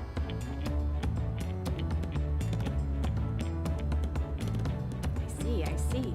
At a glance, it certainly has a look of both scalekin and beastkin. Let's examine it more closely, shall we? Tell me your observations.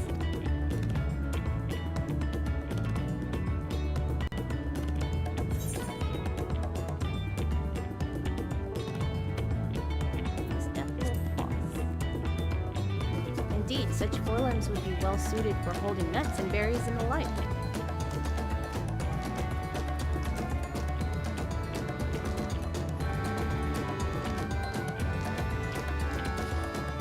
Having studied it, I believe that the scales upon its back are in fact a unique form of hide.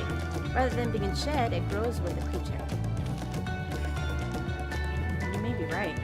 If we consider that along with the other characteristics, such as its face and hands, it's more likely to be a beastkin, like you said.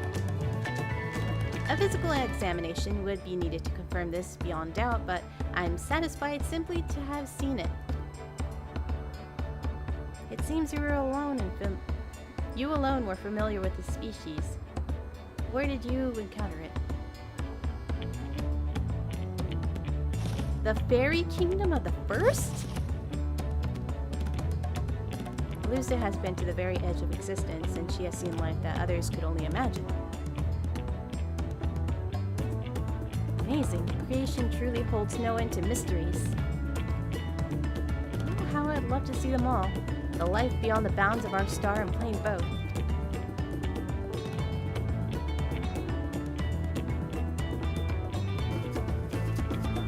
Looks like we're having fun.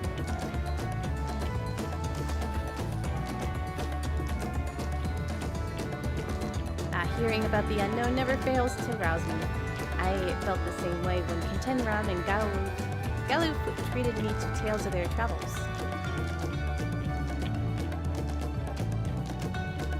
You've met my grandfather too? Oh, didn't I already mention it? It was when Galu came to Tural to investigate the Golden City. I happened to have business with Galu Jaja so we met in Tuliola.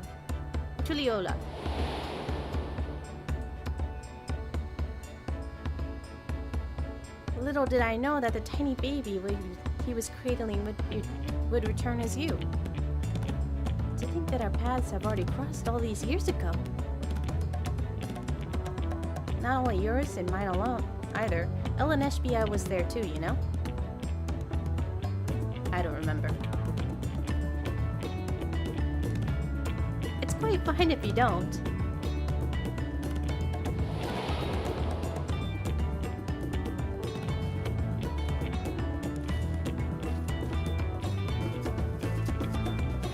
It was actually because Galuv told me about Charlian that I later urged Eleneshbia to take up cleaning.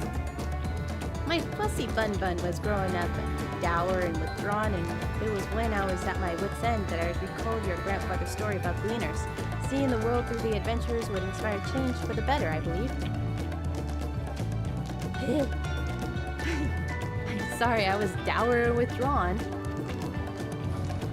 If you ask me, you still have some work to do, but it's because of that you're with us now, and I for one am grateful.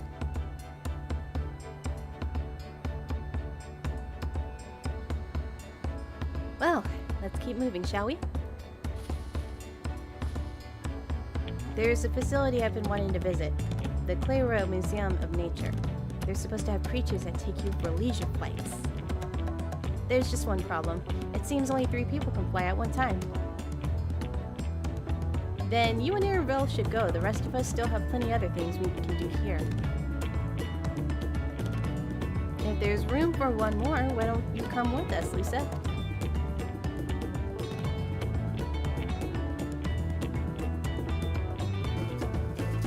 Then it's settled. The museum is at the bottom of the ramp that runs west of the Laynode Arrow. Come on.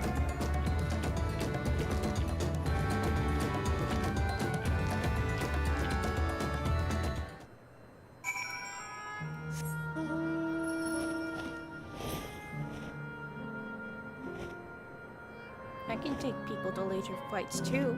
It's not like I can fly or anything. I can carry people. What do they have what I don't?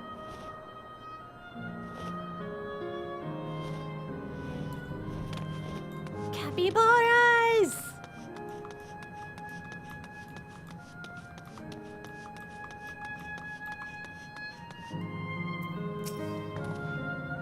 Here it is, the Clara Museum of Nature. The main building is closed due to an aether shortage, but happily they're still offering leisure flights. And these are the fellows that will bear us? How adorable! They don't look capable of flight.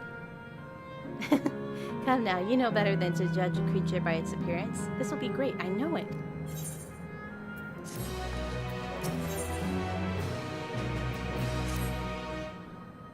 Begging your pardon, but this is where you can go on leisure flights, yes? Indeed it is! Bearing you will be our adorable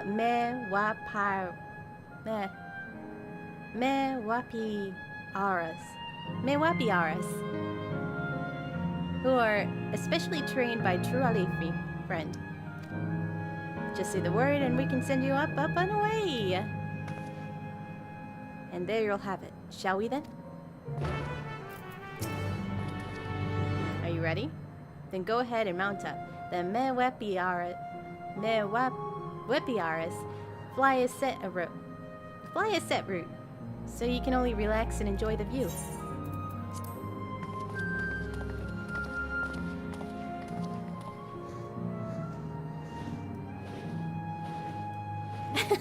How exhilarating! I'll be damned. They really do fly. Hey, the way that we're flying in formation, don't we look like migrating birds? Except we're on giant rodents. Speaking of migrating birds, the Millard is where your name comes from. Did I ever tell you that? That I knew, but I learned it from a shamanist, not you.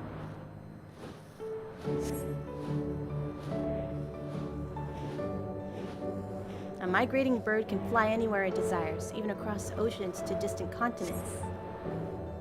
And you've done just that, my clever Millard. I thank you not to call me that.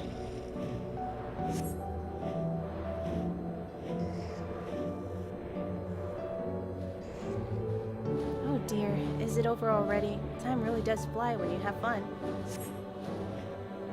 What a joy to see living memory from up high.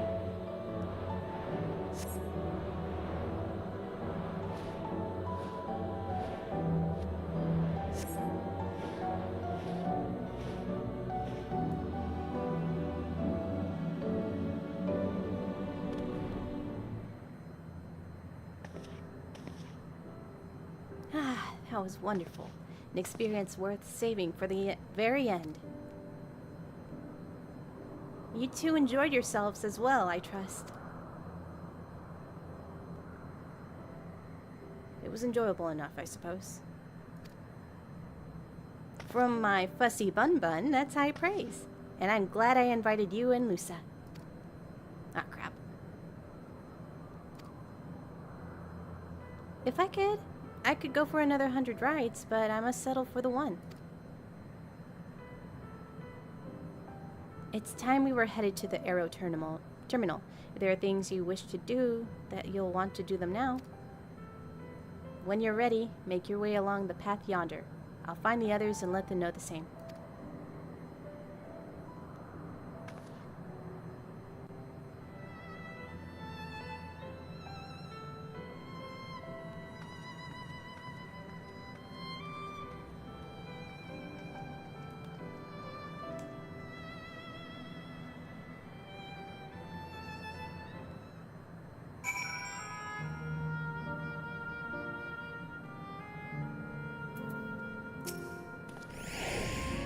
She's only a facility created from her memories. I understand this.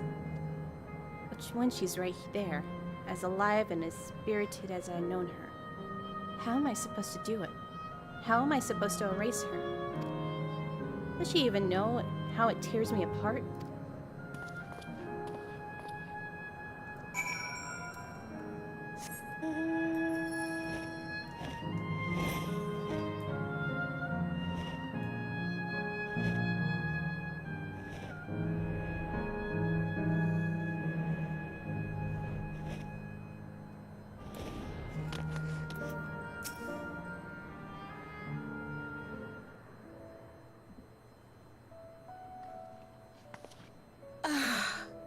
How delightful this has been. Not since my journey with the Dawn Servant have I enjoyed myself so. No, I'm selling it short. This was even better. And that's because I was able to share this adventure with my darling boy.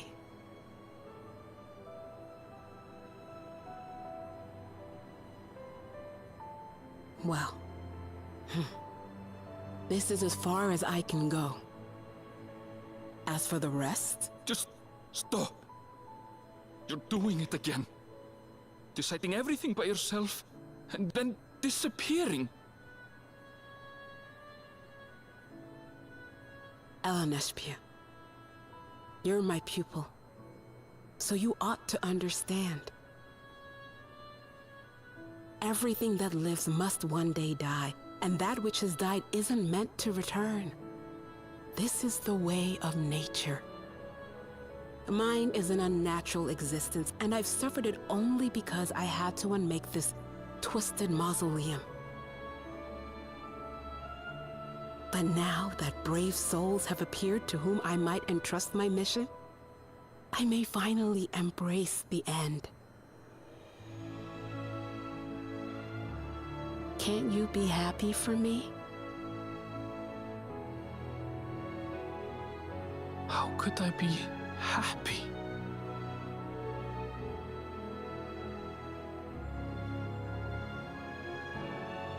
I was actually quite scared, you see. Scared that I'd be trapped inside the barrier forever and denied the thrill of discovery for all my days. Your coming gave me courage and comfort, Eleneshpia. More than you know. And now here I stand, unburdened and free. In this moment, the happiest of my life.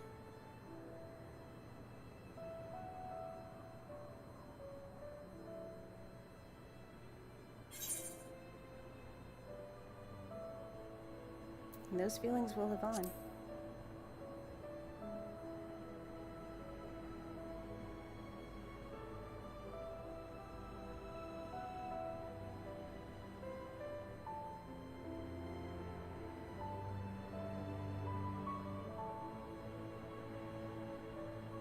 As you wish, Mother. I'll continue what you began. You were right, of course. Leaving home has broadened my horizons. I've met my friends and found this place. So I bid you leave your dreams with me. And no, I'll go where you couldn't go, and do what you couldn't do. I will.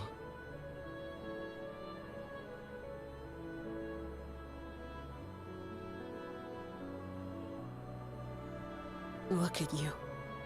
All grown up and dependable.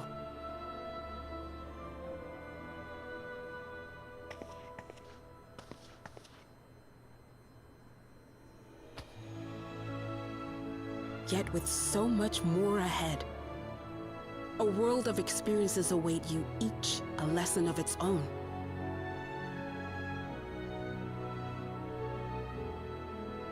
You may know failure and burning regret, but these too shall become beacons to guide you. So come what may, hold your head high and carry on with conviction. And wherever your journeys take you, keep me close to your heart, will you? I should like to be there, to see what I haven't seen. You will be, Mother.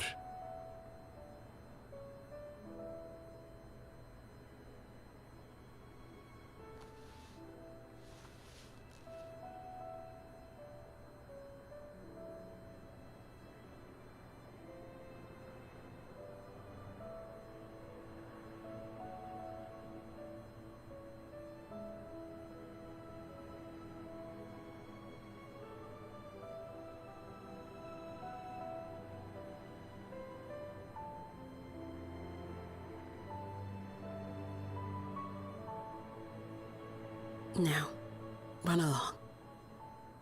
And never forget that you're my pride and joy. I trust you all can handle the rest. Take care, and farewell.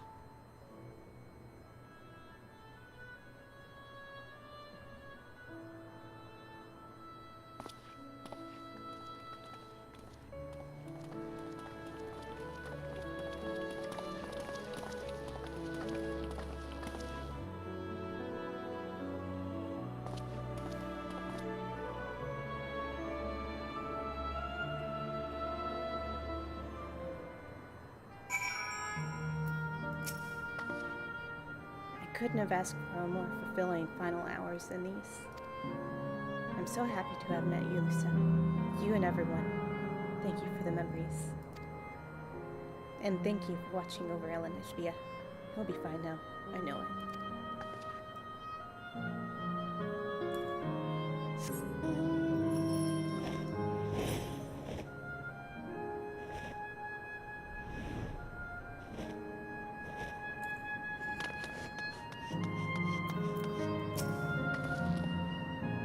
We'll leave this to you, Garenville. I won't waver, not anymore. If you ready yourselves, then so am I.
that makes all of them.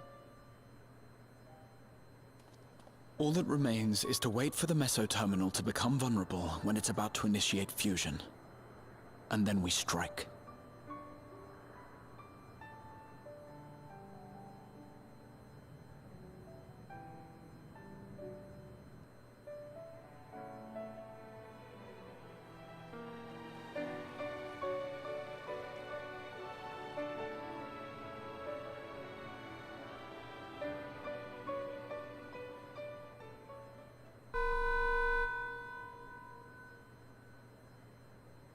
Please be advised, we are entering the final phase of world bridging. Repeat, we are entering the final phase of world bridging.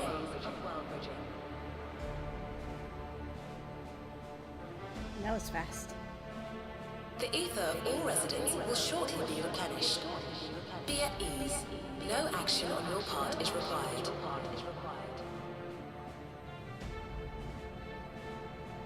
We thank you for your patience.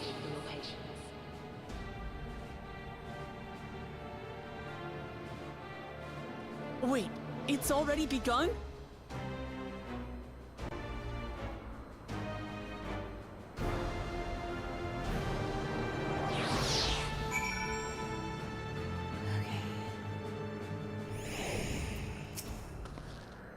Not a moment too soon. It's as if she's saying she won't let us do as we please anymore.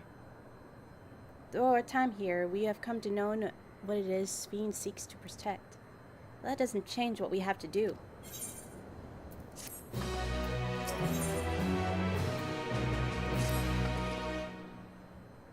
We'll carry out Kathkiwa's plan. It is our best chance at stopping Sphene. It will be dangerous, I shouldn't doubt. But you're all prepared, I assume? Yeah, this story freaking rips my heart out. I played this already, but it gets me. That goes without saying. Come, we head to the meso-terminal.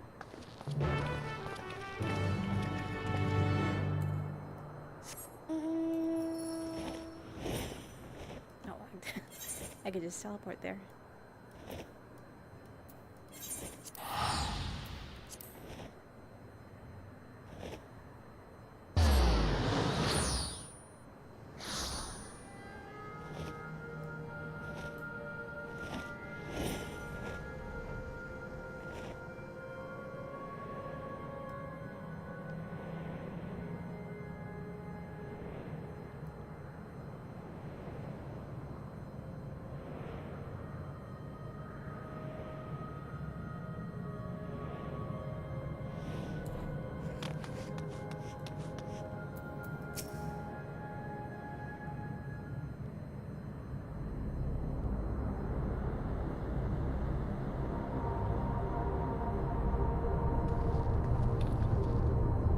No good.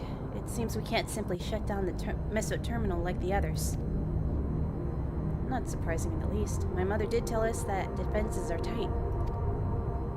But she did leave me with the means of circumventing them. A program that will send your souls into the terminal's memory banks. Therein lies a virtual domain generated by Sphene's memories. So would we venture into the domain and hence seek out and stop Sphene? If our souls are transferred into their entirety, dying in that domain would be no different than dying outside of it. There is no guarantee of a safe return. Better not die then.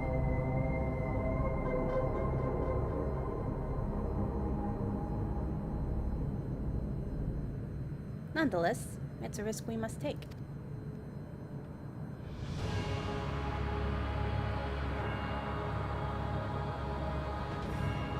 We've already come this far. I'll be damned if we're going to turn back now. By meeting the Endless, I've gained a better understanding of Sphene and the burden she bears. I want to say a few things to her when we meet again, even if it doesn't make a difference. Whatever happens, we won't let Sphene walk her misguided path any longer. For those we've yet to meet,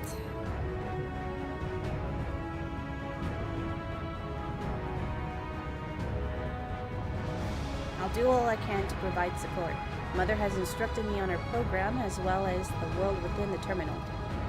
I'll also keep an eye on your bodies while you're gone. Should it come to it, though, I won't hesitate to call on the comrades alone. Outside, I'm acutely aware of my limits. Upon entering the terminal, we will most certainly meet the fierce resistance from its defenses. Then there is Fiend herself. In order to initiate interdimensional fusion, she said that she intends to erase her own memories. What manner of entity will she become as a result? None can say. And if she invokes the key and opens the portal to the other worlds, she would have access to vast amounts of ether to bring to bear against us. We must be prepared for anything.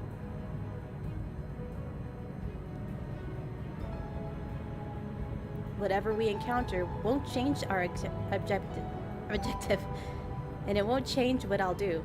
Come, my friends, it's time to settle this.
Oh, crap.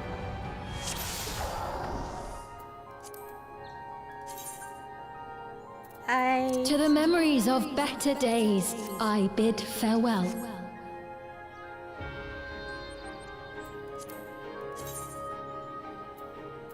Oh, where is it?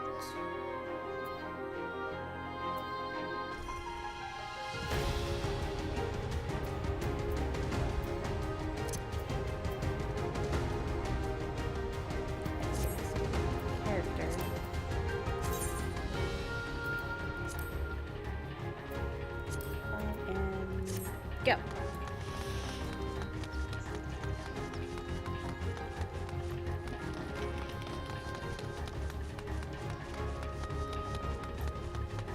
Have you heard? Princess Fiend is here.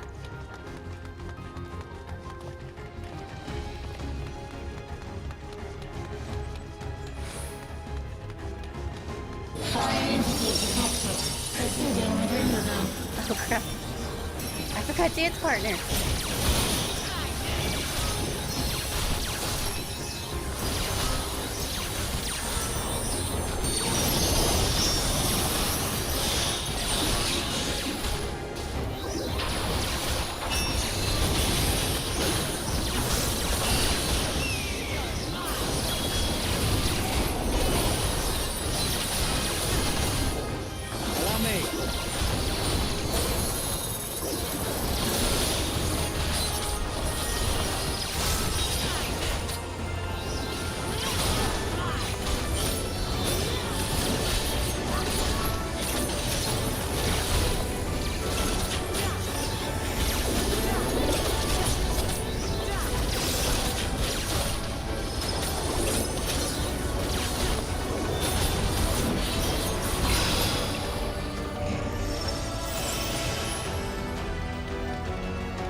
Your smile means all is right with the world.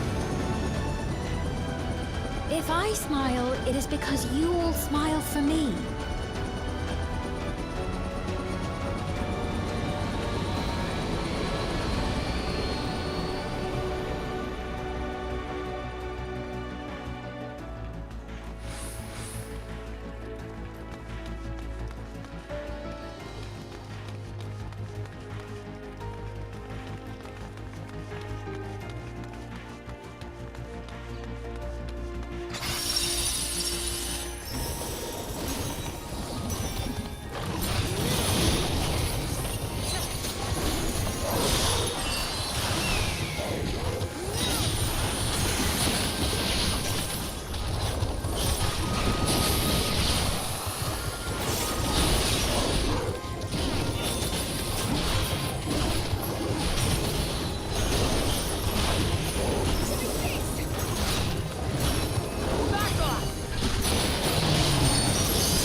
security protocol.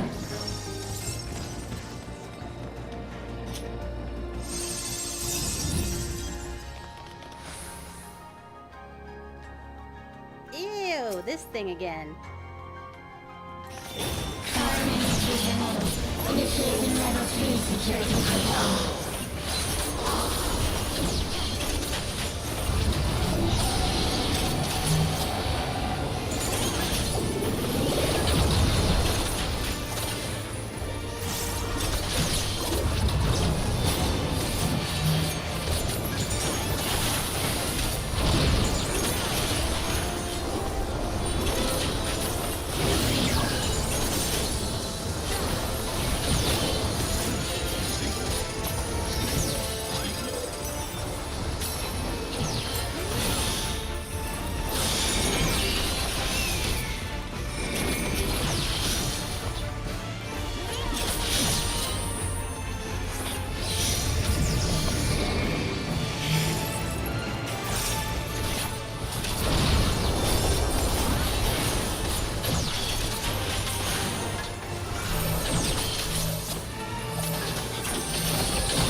And I will protect you.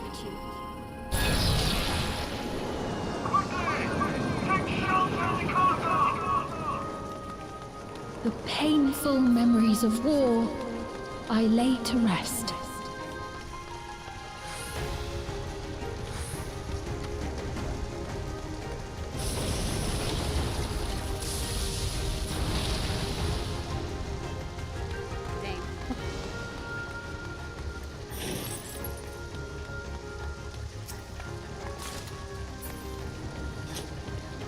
Is that person dead?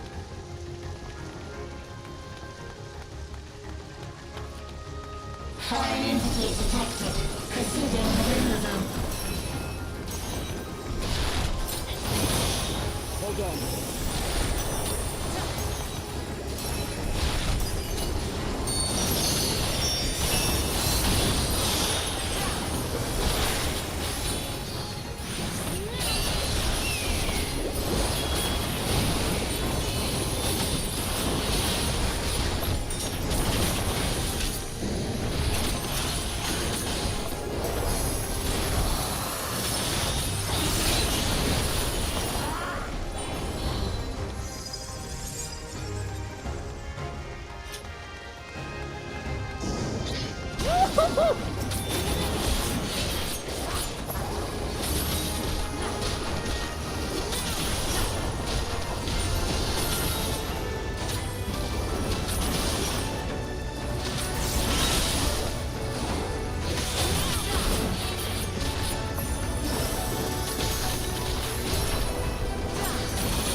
to them.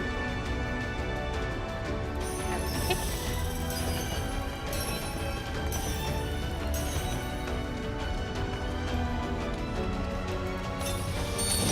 Security breach confirmed. Initiating level 5 security protocol.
Just the beginning.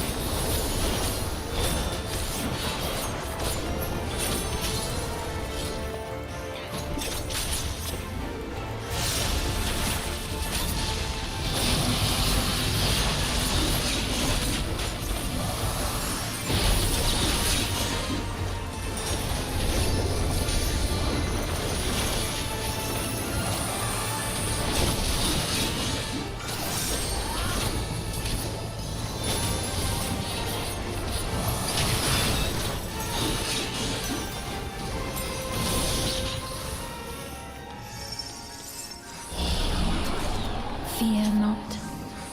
You will all live on. And at the last, my final endless.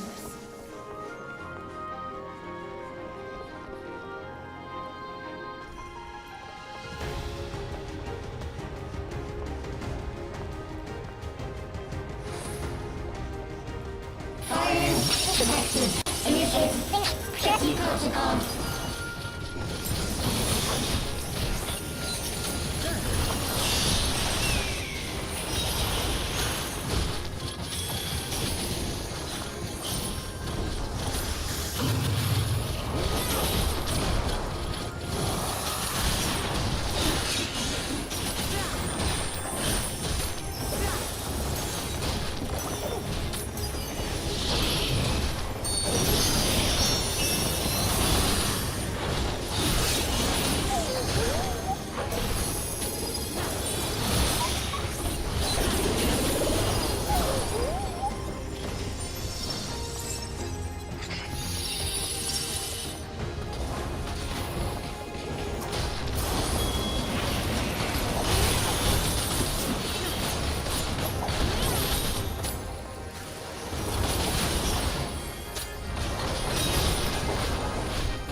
They've done it!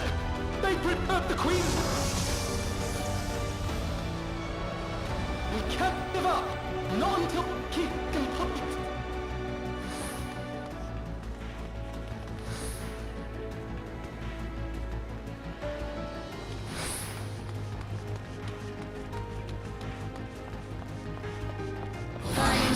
Really tired.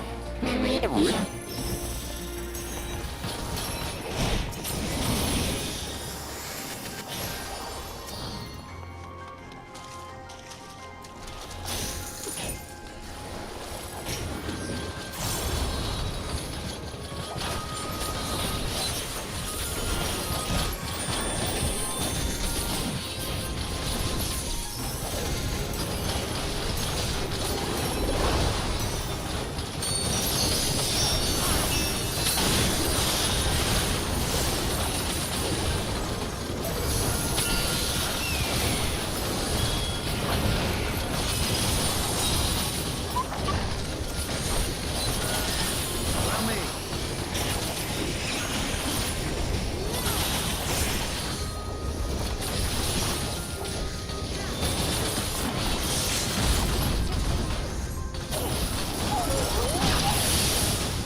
Ooh, the Eliminator.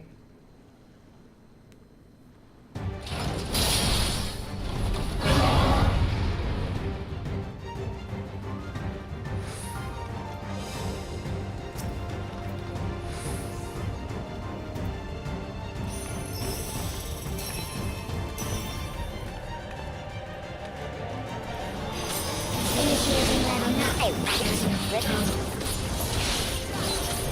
Activate permanence. Engaging authorities.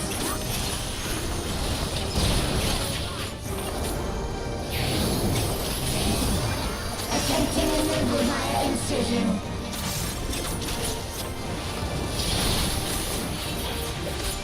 Attempting removal via incision.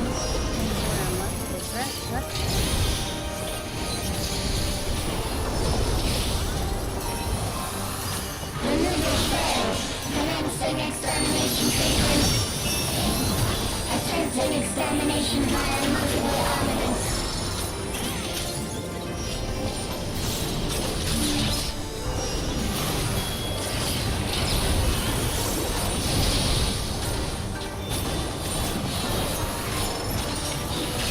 Purging via armaments. Acquiring target.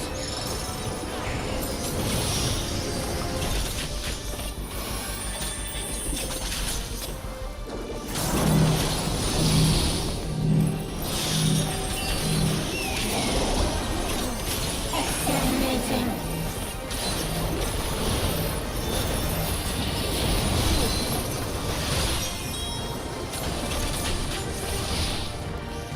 Commencing final attack sequence.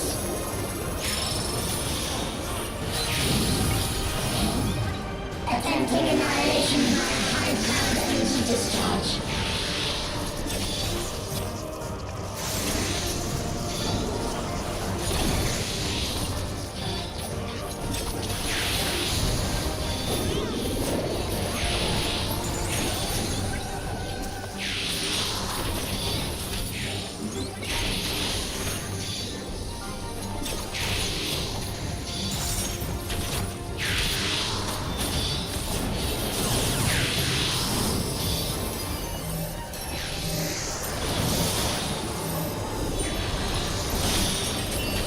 Energy accumulation complete. Initiating final attack protocol.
Requesting total annihilation. Annihilation. Annihilation.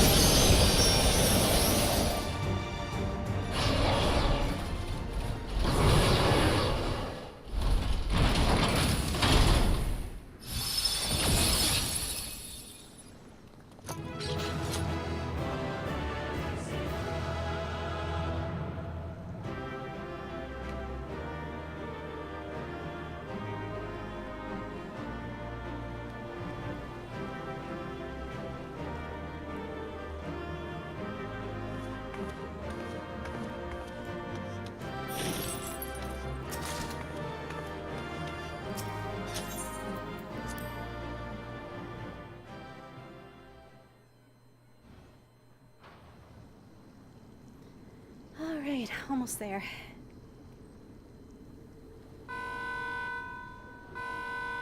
Took longer than I expected it to be.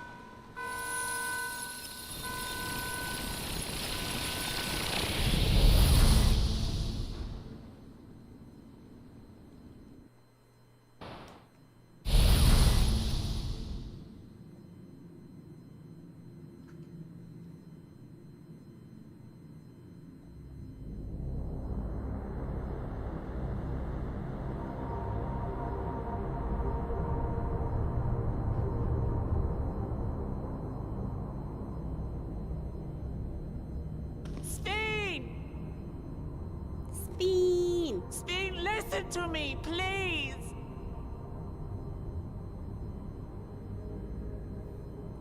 Crap, I don't think anyone's I'm playing afraid now. she's gone. Might have to go heal her. Oh, Synchronization will soon be complete.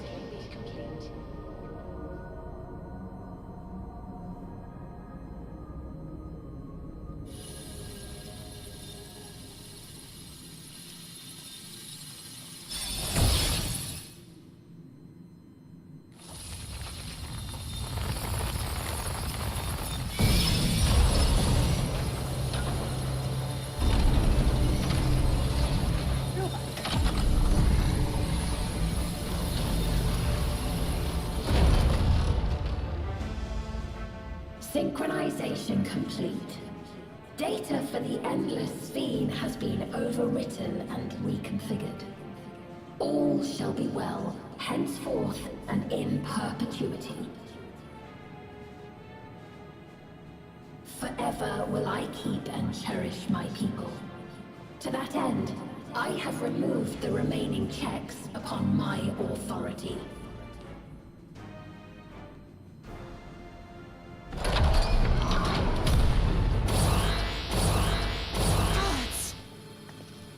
Obstructions to the plan will be summarily removed. Wait! I still haven't said... Be gone from my presence.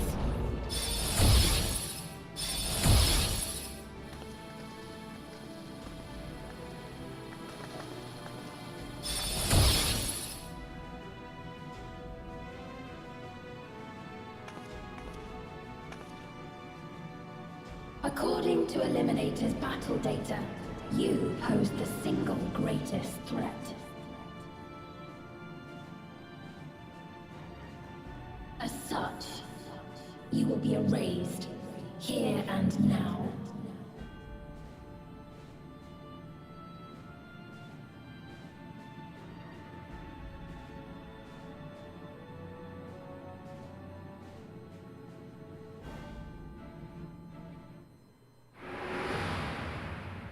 I am the bearer of the memories of Queen Sphene of Alexandria, and my desire to protect my people transcends all others.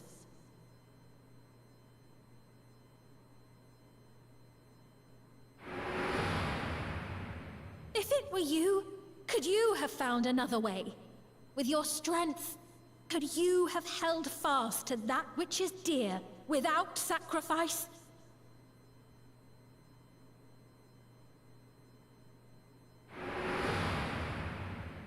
Listen to me.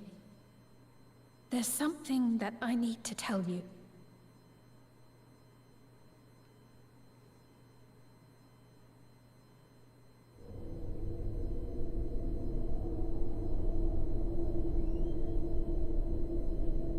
Is that concern or suspicion?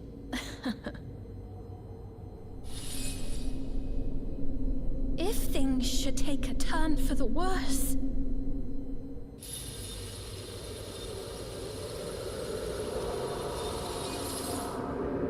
might I...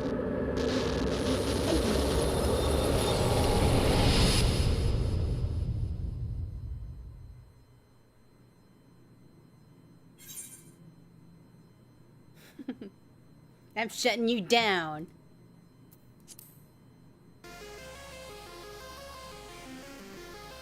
Obstructions to the plan will be summarily removed.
Yeah, you know what?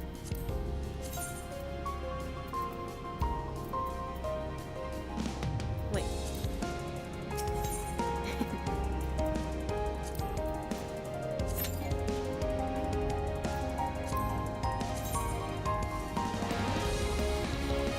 Oh my god.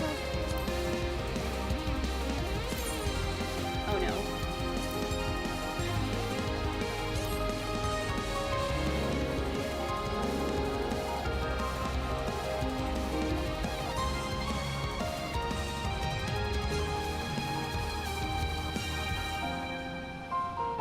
The only time I need a group of NPCs to help run this game.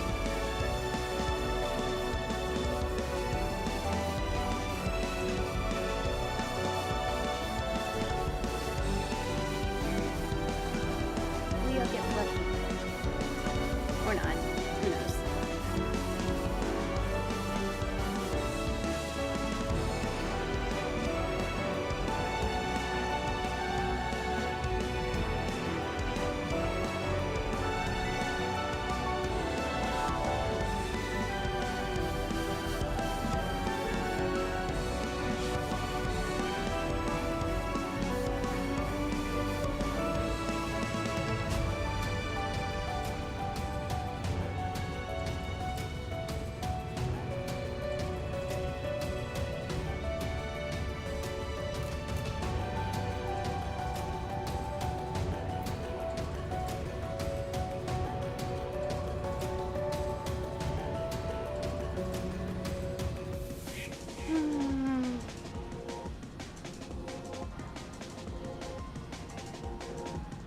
This took about 5 hours. I was hoping to get to the 7.1 patch, but I guess I'll have to save those for tomorrow.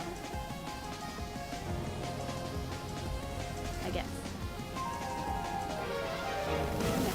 Yeah, no, I have to do it by tomorrow. I have something planned for next week.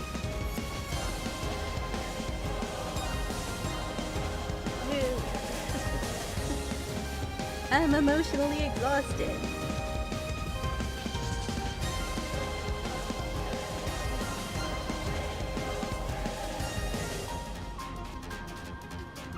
Maybe we'll go faster, Irish.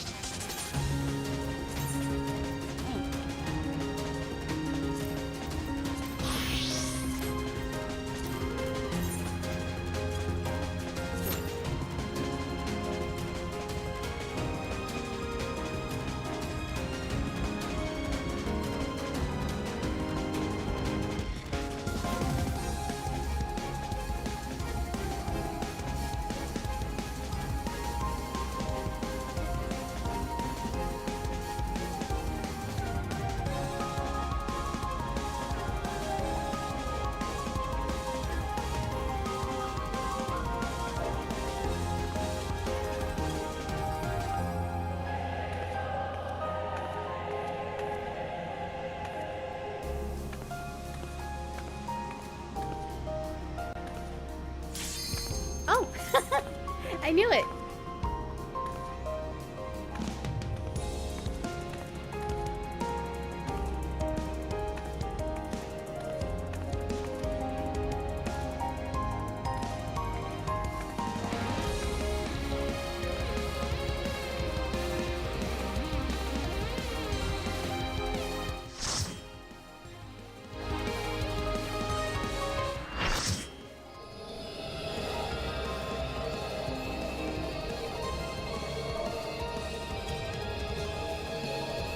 The worlds have been bridged. Be at ease, everyone. Your ether will soon be replenished.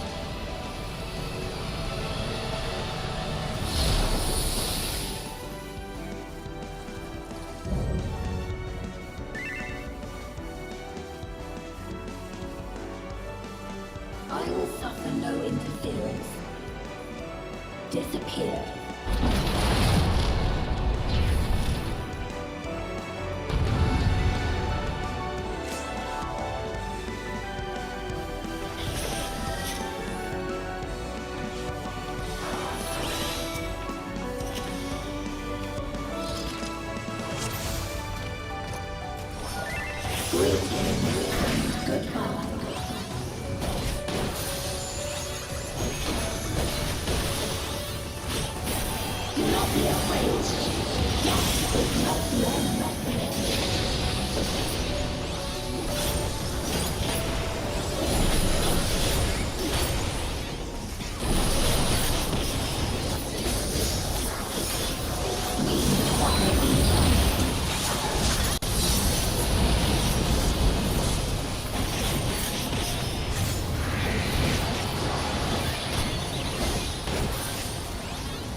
Oh dang, someone died.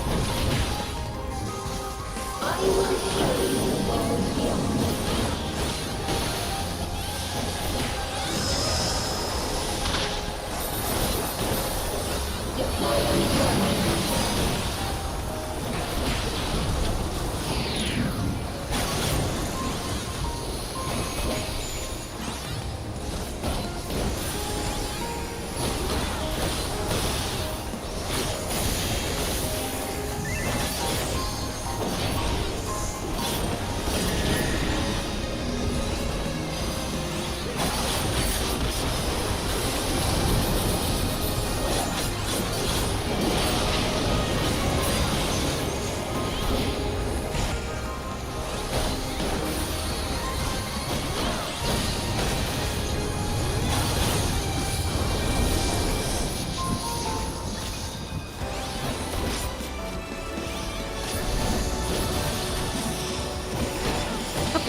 Oh, goodbye.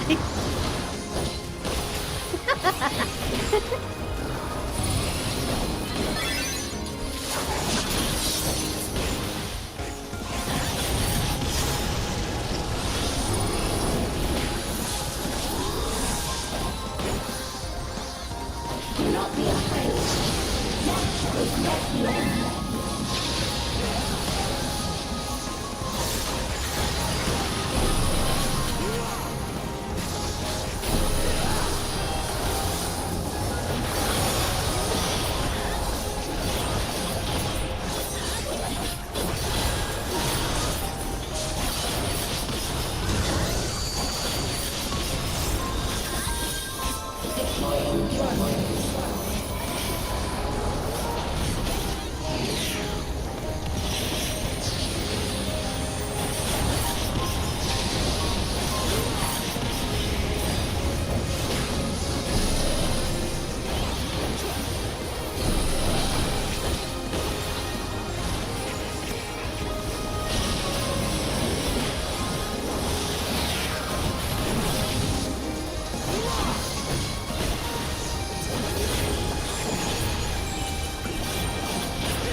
God, the DPS are dead.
Attention. How did that get me?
There!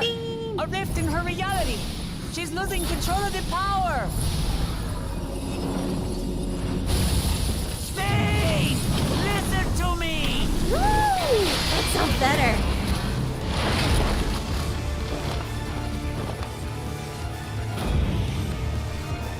understand! I do! And I know that you won't be swayed from your course! But if there's truly no other way to resolve this, then face me! Not as a machine, but as the real you!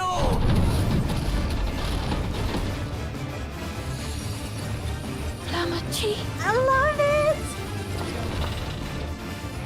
Spain!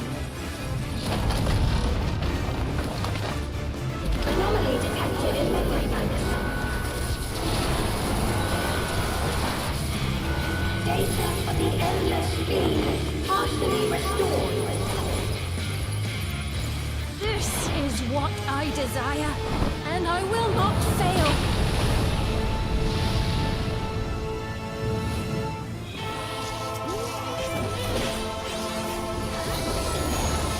I can't bear to lose them. Not again. I feel your pain, as if it were my own!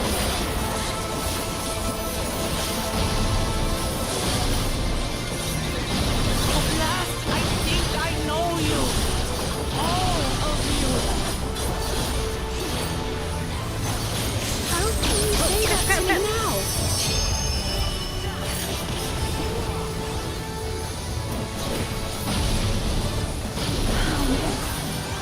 It's over, Sphene!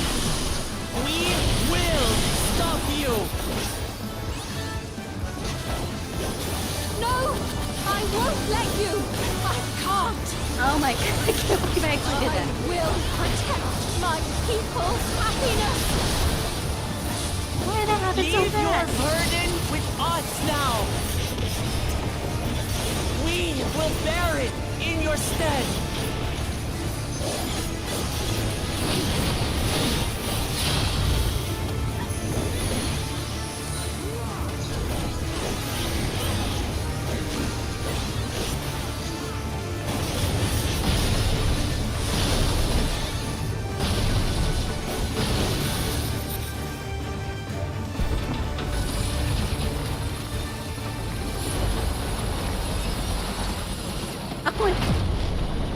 I can't believe I activated Sneak LB3. Why did I do that?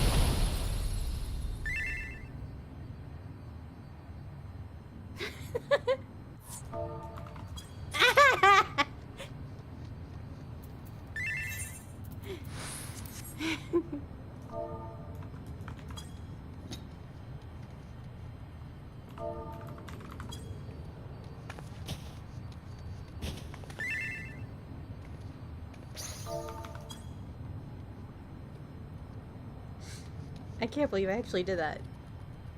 Okay, I'm just gonna go. Oh! Oh! Jesus Christ! I hope no one was watching.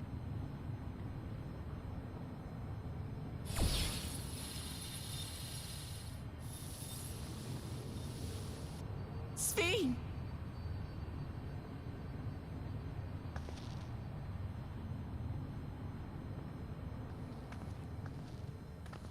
Your voice reached me, Lamachi. Is it really you? No, only in part. My memories as a living person are gone. I've been remade from those I had as an endless. However, I cannot remain long, for the meso-terminal will soon cease to function.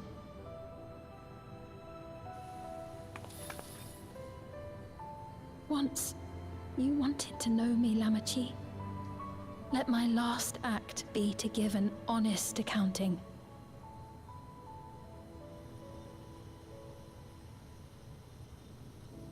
I am, above all, sorry for the suffering I've caused your people and mine. I am ultimately powerless against the inevitable, unable to do aught but visit harm upon the innocent. I am, in the end, a pitiful, selfish creature. One that should never have been created.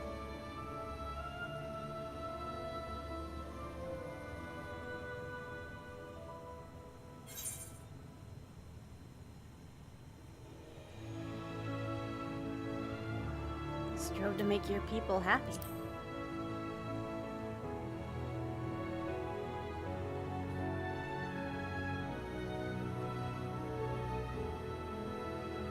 Our nations are worlds apart, but they feel so close. Who knows what we could have accomplished had we walked together towards a shared future. And yet, it could never be so. We each had our own to protect. If only I had met you when I was still alive, then perhaps. But it's no use dwelling upon a miracle that didn't happen.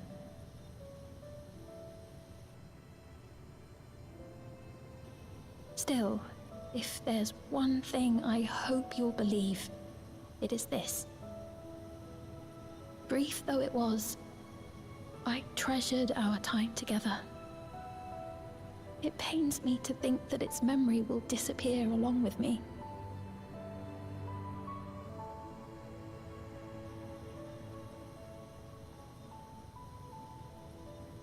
I know I have no right to ask this of you, but when I'm gone, my people, will you? We'll take care of them. Don't worry. And we will never forget the Endless. Neither them, nor the time we spent with you. So be free of your burdens, Sphene. And sleep well.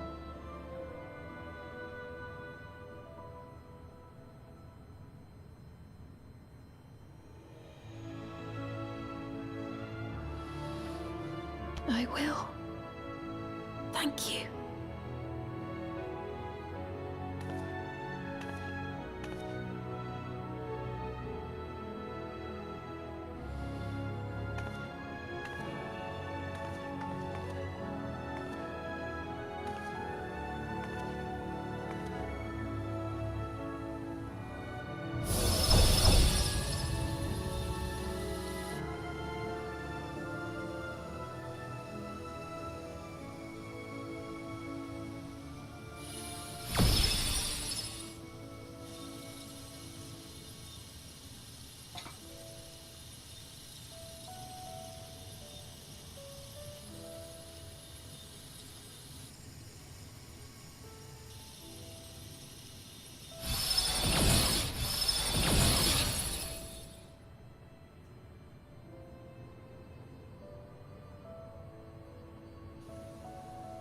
Farewell, my beloved Alexandria.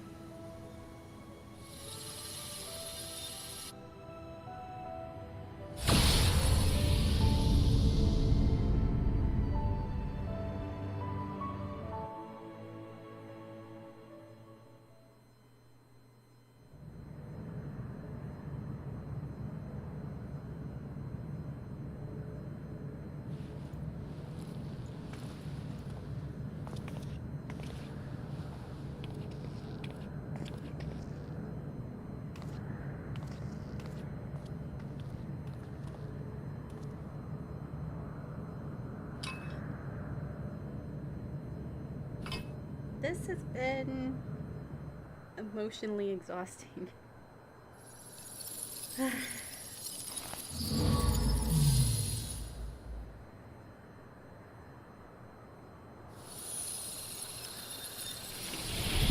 did I expect? This is from the same person who wrote The Sorrow of Werlet.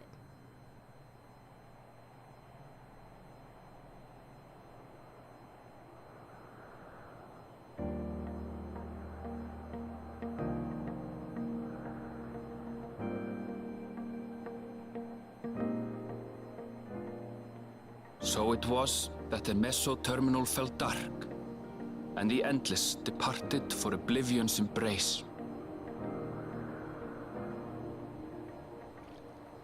Their resplendent paradise was no more, as the memory sustaining it faded with the golden light.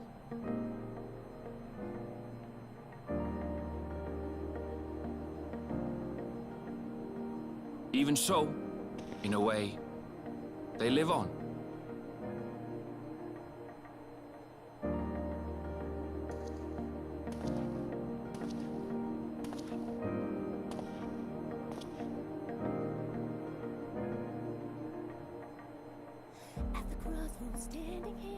This I felt with conviction, as I basked in the glow of a new dawn. All this pain inside of me, don't know where it starts or when it'll end. Try to tame the agony as I close my eyes and scream to the wind. Look around and find me standing all alone. Look again, we're standing there. 'Cause the storm has taken everything I know. Don't know why I thought I'd make it by myself. After all that we've been through, out of time I'm running blank and somebody help. There's so much in life I couldn't understand. Standing tall, we'll face tomorrow hand in hand. We've been halfway through the war, but we're never losing sight of everywhere that lies. It remains to be seen how interdimensional fusion may have affected other reflections. Kryle's parents spoke of the power's capacity for both good and evil. I cannot help but wonder how Svin's deeds will be remembered by those they touched. The key that started it all was entrusted to the adventurer. Bad idea, really. Such an artifact certainly lies within the Scion's realm of expertise, and no objection was raised to their retaining it for research.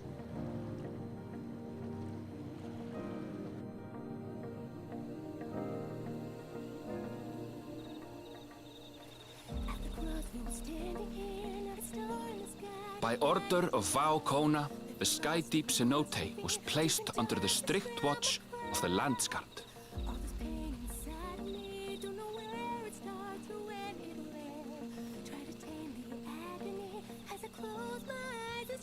With the mighty Bakul Jaja among their number, they shall not want for strength, even in Soralja's absence.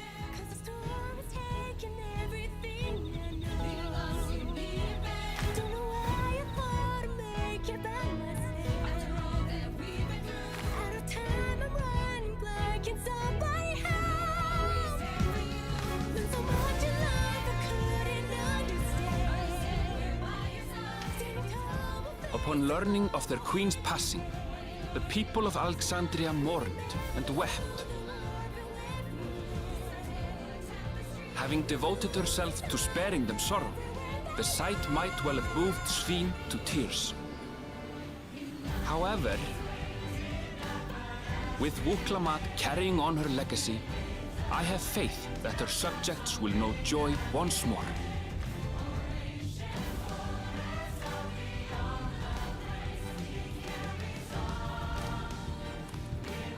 As anticipated, the news that young Gululja had succeeded his father as king was greeted with trepidation. Reception was also mixed when Wuklamat came forward to name herself as the boy's guardian.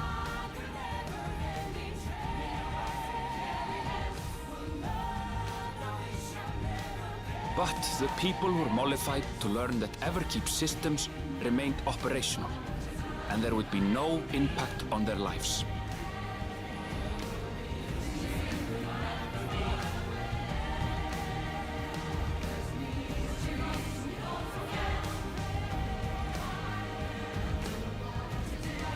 One day, when he is older, Gululja will decide for himself what manner of ruler he will be. Till that day and beyond, may the path of the young king be illuminated by the love of family. So high on the down we set our sights on these horizons. Fly overboard, starry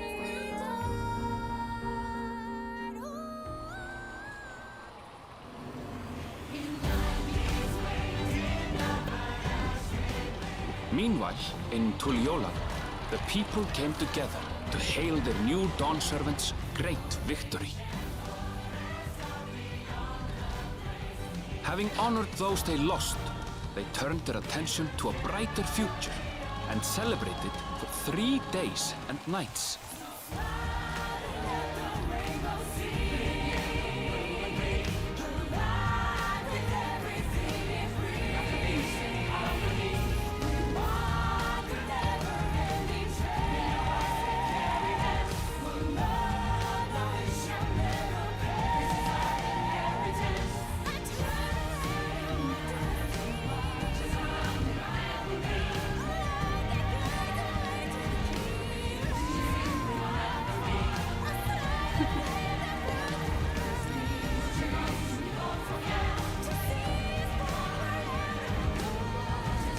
But did he eat the taco though? Did he get to eat the taco? and hold on tight. The sun is rising. Life, take it slow and take a bite. So high on the down we set. Not everything had been resolved, though. Those who had spent 30 years in the Dome struggled to resume their former lives. This and a host of other challenges remained.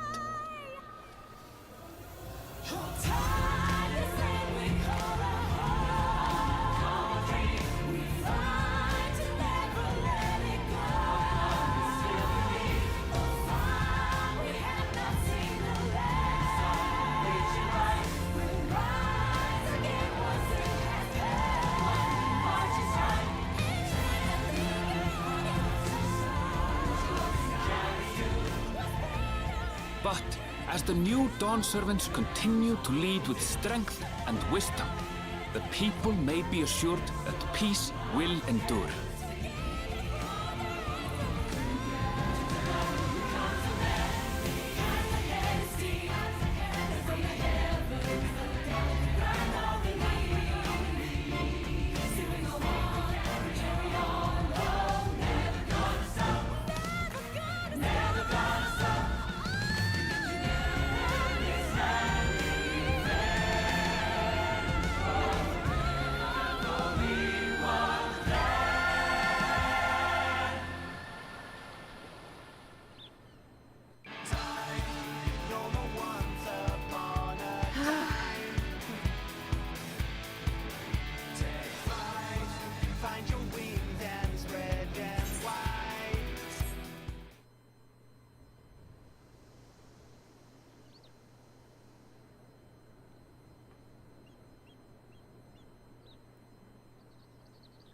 Sorry, I had to skip the credits. I'm kind of pressed for time.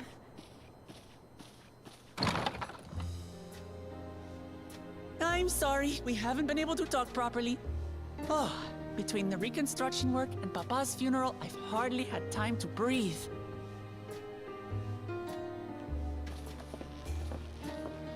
But at long last, there's a lull in my duties. You've done more for us than we could ever hope to repay. Thank you from the bottom of my heart. When we left Eorzea behind to take part in the contest, none of us could have predicted what complications would follow. You truly have a knack for finding trouble, my friend.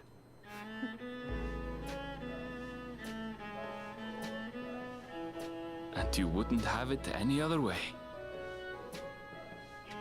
So what's next for you? assuming you're still set on leaving the Gleaner's life behind? I'm off to fulfill my mother's dream, of course. Like she had intended, I'll embark on a journey in search of the unknown. She's sure to enjoy my stories when we meet again in the ethereal sea. Well, well, sounds like a plan. But will you have the coin to get by? I may no longer be a gleaner, but I still have contacts in Charlian. Contacts with deep pockets, always eager to pay for information on new or rare species. You've got it all worked out. And what of you? Any new adventures in the offing? Regardless, until you're ready to leave, you're our guest here in Tulichola. And this time, I won't pester you to take up a post. By now, I know you well enough to know you can't stay in one place. No more than you can ignore the plight of those in need. Your path will always lead you elsewhere, and you'll continue walking it. Isn't that so?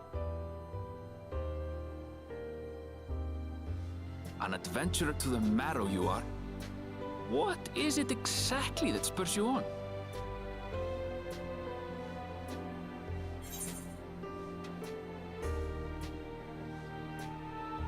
I love for the stars.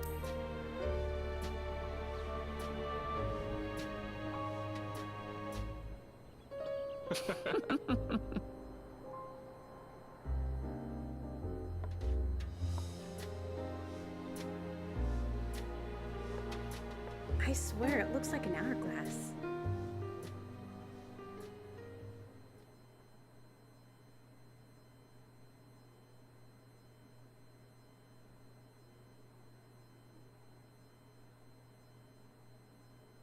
I wonder what that means. Maybe I'll find out soon.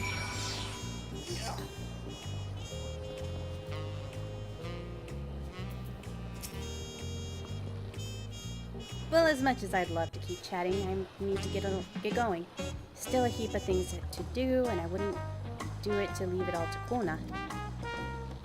By the way, did Galuja decide to remain in Solution 9? He did.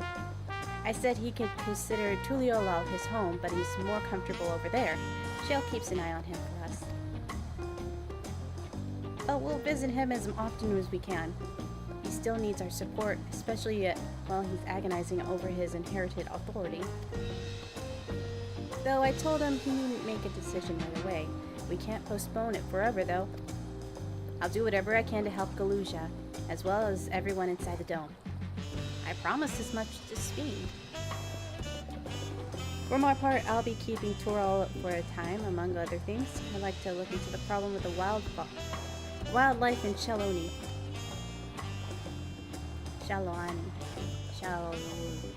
That. So if you get the urge, Lusa, let's go to another journey together. There's still plenty of places I'd like to show you. Now that sounds like fun.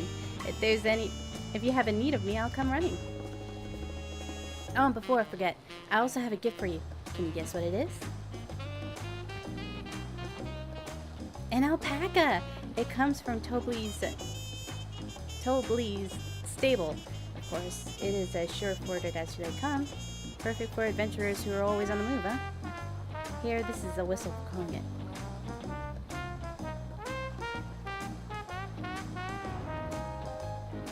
Alright, I'll really get going now.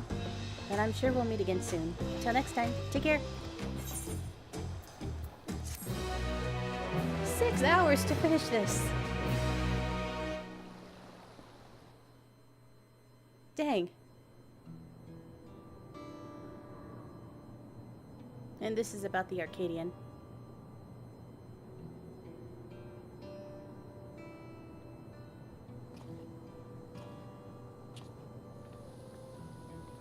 I think I can skip this.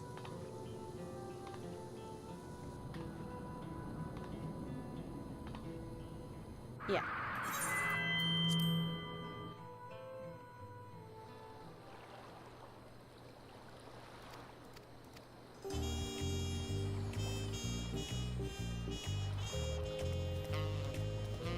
can finally do it.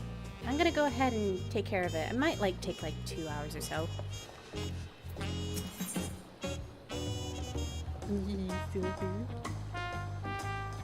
Bull Ruok is eager to hear how you've been getting on. I've been delaying this for like weeks. Ugh. It is a pleasure as always, Lusa.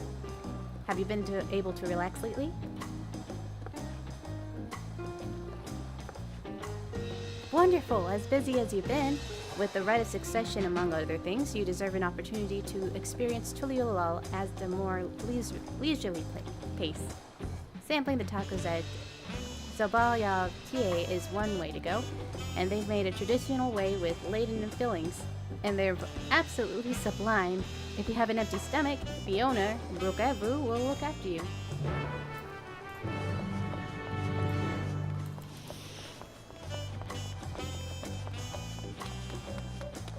Yoshi! Da.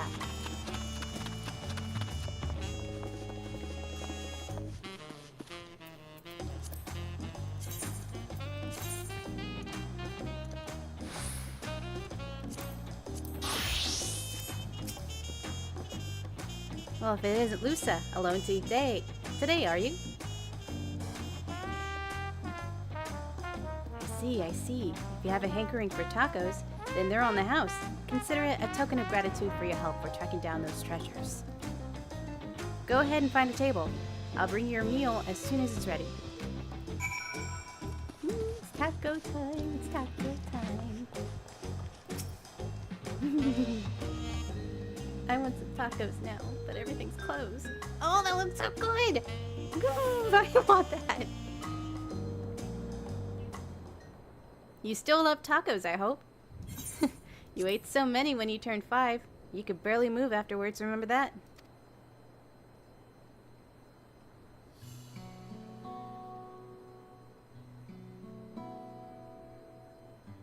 No, not really. That was 30 years ago for me. Oh no.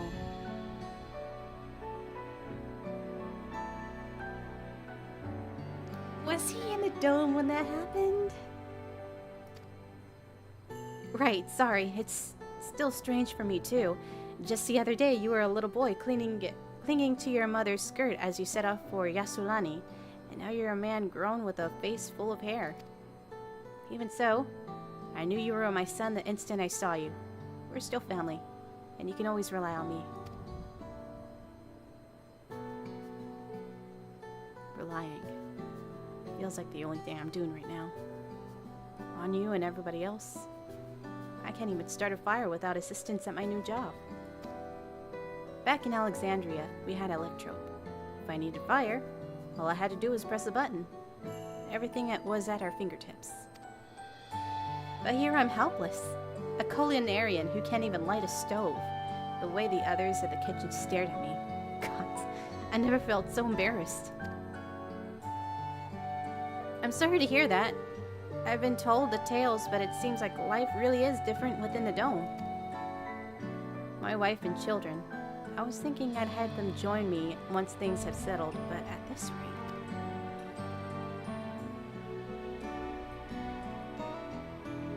I say, you send for them. If they're for your family, then they're mine too. I'll do whatever's necessary to make it work.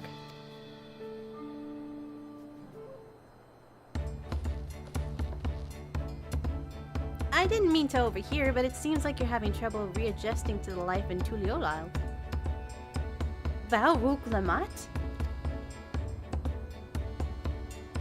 To aid folks like yourself, we've established a support group at the Wing of Reflection. There you can learn the skills you will need to live outside the dome. It isn't easy being back, I know, but I'm hopeful that they can make things easier. That's exactly what I need. I'll definitely seek this group out and bring my family with me. Thank you!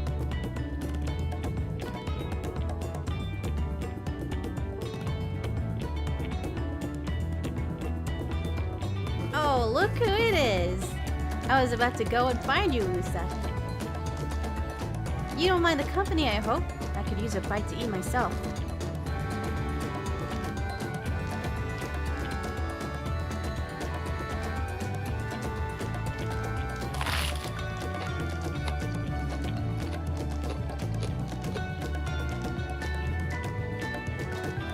Taco's so good.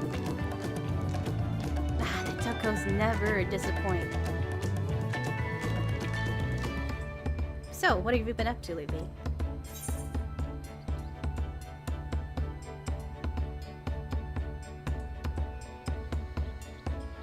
What have I been doing? Catching up on sleep.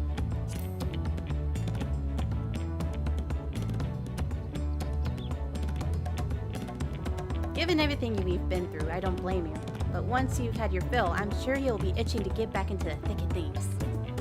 As for myself, I'm being kept busy with duties in the palace, but whenever I have a moment, I like to walk around the street and talk to people. That way, I can better understand the problems they have and share them with Koana to figure out solutions. I was on such a walk just now, and I just mentioned that I was hoping to find you. Koana and I have something we want to discuss with you as dawn servants. Do you have time to come to the palace? Great. I'll go on ahead. Please come and join us once you're finished there. Here.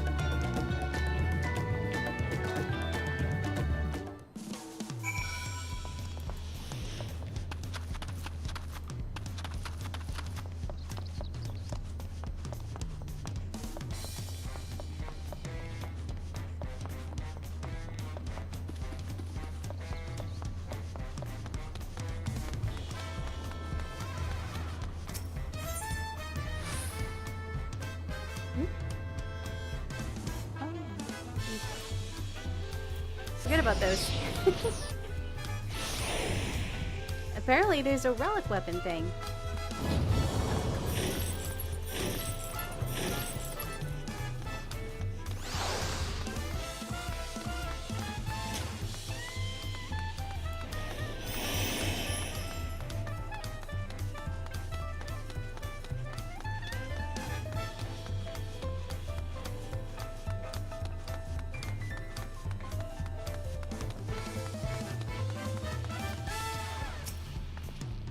Seems Koana has gone somewhere. Sorry.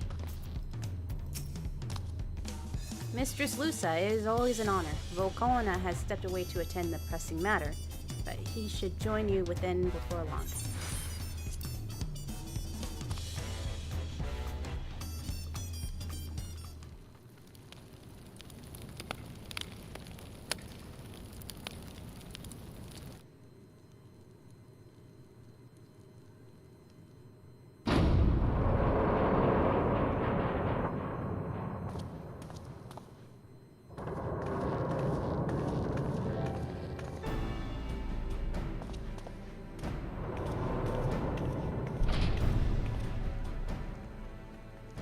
Oh, you're here too. Thou Koana Summerdust, though, truth be told, Alfino and I have been seeing him quite regularly of late. Yes, to share our knowledge of Hanish culture, you see, in hopes of further strengthening your alliance. We were, of course, happy to oblige him. Kryl and I are likewise summoned. Otherwise, we've been carrying on with our work, compiling information on the Golden City. My grandfather embarked on his investigation 20 years ago with our report. We shall finish what he started.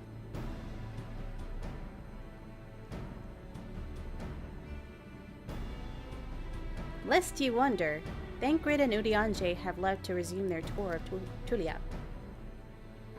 Y'shtola, meanwhile, is back to researching across-rift travel. She was there just a few days ago to get Koana's permission to investigate living memory. By the way, she mentioned wanting to take a look at the key in your keeping at some point.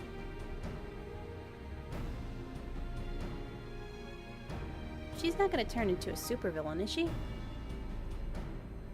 If the look she had in her eyes was any indication, I suggest you brace yourself for when she comes calling. You're like to be stuck with her for a while.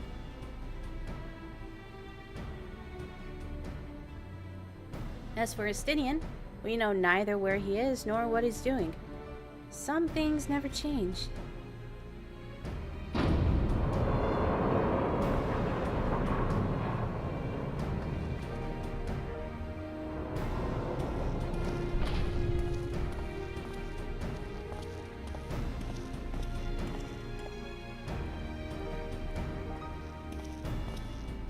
My apologies for the delay.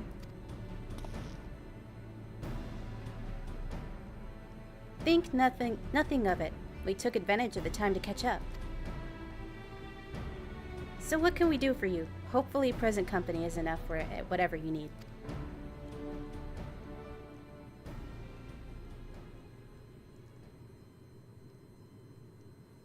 The matter of which I summoned you pertains to Alexandria. A state funeral will be held in Solution 9 to mourn the passing of the Queen Sphene. King Galuja and his administration has invited us to attend.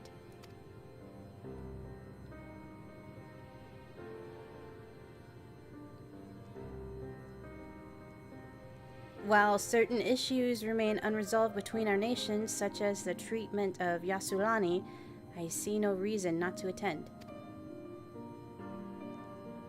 For generations, the Alexandrians lived without even the awareness of death. I wouldn't have expected them to have funeral rites still. Apparently, the members of Oblivion unearthed records of ceremonies that were conducted in Alexandria of old. It was they who put forth the proposal that the queen be thus honored. Leave that to that lot to think of such things. The people of Alexandria no longer forget the departed. They are being confronted with the idea of death for the first time. I suspect our friends wanted to do something for them. Though Sphene was but a simulacrum, she was nevertheless a pillar for her people. The pain for her passing must run deep.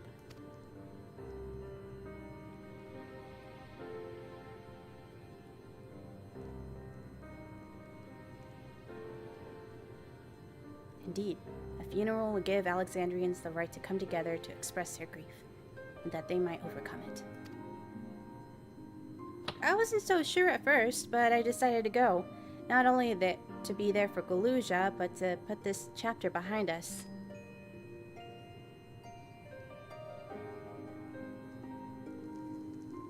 That I requested your assistance was none other than to see if you wish to attend the funeral. You knew Sphene as well, after all.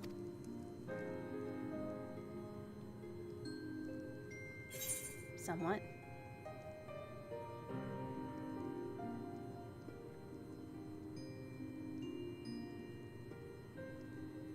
I think I should go too.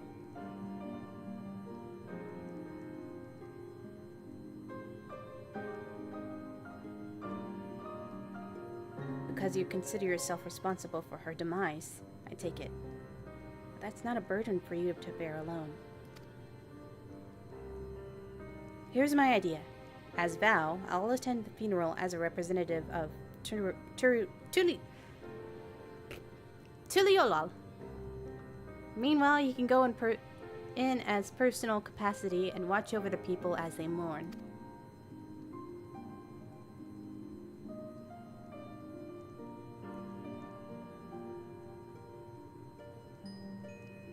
I feel the rest of us should go too, regardless of the reason. The fact remains that we deprived Alexandria of a beloved ruler. It is only right that we remember who Sphene was to her people and to others. So let us stand with you.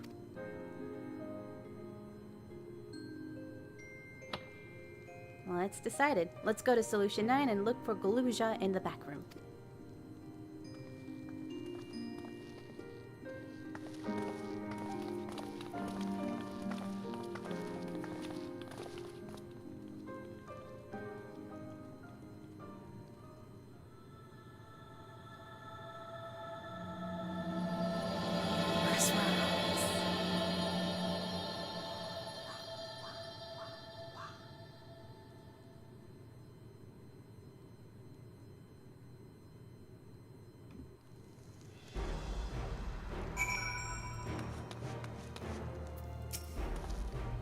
Though I too would ideally attend the funeral, given the circumstances, I think it best that Lamati represents us.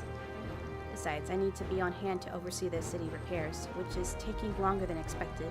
When that work is complete, we will finally look into installing new thrones. But to have Father's thrones here still, it makes me feel like he's close by.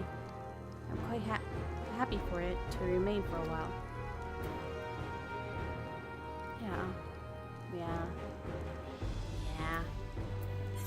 Yeah.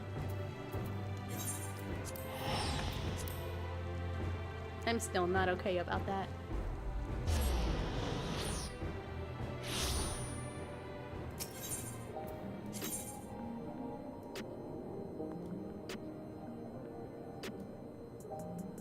I still need to do these quests. Oh my god.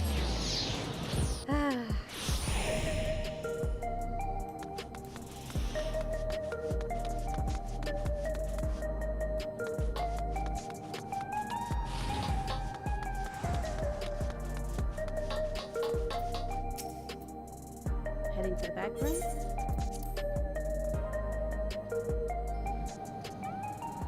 Galuja.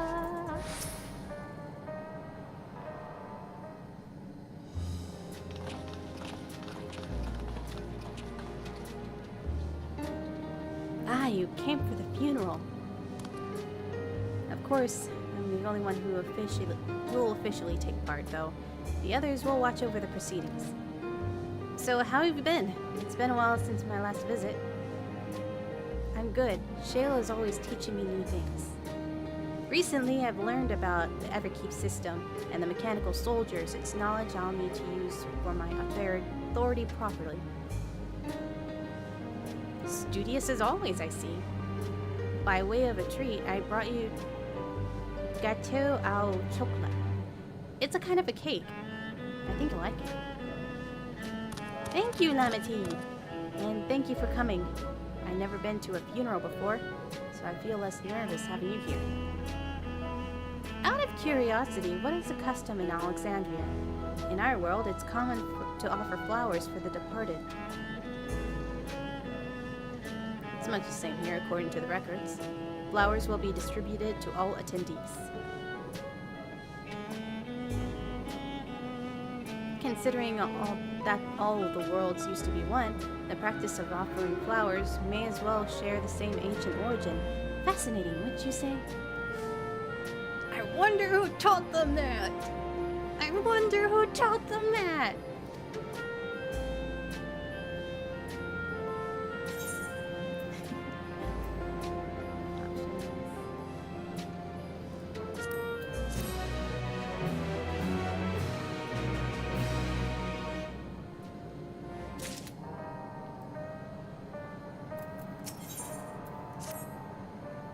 The flowers are being handed out at Praxis Park. I'm thinking about heading over there now. We'll join you. There's a man I'd like to speak with, Gasan. He was apparently Spheen's aide, and the one who sent us the invitation. Come on, let's go.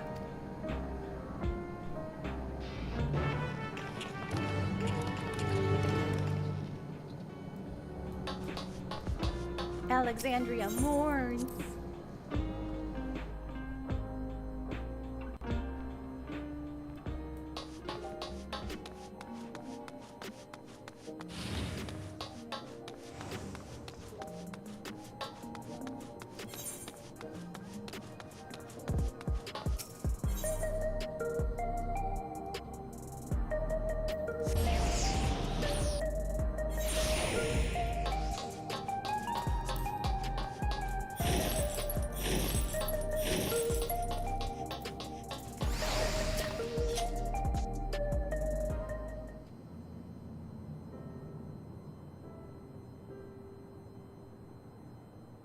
Why, you're... I am Val Wuklamat of Tuliolal. Thank you for extending us an invitation to Queen Spheen's funeral. We are honored, truly. I had seen you before from a distance, but I never had the pleasure. I am Gasan, former chief aide to the Queen. Since her passing, I have been responsible for administrating affairs of state.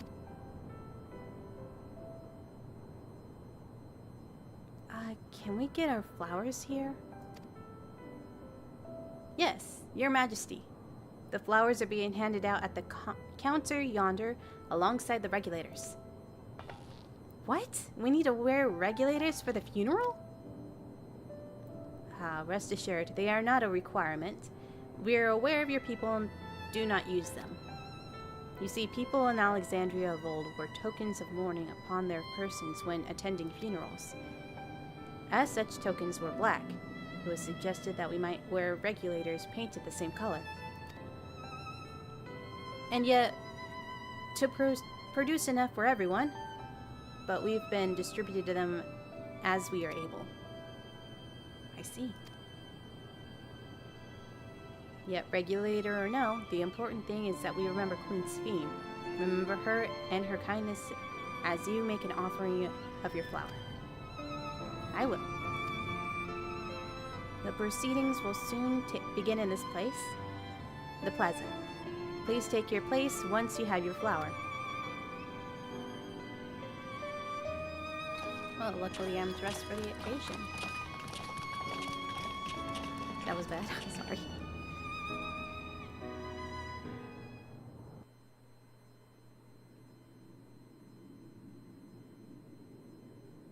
Oh, that's cute.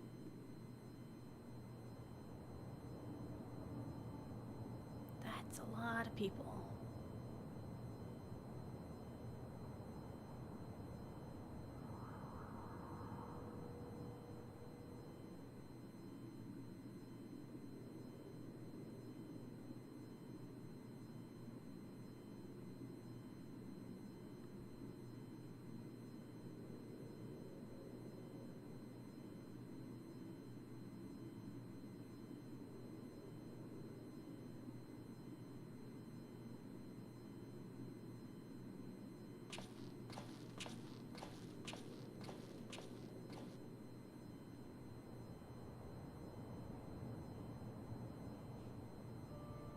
Although we are gathered here for the same reason, we hail from different lands.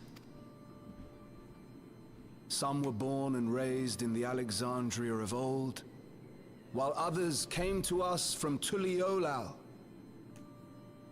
It was from this union of diverse peoples that a new Alexandria was born. The only home that our younger generation knows. How did we overcome the barriers between us? What moved us to join hands in common purpose beneath crackling skies? You know the answer. We survived. We thrived because Queen Sphene brought us together.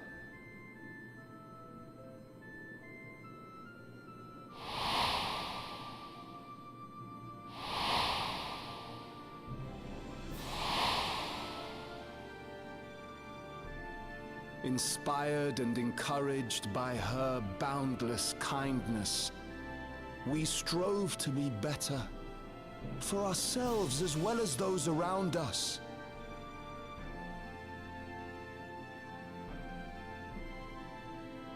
And in Her Majesty's absence, there is a sadness beyond words. Yet we must. We will remember her. Remember all the good that she has done for us. So let us pray, as the people of the Old Kingdom once did, for the peaceful repose of the departed. And let us keep our beloved Queen forever in our hearts, that her memory might guide us unto the morrow.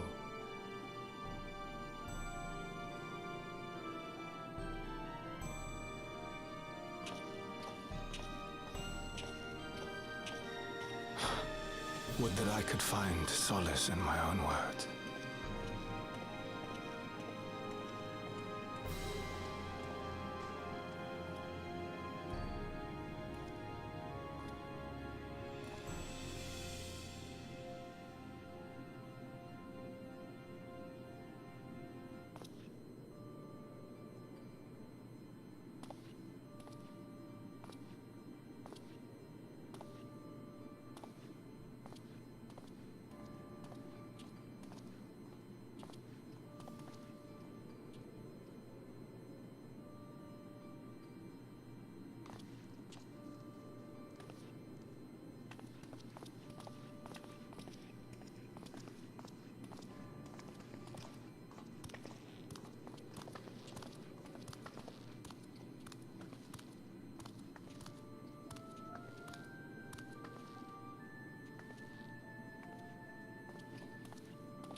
Was Queen Sphene taken to the cloud?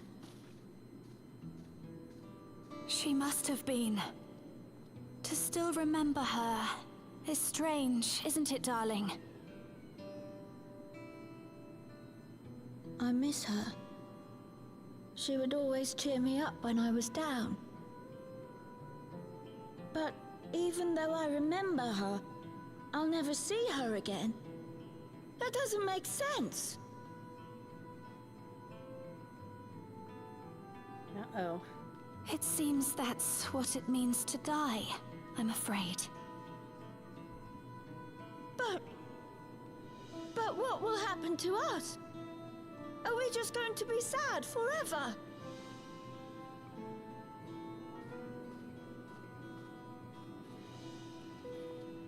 What will happen indeed? Everything that we have, we owe to Queen Sphene. How are we to go on without her? I still remember Her Majesty so clearly. If only I didn't, I might feel better about the future of our realm. Perhaps we should also consider moving to Tuliolo. The journey won't be easy, but it'd be better than staying here in uncertainty.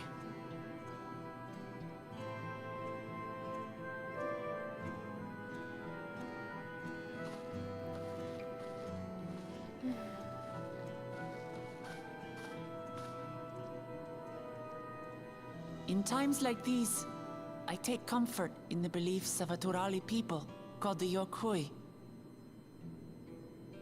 To them, death isn't the end. So long as we're remembered, we never truly die. It could be the same for Queen Sphene, you know? If you keep her alive in your hearts, she'll always be with you.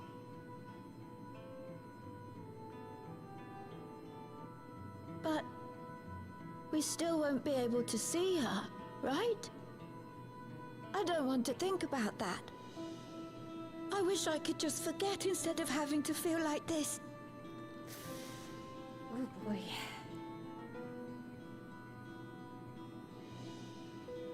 I'm sorry. I didn't mean to impose. Please, mourn your queen however you see fit.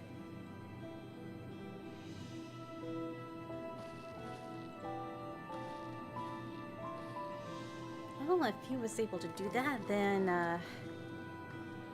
living memory would still As be expected, they struggle to come to terms with their loss. I hope they can find a way to move forward.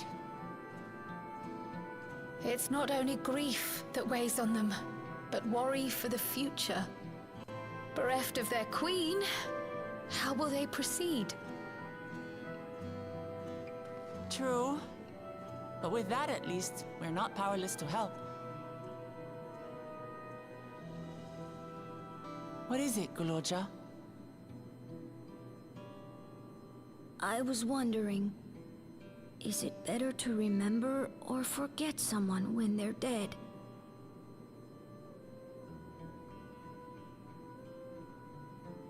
I remember my father, and every time I think of him, it hurts. It's the same with Queen Sphene. Knowing that she's gone makes me feel sad. But it's different with my mother. I never knew her, so I don't feel as bad.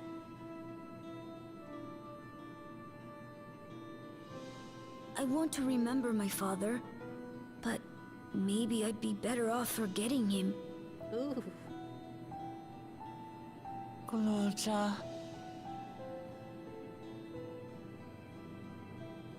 Why don't we continue this somewhere else?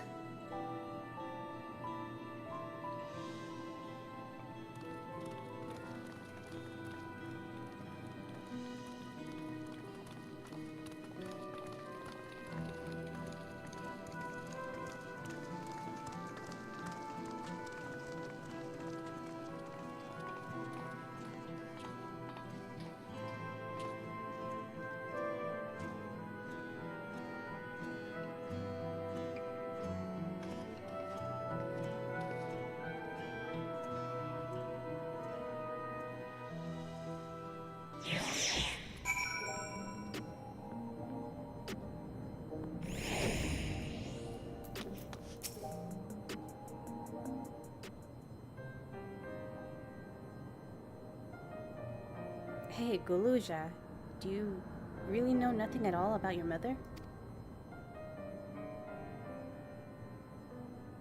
Shale searched the system for information on residents, but the only Mamuja she found were my father and me. Even if she died and was erased from people's memories, she should have been there, but she wasn't. All that you're here means that she was here too, inside the dome. There can't be any other way around it.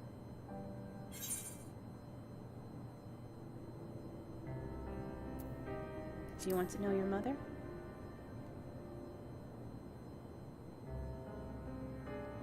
I think so. Even if it makes me feel sad, I want to know her. So I want to try looking again, and if I don't find anything this time, I'll give up. I see. Well, if that's what you want.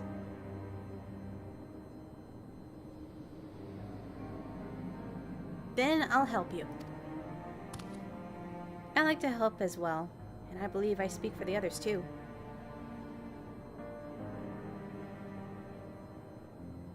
But I can't bother you with this. You already came for the funeral. We came here not only for the funeral, but to see whether all is well in Alexandria. We're not about to leave just yet. Besides, in seeking to learn about your mother, we're bound to learn about your father as well. By retracing the steps of the man who kept his own console, we may gain knowledge that may serve the people of Alexandria.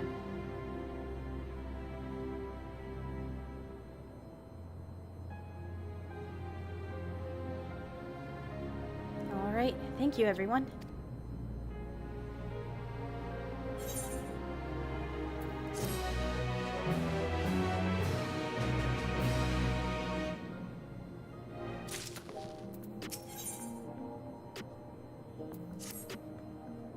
Assuming neither memories or records of Galusha's mother remain, we must cast a wide net as possible. I suggest we split into groups. Lusa, if you can make inquiries outside the outskirts, and the rest of us will do the same in the Solution 9.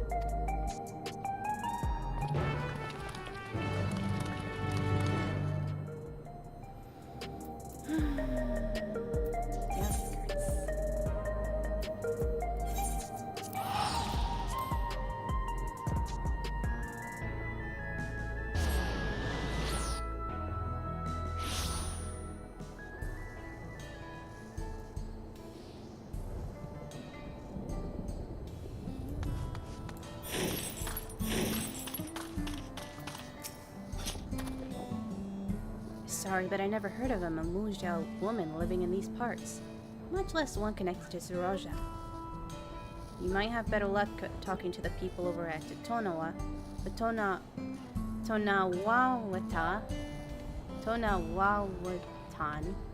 settlement in the north of Everkeep, in a place called Ueawata. The resilient son won their loyalty when he saved them from some crisis or another, or the story goes. If I remember correctly, the chief's name was Kaniloka. Their exchange at the middle-aged Totonawa taught you about the devoted.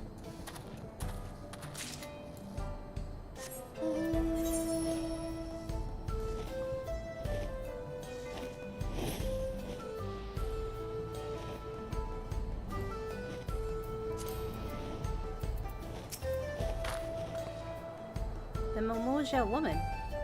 Her people have been a common sight around here. Why, the last time I saw one, it would have been one before the dome came down over our heads. She was among the entourage of Landsguard that was dispatched here. I assume they all returned to Toligolo after the mission. But if any remained, I suppose they could have been trapped here with the rest of us.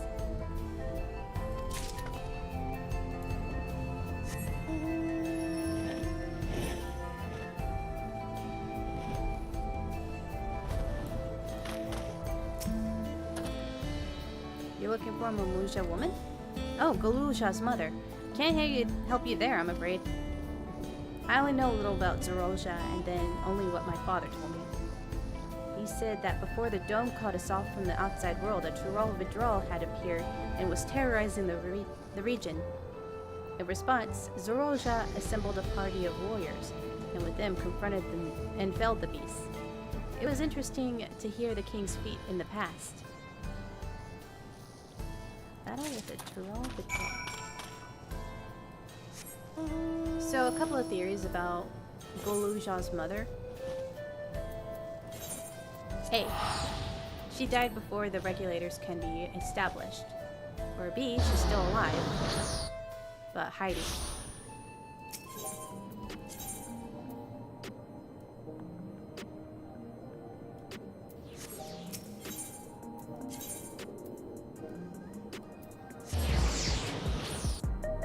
To which I don't know why she would hide.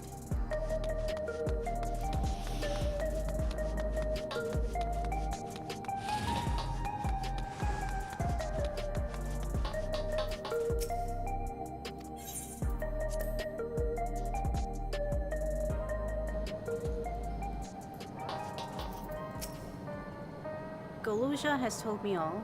We previously tried to track down records of his mother, but we came up empty-handed. With everyone's help, hopefully we can get somewhere with this time. Here's notes on a Moja woman, here's notes on the devoted, and here's with the Tyrol Vidral. Ah, so you spoke with a quite different few people as well. Let's combine all of our findings and see what conclusions we might draw.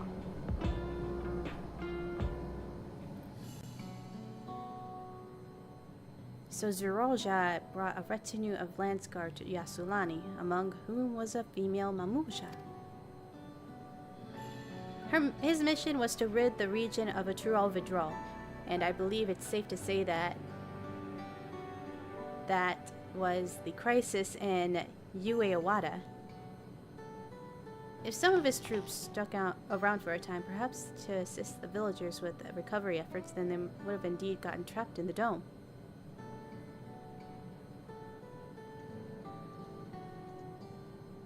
We also heard stories about a settlement in Ueawada. People lived there until nearly a decade ago, and Zorolja made regular visits.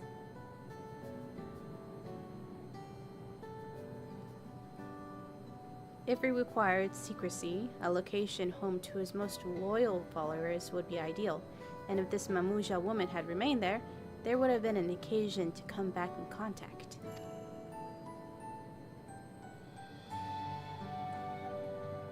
I see, but what could Zorolja be doing in that village? I think we can answer that question.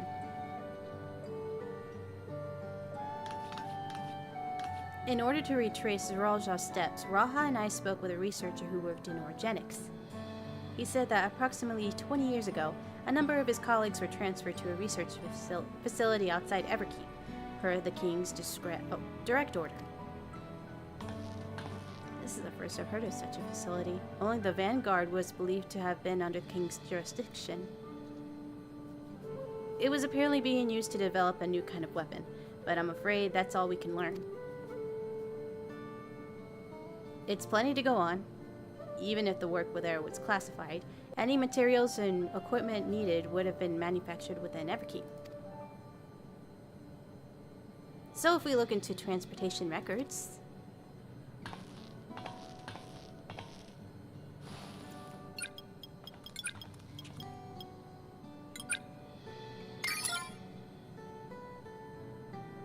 there it is. The routes are full of detours and attempts of obscure. Oh crap. There hasn't been any activity for years, though. It's likely the facility has been decommissioned. Do you think that's where my mother was? We can't say for certain just yet, but I reckon there's a good chance. This is amazing. Even though no one remembers her, you managed to figure it out, all of this out. Each piece of the puzzle may reveal little on its own, but when we put several together, a picture begins to form. And even should memories fade, footprints remain to mark the path of those who walked before. A lesson I learned in another life. So we'll be investigating the secret facility in Ueawada then. Then, this time, I want you to come along, Galusha. Is that safe?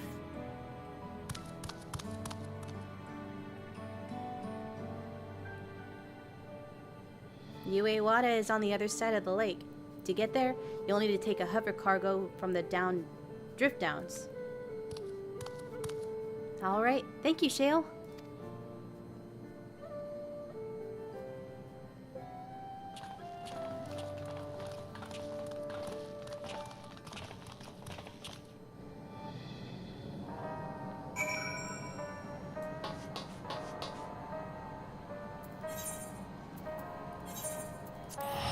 I wonder if it's a banger like Organics.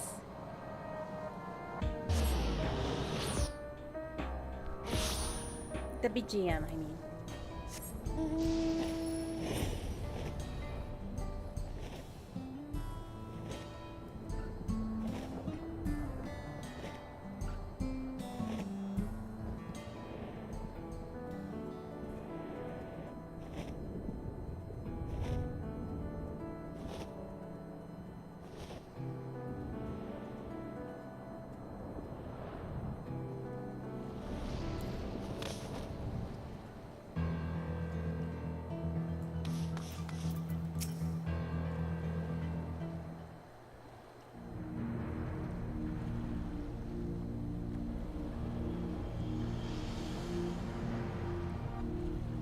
So the hover cargo will take us across the lake.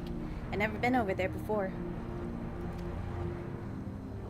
It's still inside the dome, so I don't expect it to be too different from there. We'll likely encounter dangerous beasts, so the rest of us will go first. You follow when it's safe to do so, right? Alright, be careful everyone. Considering the age of Galusha, it would have happened between the years between 30 years. She would have had to have been there for a while, but what happened is what I'm asking. Alright.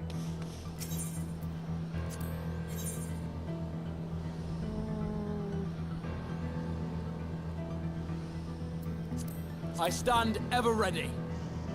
There we go.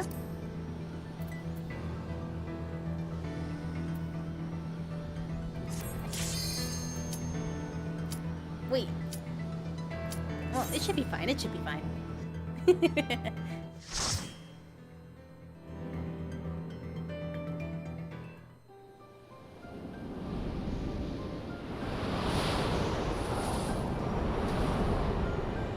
Ueawada's field station.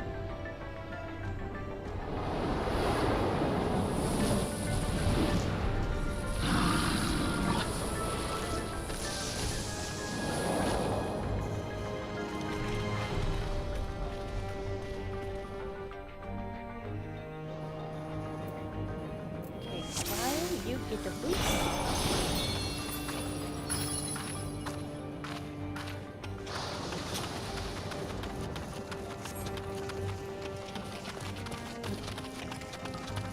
My father must have come here for a reason.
clouds and lightning, better by frightening me.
So the facility is still here.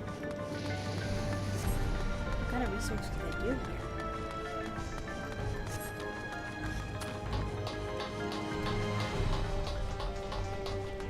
I'm about to find out, am I? Well, His Majesty Zerolja is not the first to conceive of transferring a beast's soul into a person's body. Safety and ethical concerns have ensured no earnest attempts have been made to date, yet our king believes that there is no greater evil than to hinder the potential of man. And so he has ordered us to make this conception a reality. He would bolster our military might and break through into the outside world. If our research will further this ambition, then perhaps it's worth it pursuing.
Our bodies are fragile vessels. Although the infusion of another person's soul confers strength and vitality, a soul of a beast yields mixed results. Even when stripped of memories, a feral soul can induce psychological instability on the subject. I suspect this is because the primal instincts remain, and while a certain amount of bestial ferocity is expected, I dare say welcomed, too many souls can lead to physical mutations for now. Our objective will be to determine the threshold beyond which a body is at risk of uncontrolled mutation. If there could be another theory, his mom, that dude right there, his mom, might have turned into monstrosity due to these mutations.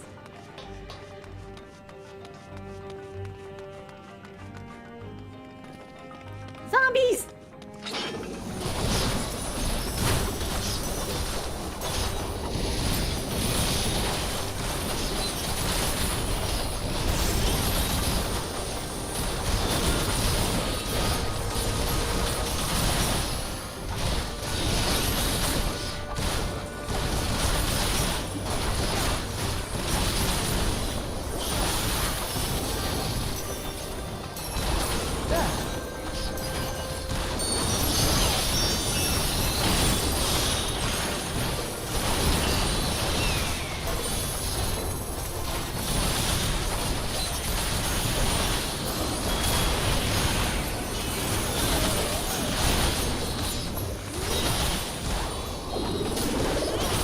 Allow me.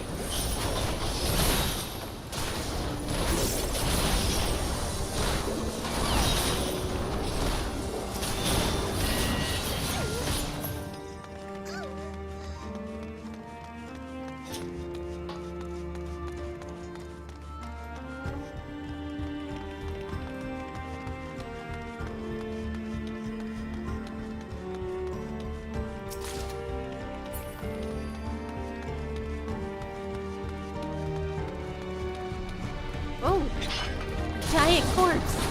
Oh my god.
The rate of transfiguration may be dictated by the potency of the soul consumed.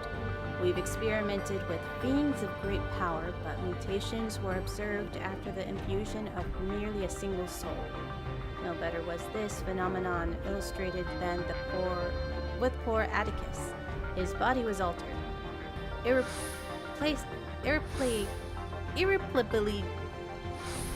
irreparably, and he lost all capacity for rational thought.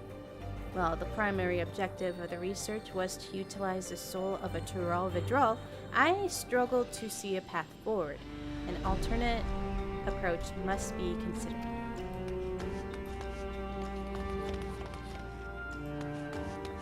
I'm guessing that's Atticus over there.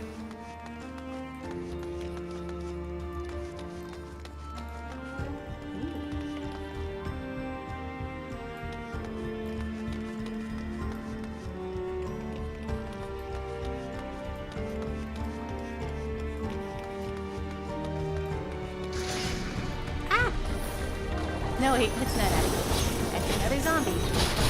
Ah, zombie!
Experimentation.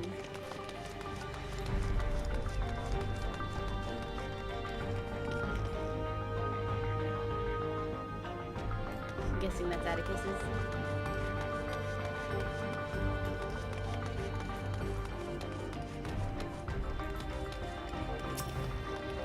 If the source of our failure thus far has been the inability of our bodies to contain feral souls, what if we were to reverse the process by purging a beast of its memories and infusing it with a man's soul, one still possessed of its own memories?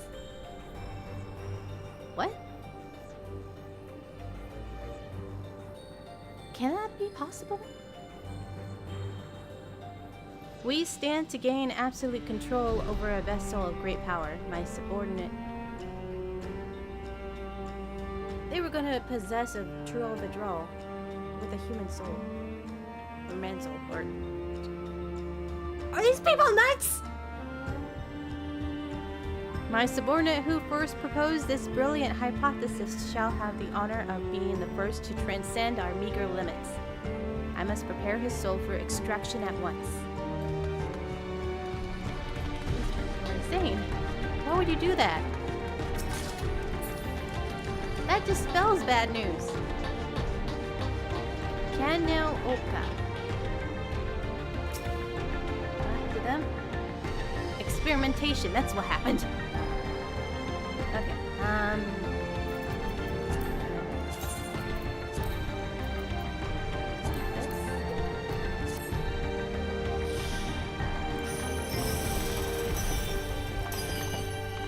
Alright.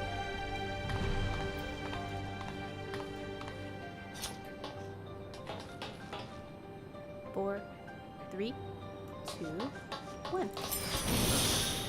Oh. Surrender your souls to King Zorolja. But he's dead!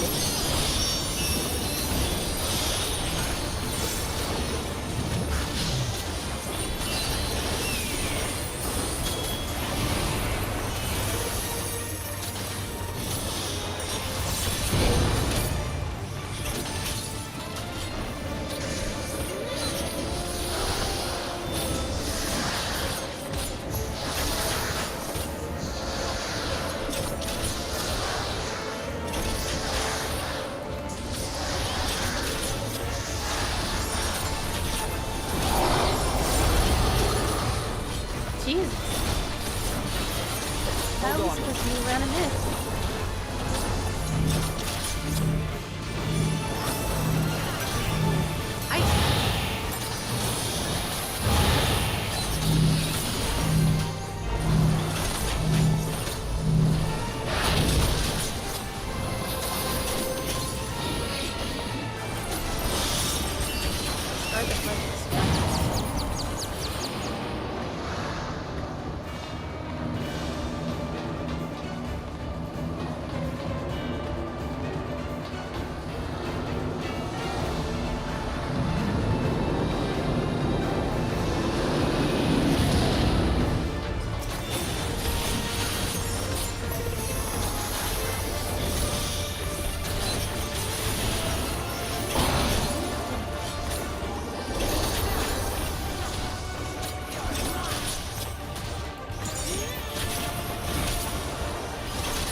Oh no! It got worse.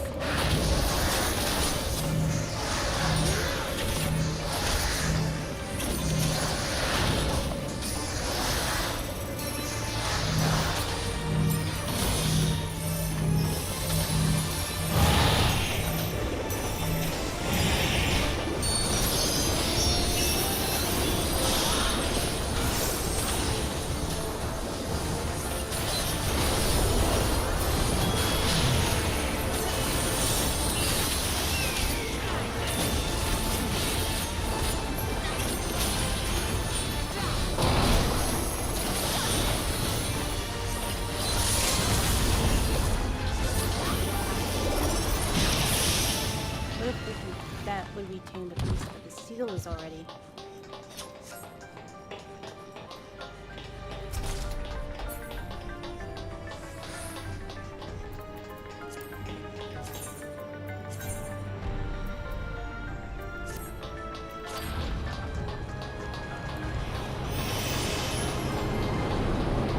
What is going on in here?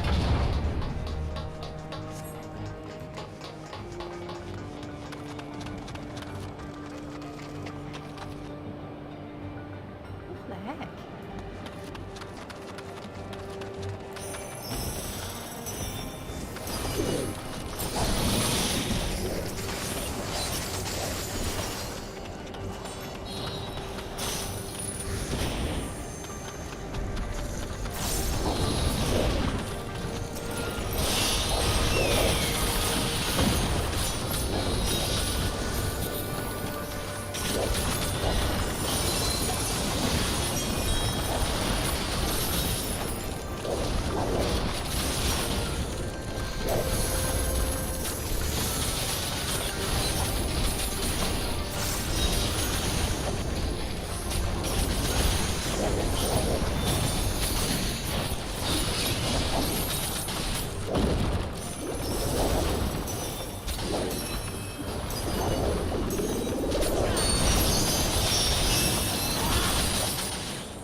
That's a bad bunny!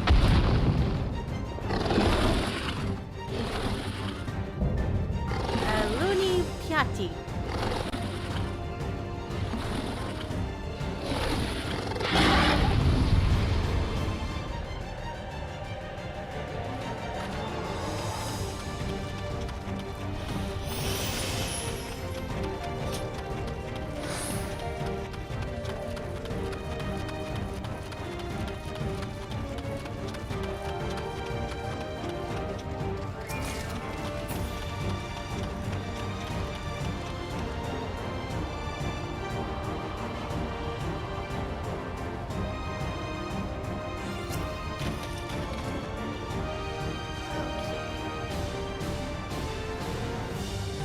That's a bad bunny.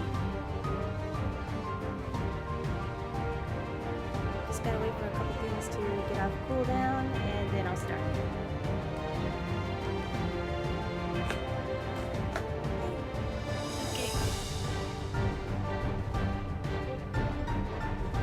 Okay.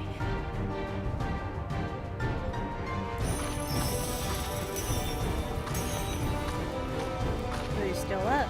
I have potion.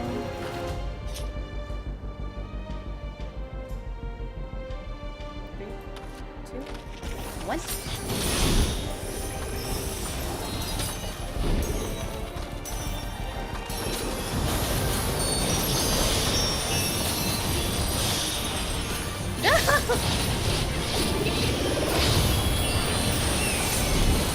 Allow me.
Oh my god. What just happened?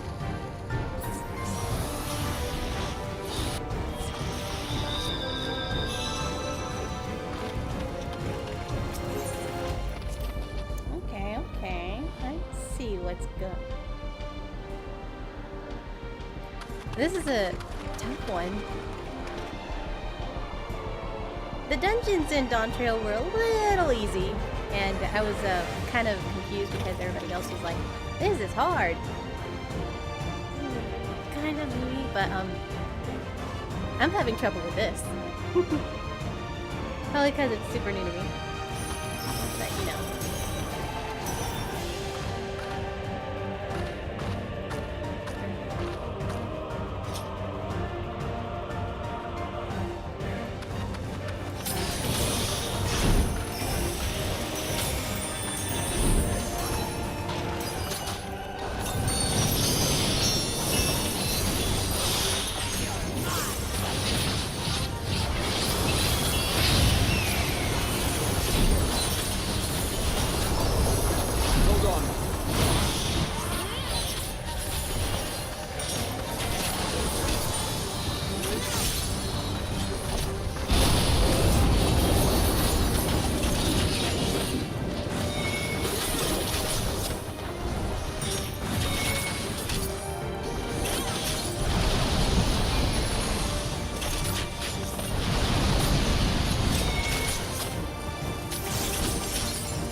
Are you kidding me?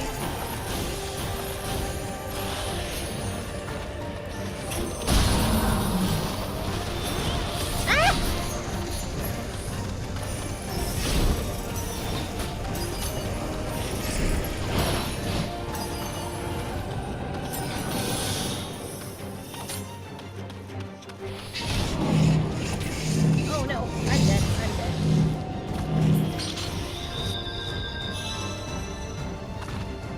How is that fair?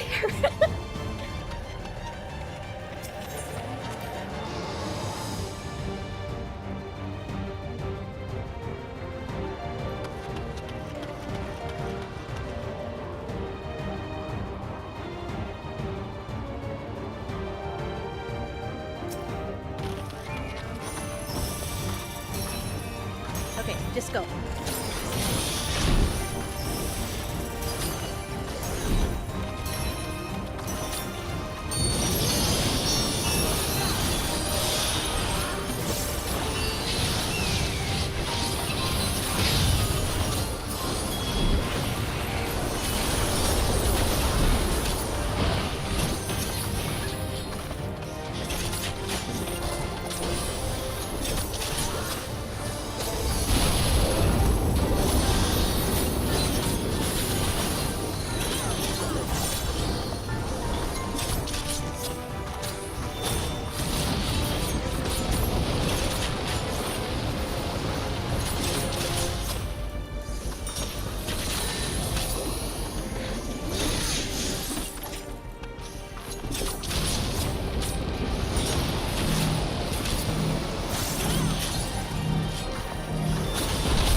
Oh my god, chill!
while since I've seen my character that happy.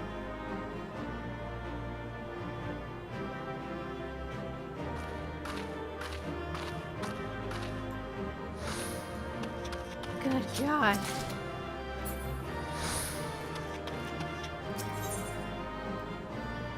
Why are you all the way there?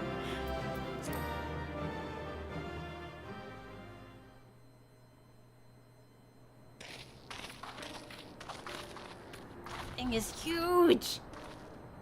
For all the talk of my brother felling this beast, he only imprisoned it, like Valley Armanda. From what I could tell, they sought to transfer people's souls and memories into bestial vessels at that facility. The Tural Vidral explains the need for a remote location. It was doubtless their prime subject. Yep. Though I expect Zoralja did not foresee the opportunities it presented when he imprisoned the creature.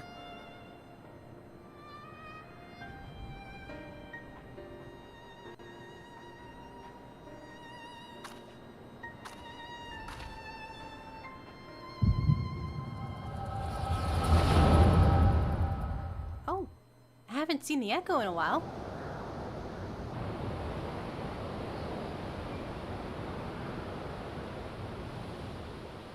And so, in order to prevent the breakdown of the individual, I instead seek to transfer their soul into the body of the beast. This would allow one to wield the power of a Tural Vidral. In theory, our initial experiments will involve lesser creatures. But in time, I am confident we will be able to bring even the mightiest under our control. Imagine if they put it in a person. And what becomes of those who offer their souls? You'd be nothing more than an Ascian at that point. As they won't be able to return to their original forms, we must consider them lost. But the sacrifice will be worthwhile, for the army you stand to gain will far surpass any composed of mechanical soldiers.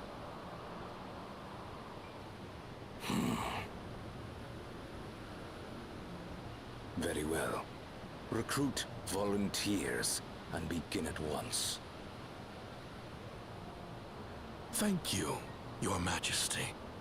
I shall return to the observatory and see to the necessary preparations.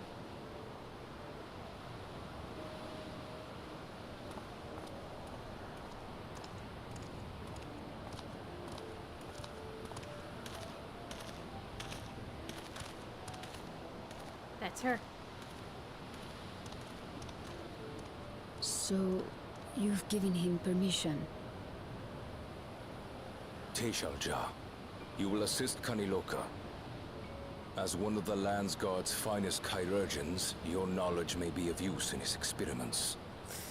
Oh boy, she probably didn't like that. You will also watch him closely.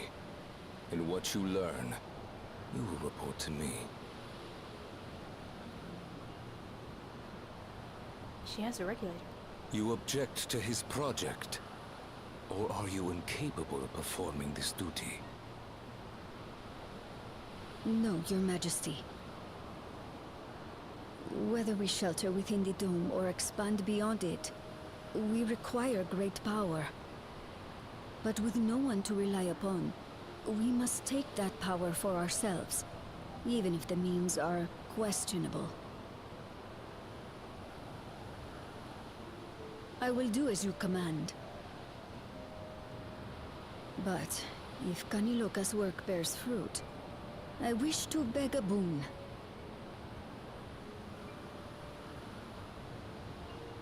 What do you desire? Something that I had accepted I would never have in Tuliolal. That I believed would forever be beyond me. That it was foolish to covet. But here and now, it is close. So very, very close. Oh.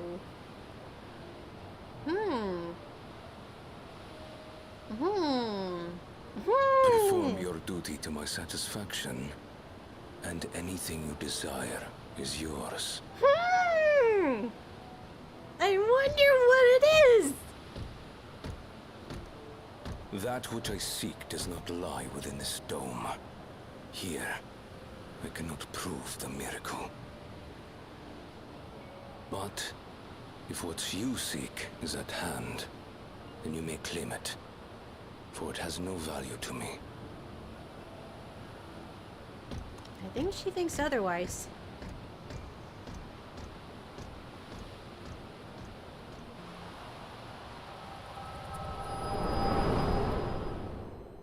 So what happened to her?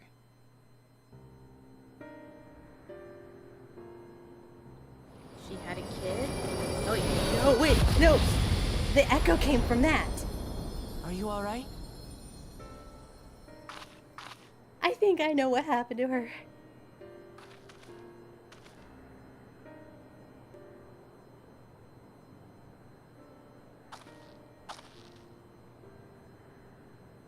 Teishalja. Could she be my mother? No, wait, I might be wrong. Like the people in the outskirts said, few Mamulja lived in Yasulani. I can't imagine many other Ubiko women were trapped in the dome. That being the case, she could well be the one. This observatory Kanaloka returned to, could it not be part of the research facility? We might learn something about Teishalja there. That's where we're going next then.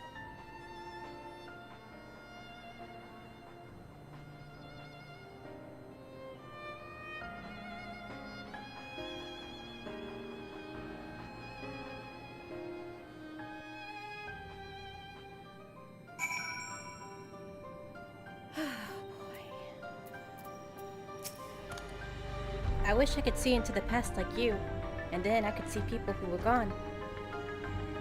Because there weren't any other Mamulja women here, for a long time, I couldn't even imagine what my mother looked like.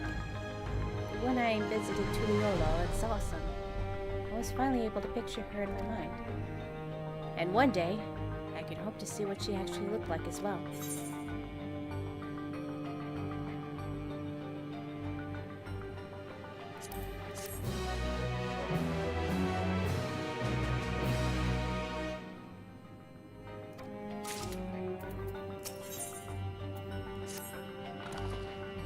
While we discern the purpose of the research conducted here, the traces that remain might afford us greater insight of what became of it. Let's take a look around for information as well as a way to the upper level.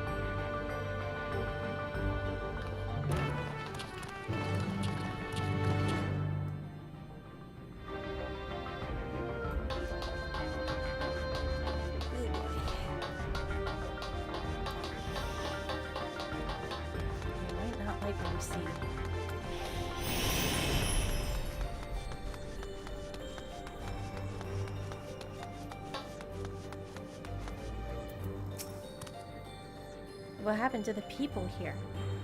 Did they all leave? Or did we already meet them?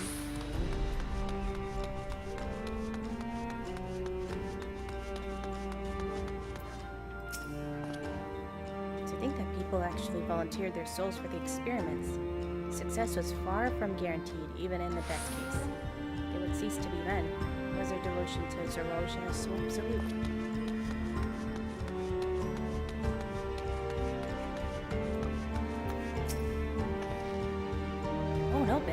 I don't know if it will be due to our shoulders either.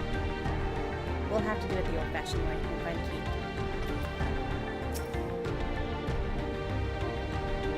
Or... what if we sing behind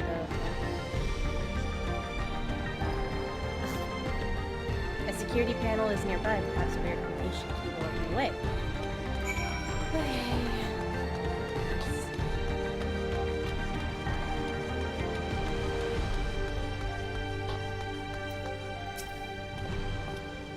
I wonder what Beck Lug would make of this research into transferring souls. She'd probably hate it.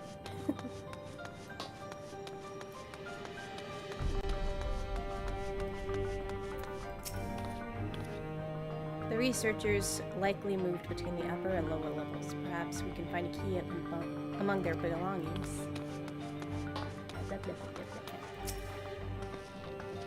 It makes me angry to think about what they did here.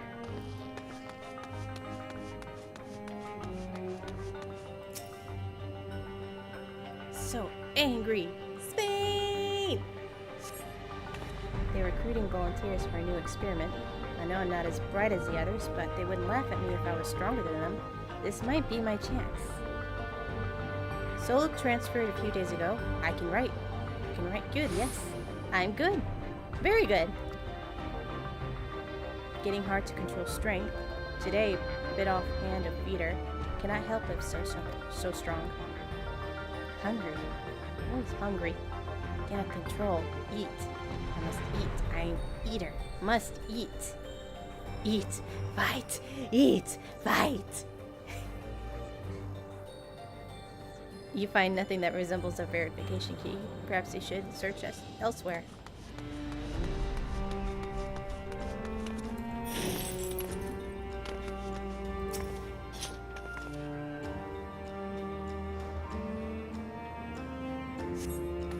Supplies for the staff are neatly arranged within the cabin. Among the various items is a manual outlining regulations and tranquilizing gas to be used in emergencies. You dig deeper and find the verification key. Perhaps it can be used to open the gate.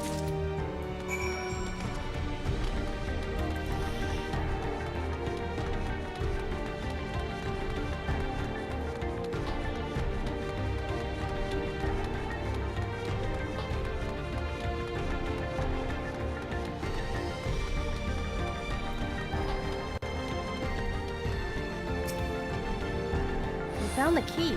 Great, I'll call the others.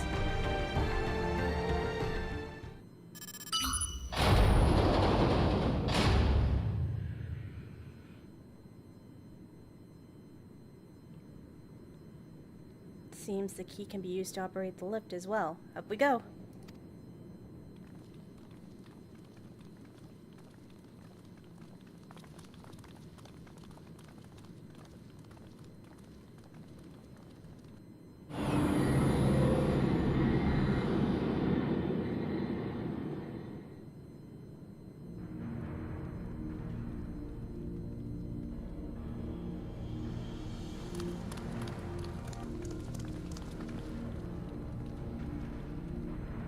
So this is the observatory. I didn't expect it to be similar, but this is a far cry from the temple that held Valigamanda. All the machinery appears to be in operation. I expect there is an auxiliary systems in place to ensure the monitoring can continue even in emergencies. The warnings indicate various anomalies related to the seal's failure. Most likely for a blessing, we managed to fell the beast before it can cause harm. Right then, let's see if we can find some clues about Galuja's mother.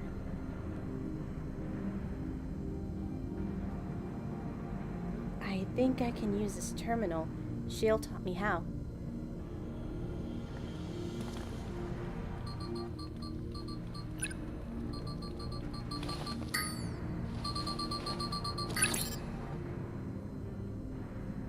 So much data. I don't know what we should look at. Perhaps we can narrow down the search by inputting the name Teshilja. T-Shell. T-Shell.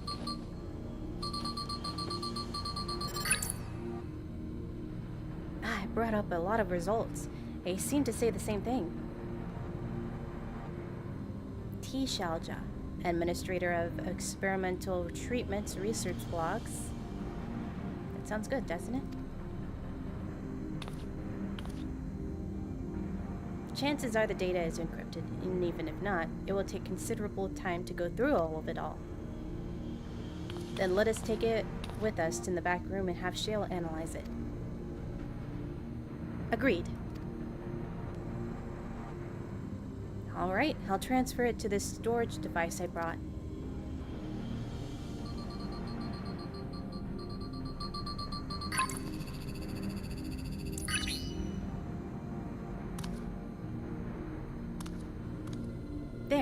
It's finished.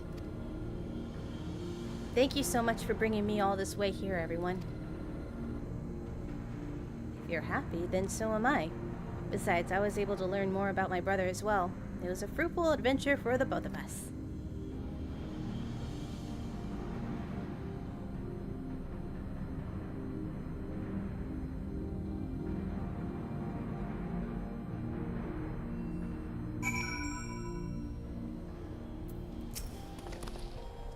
And here we are. The authorities will doubtless wish to be informed about the facility and its contents. First things first, let us deliver the data to Shale.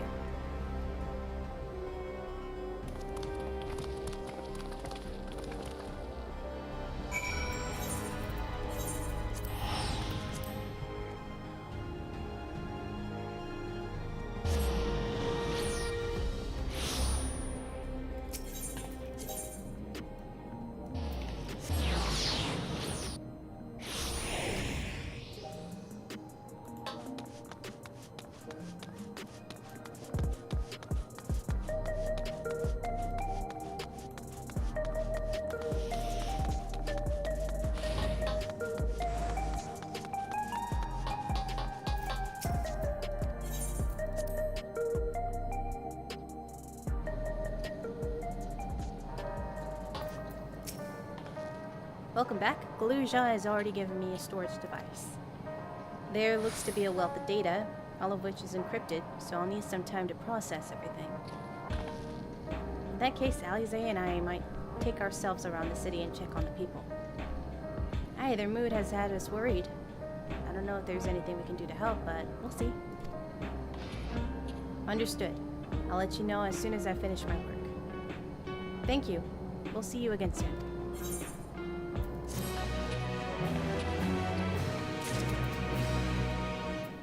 Guidance of the Hetzo.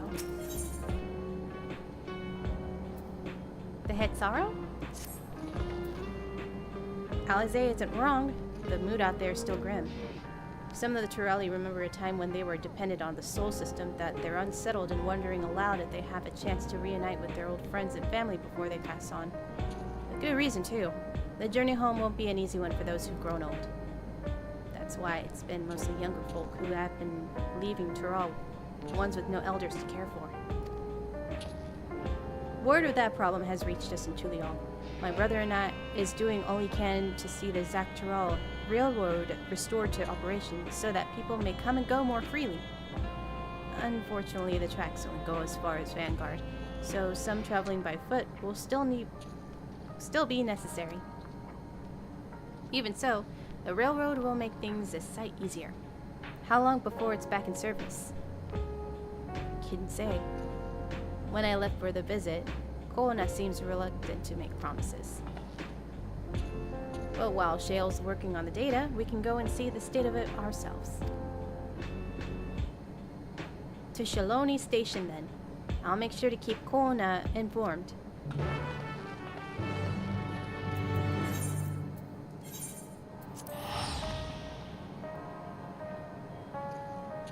To the Hetzaro!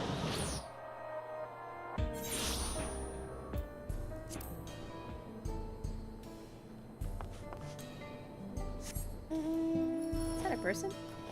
No, it's an NPC.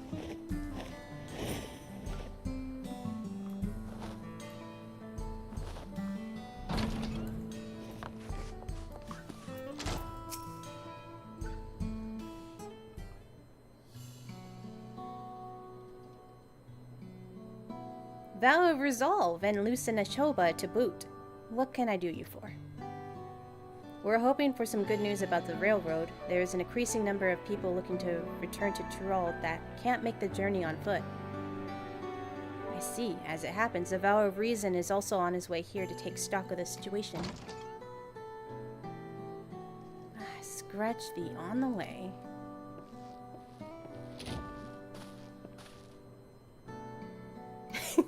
What are you wearing?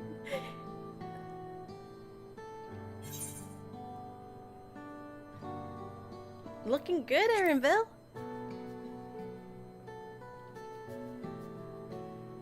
As the guild ship has officially approved my transition from gleaner to independent contractor, I was indeed need more of befitting attire. You hear about the railroad too? It was in part of my sake that the original Dawn Blazer was sacrificed, so I felt it's only right to assist with the replacement. Speaking of which, I assume Lametier has explained the growing urgency of need. What have you to report? The new locomotive is on track for completion, but we're having difficulty pulling her into station, in a matter of speaking. You see, when we used the Dawn Blazer to get back into the dome, urgency outweighed all other considerations. But now we're back on the original problem. How to run the railroad without upsetting the inhabitants of Mewa Hetson. Could you just go around them? That is the Ronique. Even though the Hetsaro that follow them are none too pleased about the Hetso being spooked by the noise in the locomotive either. The solution I devised to quieten the railroad should address that complaint. But a silent train presents a different danger. The Ronique will need to be deterred from wandering across the tracks. I suppose we can't just blow a whistle at them, or they'll panic and be put off their grazing again.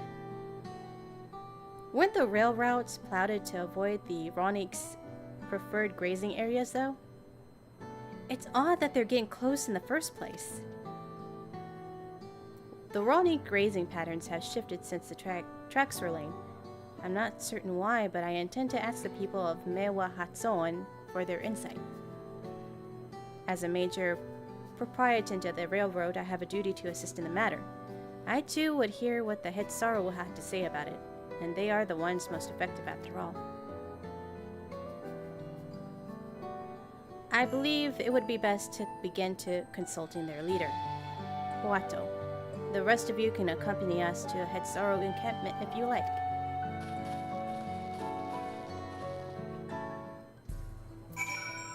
Alright, let's see what's going on.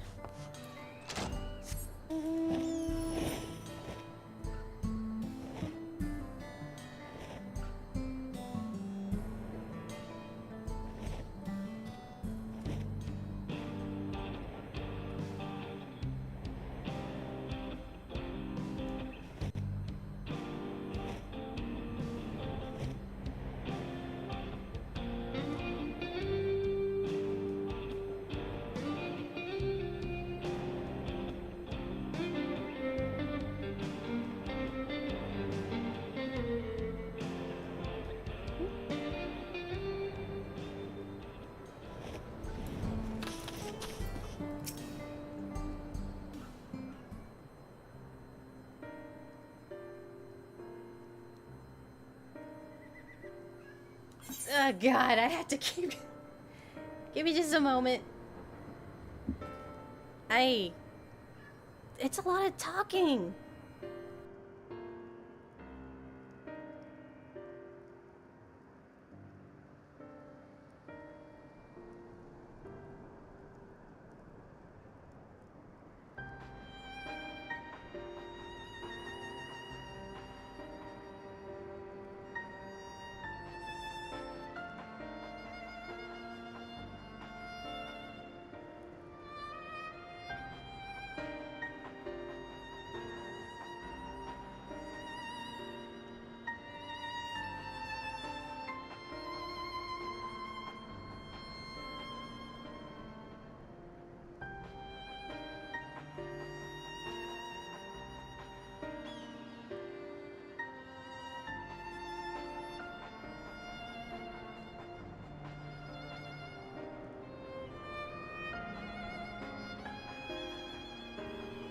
Water.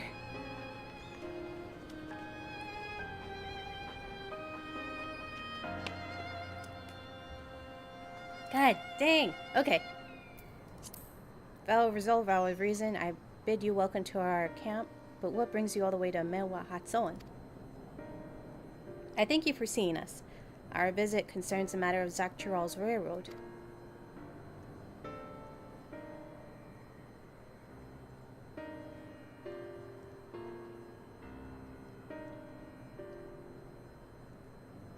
You two have noted the Ronik's unexpected change in behavior then. My son Shepetto has been looking into this matter. Shepetto? Normally, we'd expect the Ronik to keep their favorite grounds nearby for a while yet, and despite thorough search, we haven't found anything wrong with the quality of the grazing in Harialoan and Yaotanawe.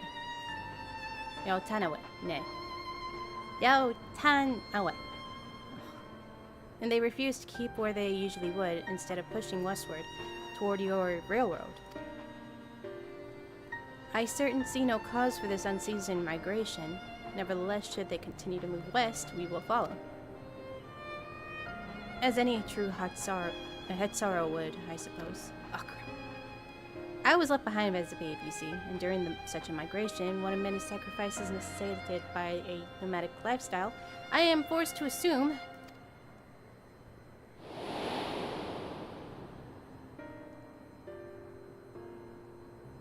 a chance encounter with the kind Pelu merchant was the only reason I survived. Taking pity on me, he taught me his trade that I might fend for myself. I became a stallkeeper in the Tulial markets, and that's where the Dawn Servant found me and adopted me.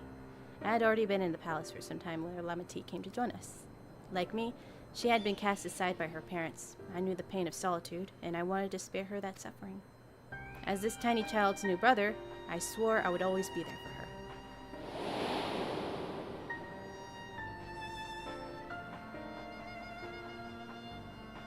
Truly, I had never heard of the Ronik choosing a path so arduous as to force such a terrible decision, nor any of the Hitsara willingly leaving their own flesh and blood behind. There must have been some exceptional circumstance. I cannot say the idea of following in their footsteps that I might better their excuse for the actions that never much appealed to me.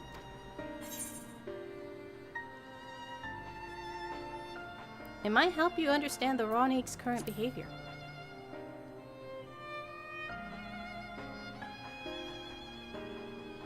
As is often the case, you are correct. Though my discomfort with the Hitsaro way may arise from the fear of reopening old wounds rather than blind fervor for innovation, I would nevertheless see me repeat past mistakes. And to refuse to learn one's own country treasured traditions would make me a poor Dawn servant indeed. Please teach me of the Ronik and whatever they mean to you. I promise to listen with an open mind. We would be delighted. In the meantime, your companions are welcome to come to look around.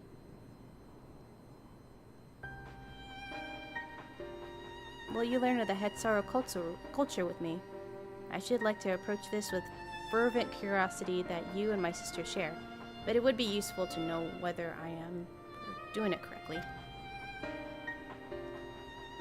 Then it's settled. You'll learn more about the Ronik, and we'll have a look around the plains, and perhaps in the process we'll find the answers we seek.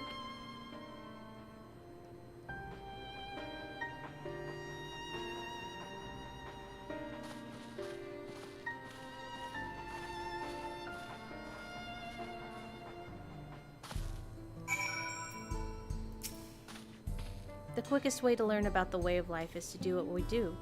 I hope you're not above manual labor. I am not the most experienced, but I'm ashamed to admit I shall put forth my every effort. That is all we ask. Take these tools.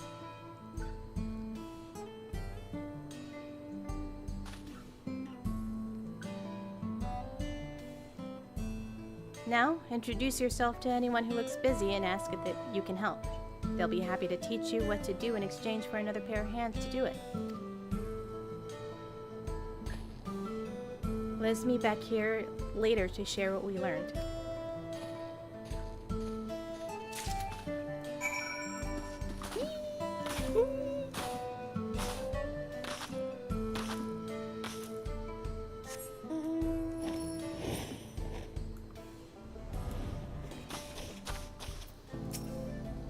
You stroke the Ronik's coat. You note that many portions are shaggy and tangled. This one's fur is a bit overgrown, but a good brushing should thin out. Would you like to give it a try? You'll need the right tool for the job, mind you, and a comb of the type you're used to would just get lost in the tangles, like as not. For a brush. A sturdy brush suitable for grooming even the fluffiest of Ronic. Geppetto sent a Ronic brush with you, didn't he? How like him. Now just run it through one little patch at a time, gently. Oh, so it's like a horse. Moo! You dutifully brush the Ronic until your arms grow weary from prolonged battle with its coat. It appears much tidier now, though the same cannot be said for your clothes, which has acquired a new coat for their own. Well done. Even with excess fur, our friend here will be more comfortable in the afternoon heat and less susceptible to illness.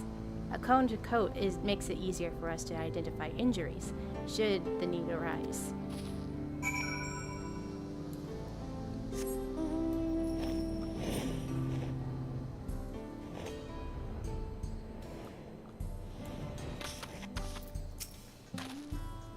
I'm afraid I've finished with my task for the time being, but since you're so eager to learn about our way of life, why don't I tell you a bit about our migration customs? If you're here, you likely already know that the Ronic are our Hetso, our guides. That we travel with the land through turning of the seasons, we trust them to lead us to fertile land with all we need to survive. But you may not know that sometimes the herd splits into two, bound for different paths. On those occasions, we Hetsaro must also part with half of our number. You may think of it as strange or a stressful custom, but over the years, it has seen us new lands and broaden our horizons. As people, this too is the wisdom of the Hetso.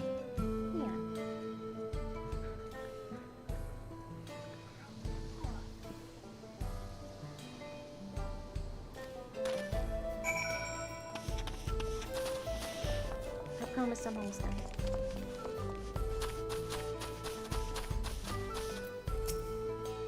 This won't do. The wind will go right through it, and me without my needle and sinew. A box containing bone needles, sinew, scraps of hide, and other helpful mending things! Other things!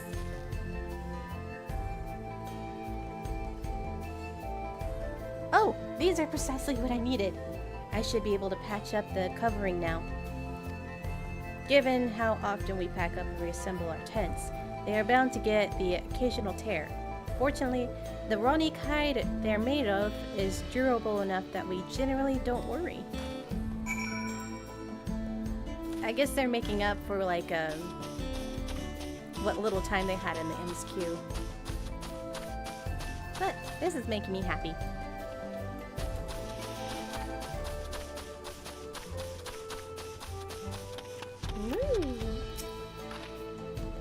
You're learning about the Hetsaro way of life, are you?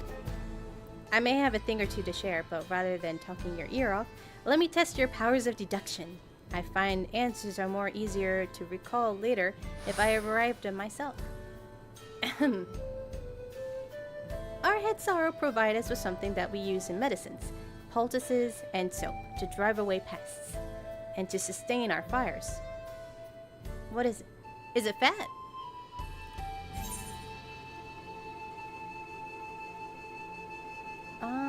Poultices, medicine. Meat and organs? Meat?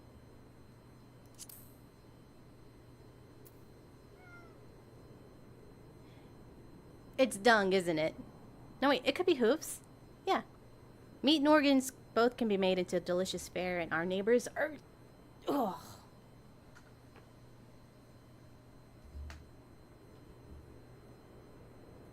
Are oft glad to trade for them. They do have a certain medicinal uses as well, but they're not fit for all purposes mentioned in my question. Okay, bones and hooves. Are hooves bones? Both horns and hooves have a core of bones, and we use those for materials, albeit primarily in tent poles, instruments, and the like. It's not quite the answer I'm looking for. No! It's dog, isn't it? Again? It sounds like there's a story there. But it's indeed a correct answer. We've discovered myriad uses for Ronic chips over time, and each boon is our way of life. Where there is a need, our Hetso always provide. Ugh, why does it always poop?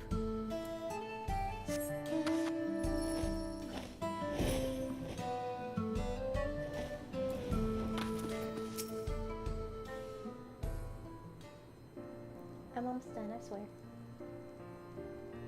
You smell of grass in the wind. Which is a good thing, I promise. You could nearly be mistaken for one of us. You even look apart. I have to wonder how Volkona is getting on. I assumed he would be reluctant to get his hands dirty, but it seems his wish to understand us was sincere.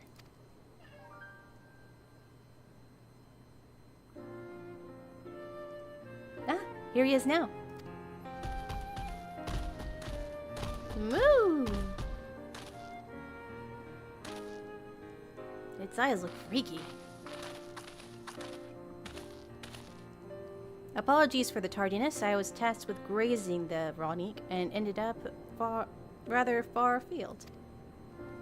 I found myself wandering hither and thither at my companion's inclination to force us back into the trail seemed inappropriate. But how is your own work? Have you anything to share?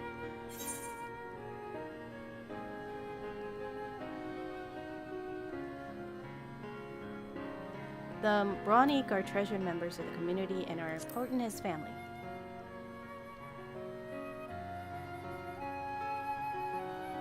Indeed, the Ronic provide for the Hetsaro, and in turn the Hetsaro are good to the Ronic, just as family as should be.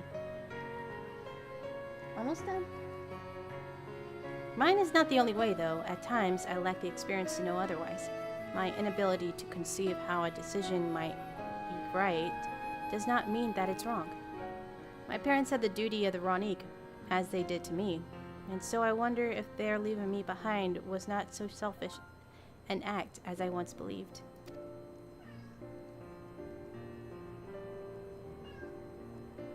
Leon. Leon.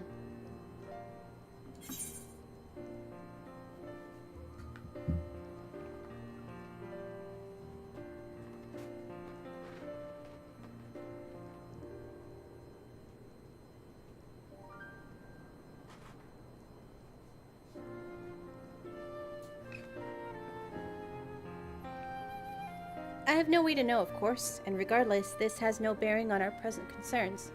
We are here in service of the people of Tyrell, after all.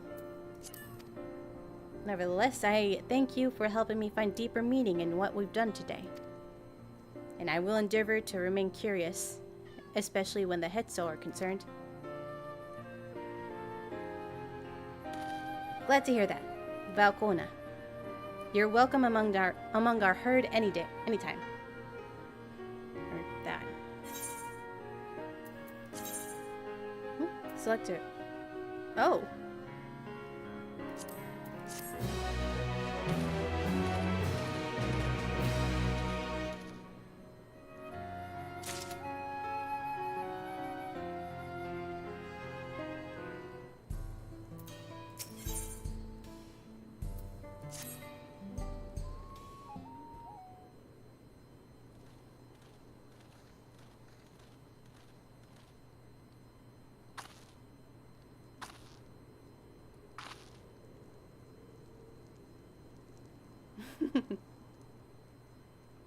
Deadly.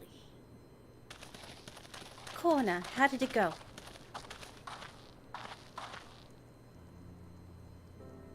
I believe I finally understand the significance of the Hetso.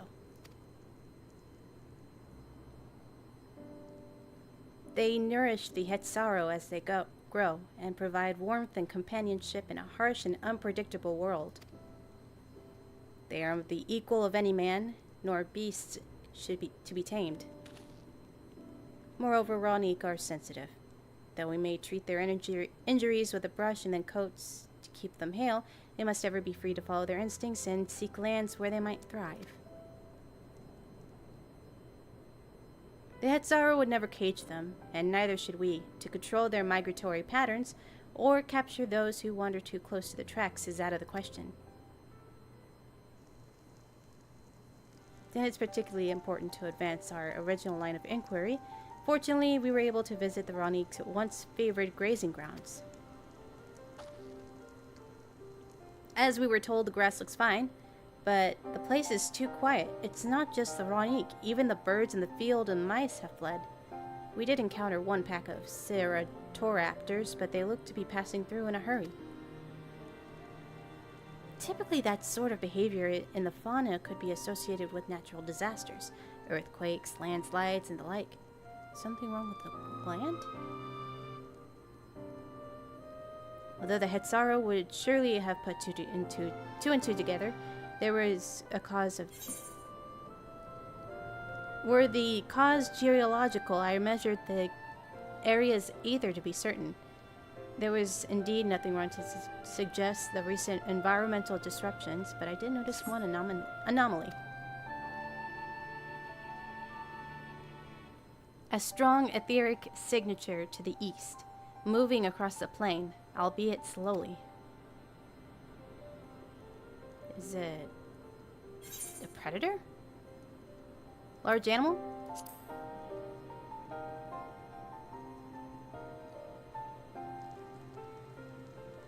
And a powerful one, like it or not, a predator, given a local fauna behavior. One of the raptors we saw looked like it had a bite taken out of its tail by something with very large fangs. It couldn't be. Something? Toru Hetso. Toru Hetso. Ranik Reaver is the common tongue. Our people have several names for such creatures. Fangs that steal Hetso in the night is another evocative one. Ranik can fend off many predators with their horns, but not the Tsuru Hetso. Their scales are tough as adamant, and neither horn nor arrow can pierce them.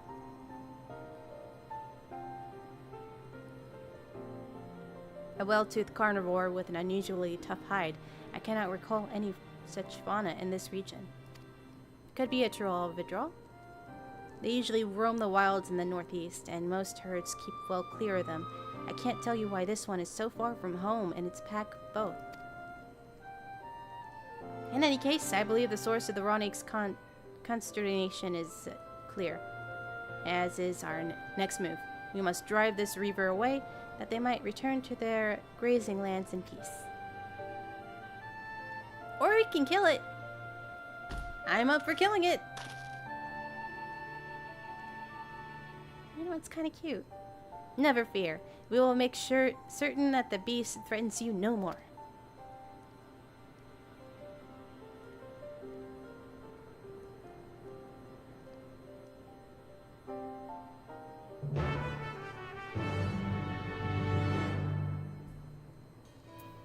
Oh, okay. The Ranik Reaver is a clear threat to the local population. We cannot allow it to roam unchecked. But it won't go for us to go running off and search for it without having made proper preparations. And if others returning from across the plains have spotted it, they may be able to inform us of its recent behavior and as to where it might be found. Saved at certain points. Nah! Proceed!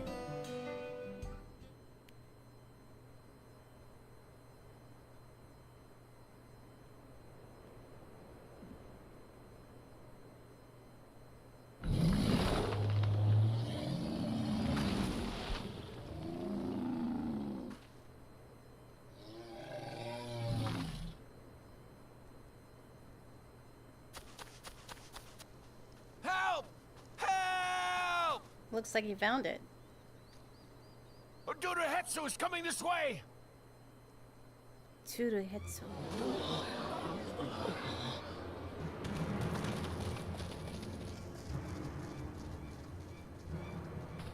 It has beasts across the plains in a panic, and our Ronek are practically paralyzed with fear.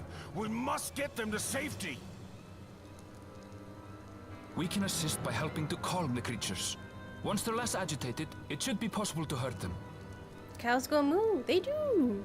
And after they're out of harm's way, we'll deal with the Ronek Reaver. I suggest you remain here to attend to the Ronek when they arrive. They'll be safe with me. Please, be careful out there.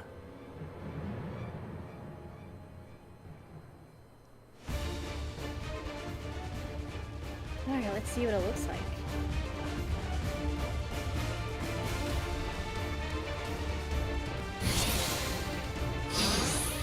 Make haste!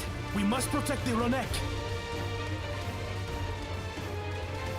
I believe I've been pronouncing it wrong.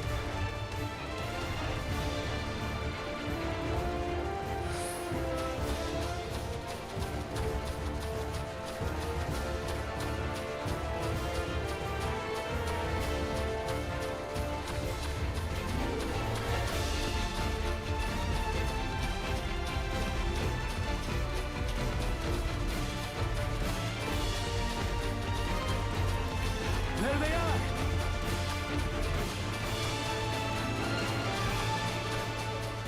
They're terrified. We must do what we can to soothe them.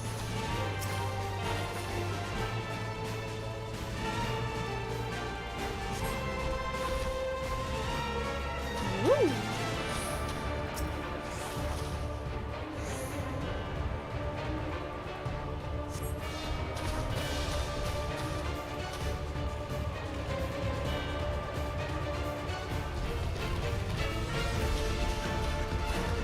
That herd should be all right. Let's look for stragglers.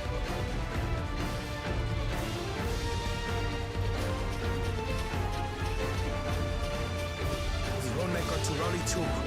None shall be left behind.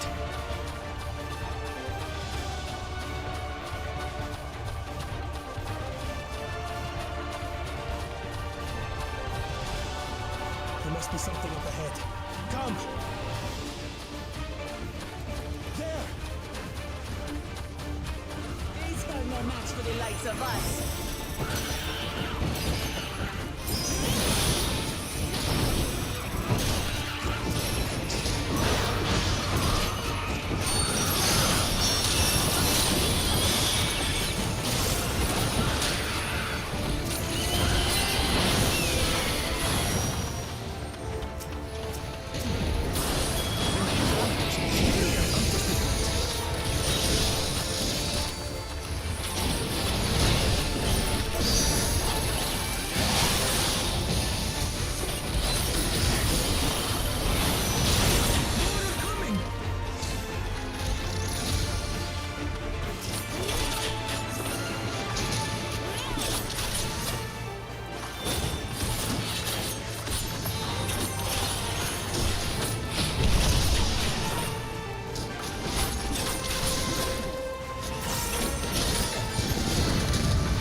trick.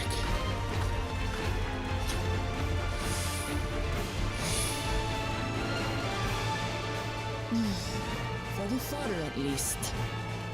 But where's...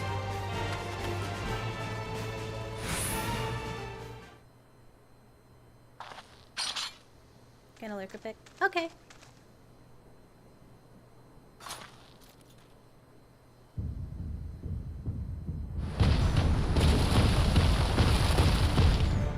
Look there! We've got a big one coming! That's a nasty looking one. Impenetrable scales and wicked fangs. That's a Rona Griever, and no mistake.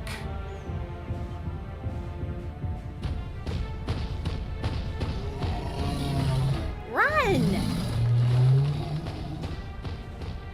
There! That one there!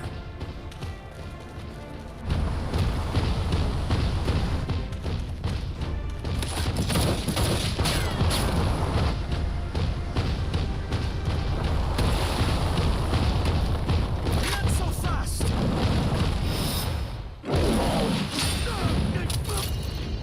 Whoa.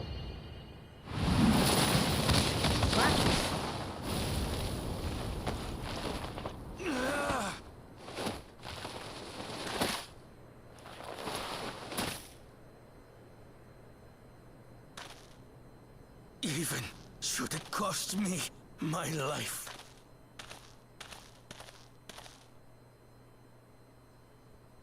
I will save the Hetso!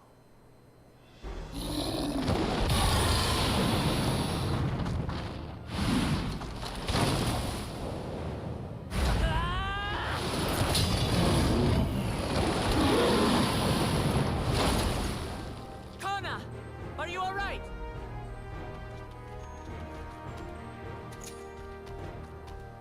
Do not concern yourself with me. Get the Ronek to safety! There. You've nothing to fear. I've been mispronouncing it the whole entire time.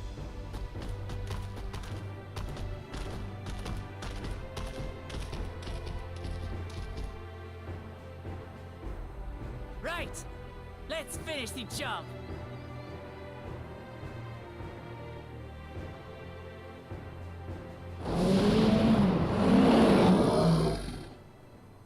I made a vow to our people.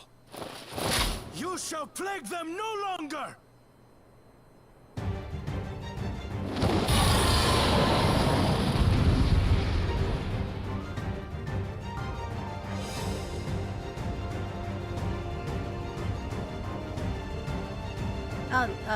I've been saying Ronique, but instead of Ronek.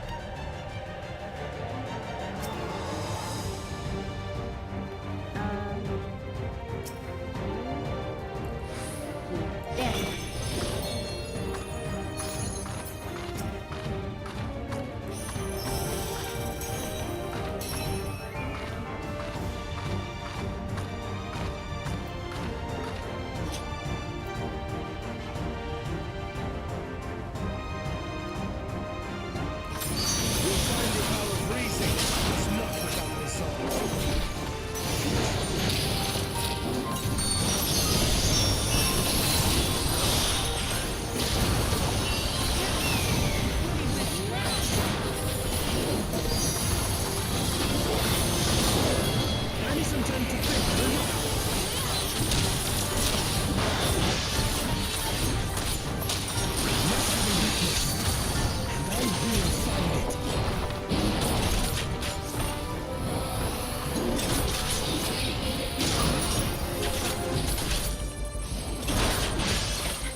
I know that feeling.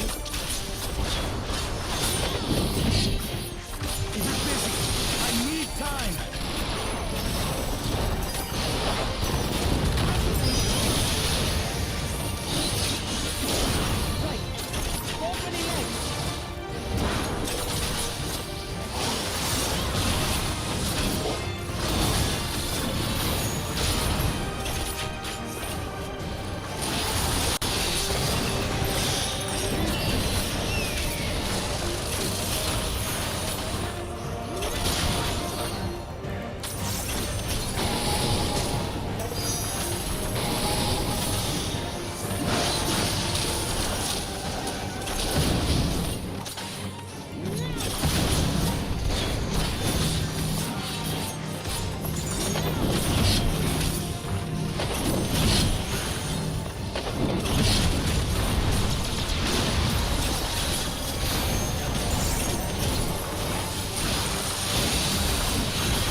of ether. Whence does it flow?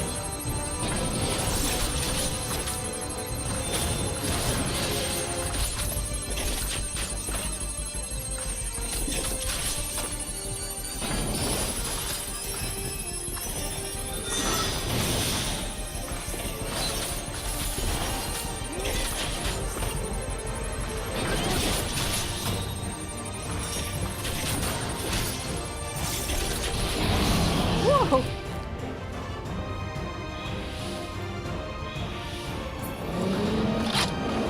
One well-placed piercing round to the chest, and...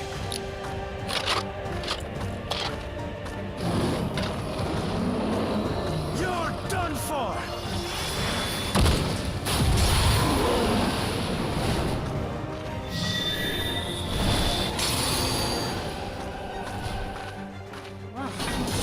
That stemmed the flow of protective ether.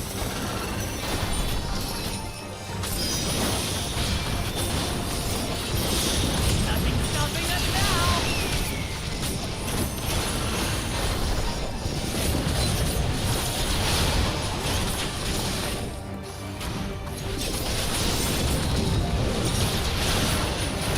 Still not backing down, huh? Fine with me.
We did it. The Etso, are they?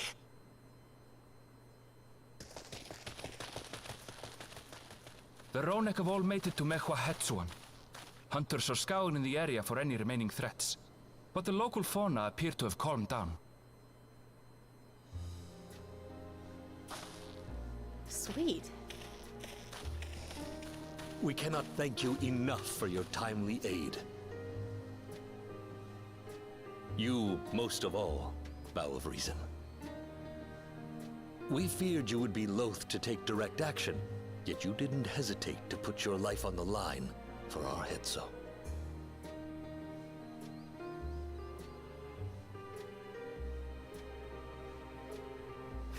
I did no more than is a Dawn servant's duty.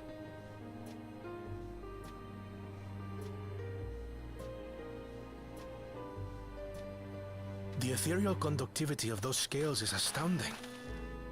I dare say, we could repurpose them to create a device that emits controlled pulses of ether. Control Ether pulses. resembling that of the predator the Ronek fear most. It might work. If we struck the right balance, we would have the means to deter the Ronek from approaching the railroad without causing them undue distress. That's smart. Incredible! Kona, you've done it again. I must say, I was hoping I'd never have to see one of these again.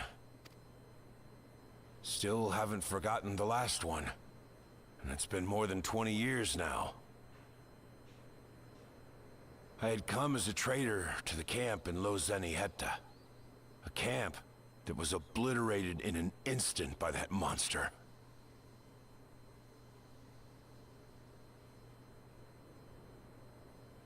Lozeniheta. That's where the Pelu trader found me as a babe. And he's an orphan. Please, can you tell me what you saw?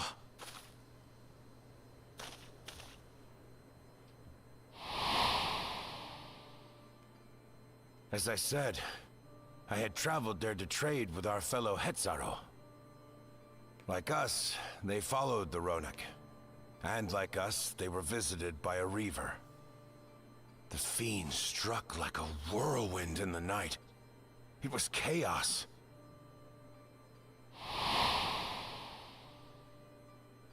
I grabbed some token belongings and bolted in a panic, thinking only of getting as far away as possible. But even in my panicked state, I could not help but notice the young couple racing the other way, toward the fell creature. "We're distracted," I heard one cry. "Save our son! Save the Hetzo!"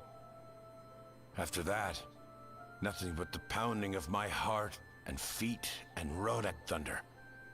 I ran and ran. And as the sun broke the horizon, I found myself separated from both man and beast.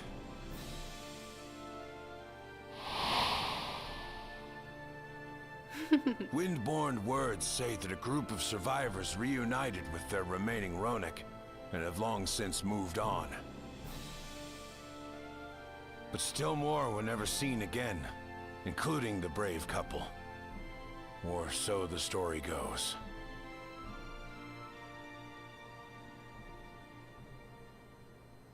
And what became of their child?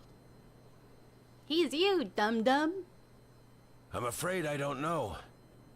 But if he wasn't with the survivors, even if he lived through that night, the wilderness wouldn't have been kind to a little one out on his lonesome.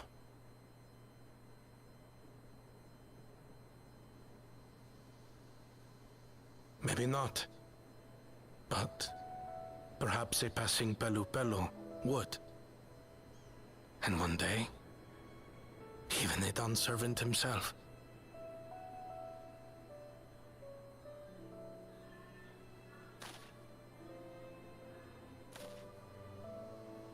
All these years, I was convinced that my parents had left me behind to follow after the Ronek. But now I see, they didn't abandon me. They were trying to keep me safe. Accept the truth.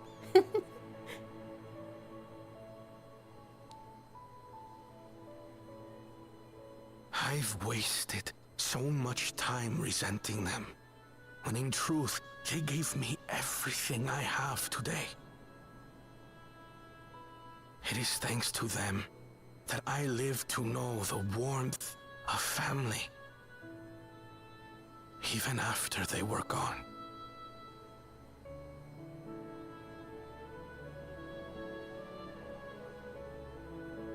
And now that I am Dawn servant, all of Tuliyola is my family. A family I will always protect, as my parents protected me.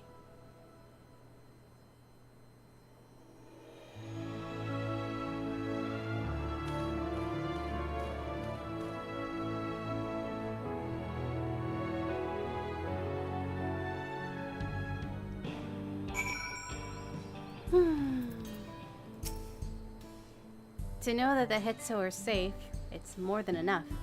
Yet, would it be wrong to hope that in protecting them, we also avenged my parents? It is the least I owe to them after all this time.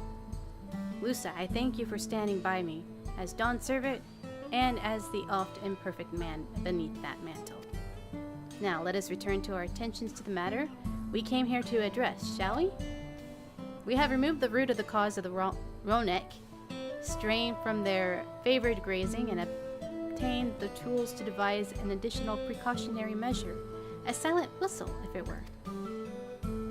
This whistle must be capable of emitting pulses of ether strong enough that they will shy away from the tracks on an instinct, yet not so strong as to drive them into a panic. If we can achieve this, it will be a far sight better than the traditional whistle, more effective and less stressful for the creatures themselves.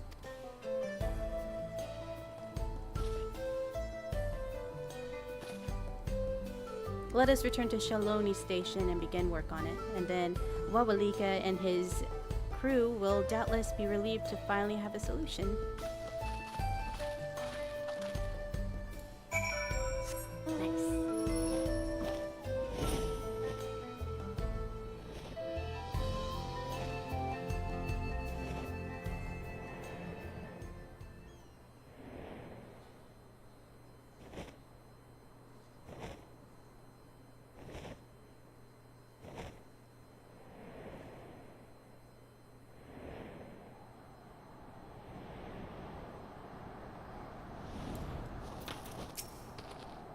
You look pleased about something.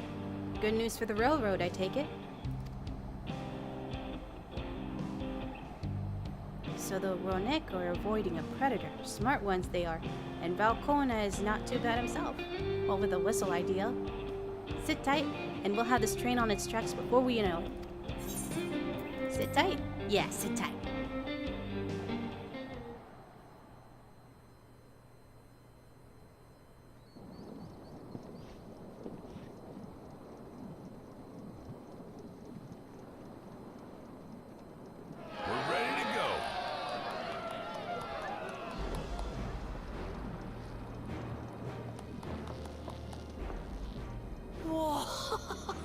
She looks as good as new. If I had time to do a proper job, could have really made her shine. Had to cobble together the exterior with spare parts. We refurbished the interior, though. Not that you can appreciate it from out here. But as far as the Ronek are concerned, we've spared no effort.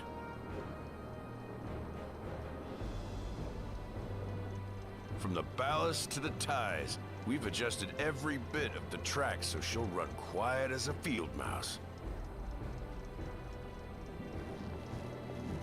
You and your crew have worked wonders. Our nation is in your debt. Come now. If anything, credit's due to Tuliolal. It's thanks to the folk you recruited from every corner of the continent that we were able to get her up and running so quickly. Besides, the ethereal whistle's the true marvel, and we wouldn't have that without the scales you brought us. However grateful you are, know that we're even more thankful.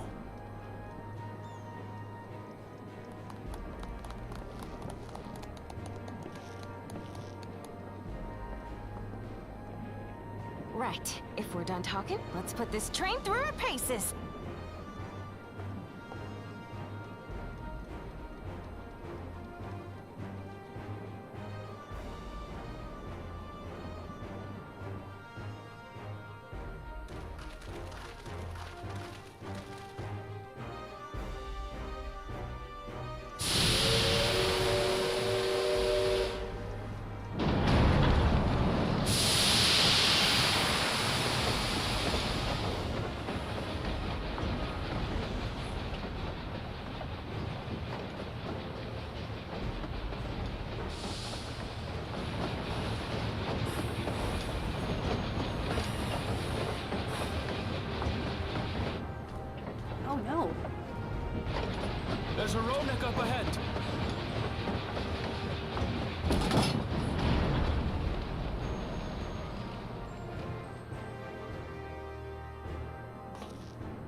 Now, to test our whistle. On it. Just point it in the general direction and...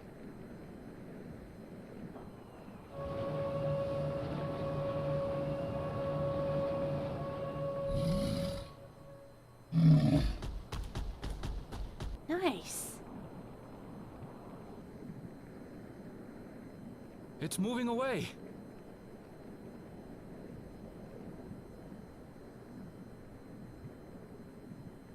Meanwhile, our friends over there appear wholly unperturbed.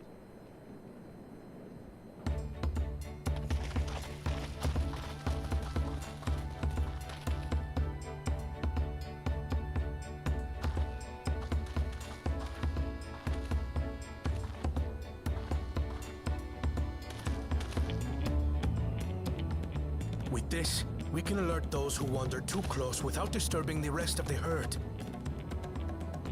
A roaring success! In a quiet way, like.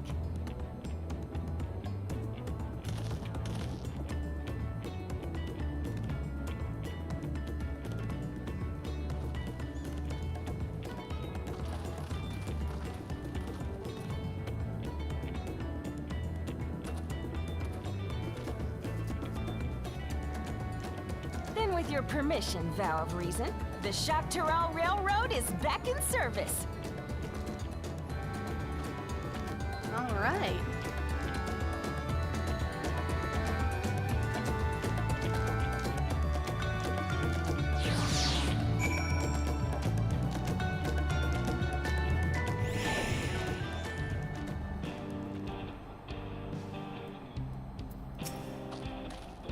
For a while there, we were real worried that we'd never get the railroad running again. But now that the test drive was such a success, we can breathe easy and start hauling people to and from the dome. First Shaloni, and then the continent. Watch out, Sakturel! Here we come! I share the sentiment, but we got a mountain of work ahead of us to ensure smooth operations. Time to get back to it. The efforts of all here today have not gone unnoticed. Once more, I thank you.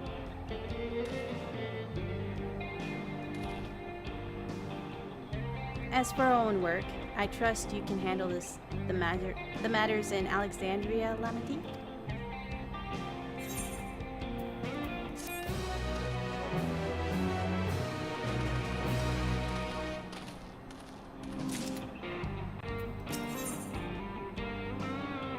Never want to stand still. Buklama is ready to race back to Alexandria. Well, it is possible that Shale has made some headway by now, and regardless that we should spread word about the railroad has been restored to service. Shale? What do you have her working on?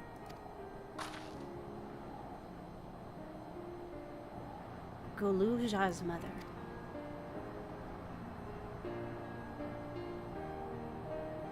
I feel the same in his shoes. Have felt the same. Some questions are painful to leave unanswered. There's no cause to look at me like that. The Kathkiwa we met has only been a simulacrum, but her memory is real.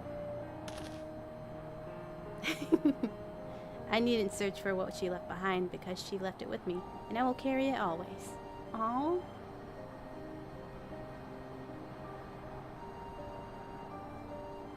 He's got her bag. Speaking of things you're carrying, a little keychain. Is that a teeny tiny Kathkiwa? What? No! It is merely a token from Alexandria. Our friends in Oblivion would not take no for an answer, and I thought it as good a souvenir as any. Whatever you say, for what it's worth, I think it's a nice way to bring her with you on your travels.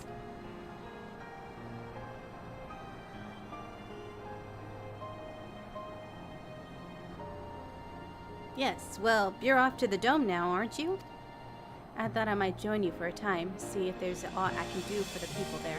Much has changed though it is, I still consider it my home. Of course, we can give you full story on the way.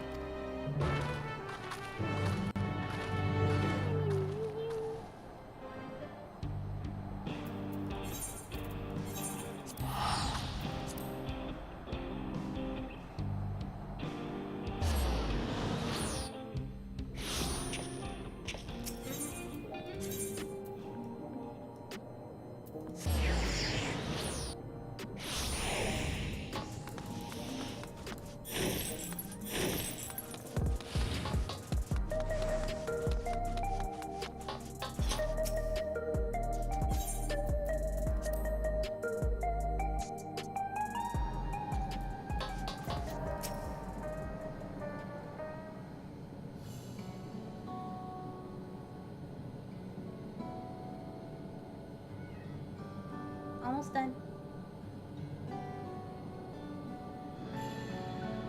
Simple yet elegant solution, and thus the railroad is back in operation. Meanwhile, Shale has nearly finished processing the data. She'll be able to share her findings with us immediately. Oh no, it's Yoshitola. Am I interrupting something, I gather? Why, Yoshitola, what brings you here? I've seen enough of the gate and Sky Deep's a note for now, so I'm shifting my investigation to living memory. While there, I thought I would do well to have the company of an expert on Electro. I'd like to take a closer look at the place myself. I can join you once we've finished here.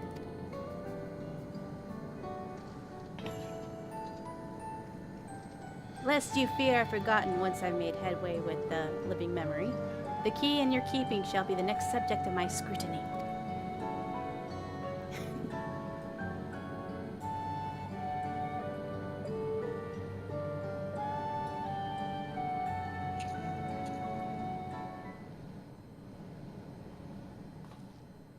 There was a mountain of data to sift through, much of it tantalizing, I admit. But it will take time to fully decrypt everything that piques my interest, so to answer our immediate question, I've been concentrating my efforts on the audio saved by Taishul Jah herself. Audio? While I've not listened to it yet, I have a selection ready for playback. Would you like to hear it now? Yes, please. All right. Several audio files will now play in sequence.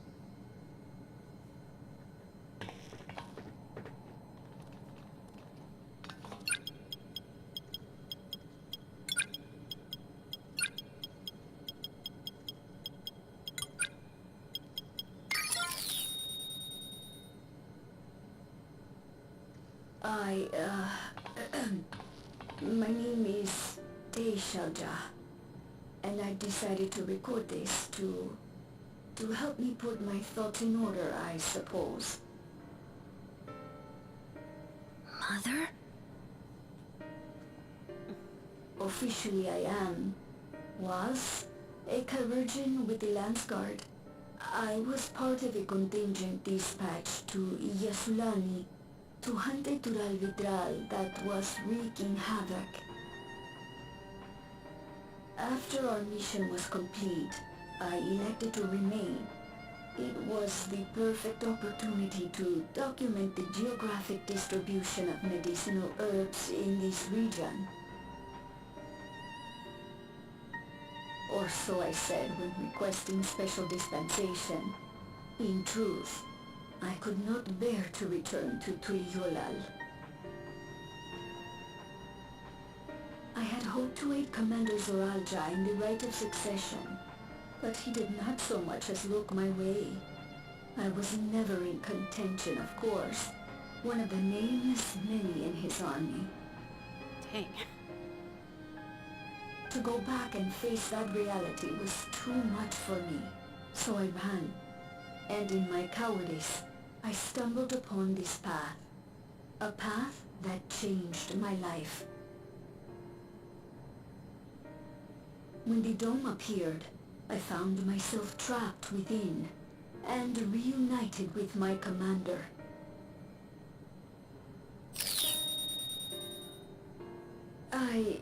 How am I to speak of Commander Zoralja?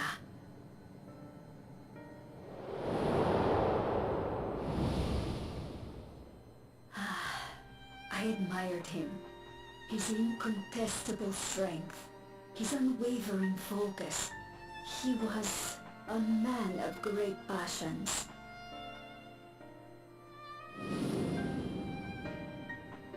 I watched him, captivated by his intensity.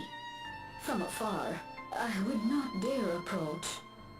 And in watching, I came to know him.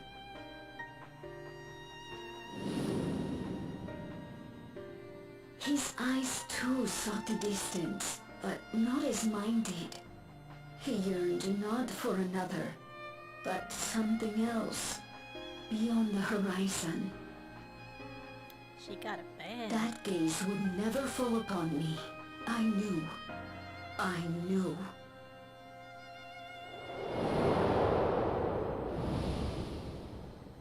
The experiment will soon proceed to its next phase, and when it does, as he promised, I will have my heart's desire. Oh God, I knew it.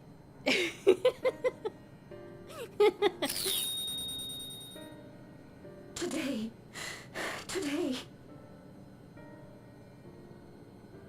It should have been today. A new beginning. What I have dreamed of for so long. I hold a future in my arms. If he could see him, embrace him, surely that would be enough. So full of hope I was. A foolish hope.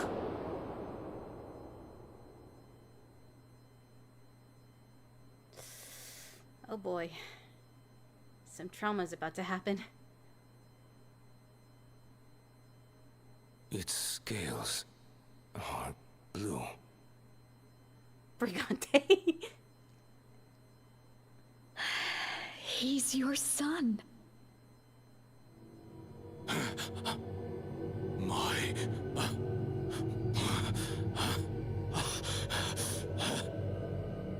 No, I can't.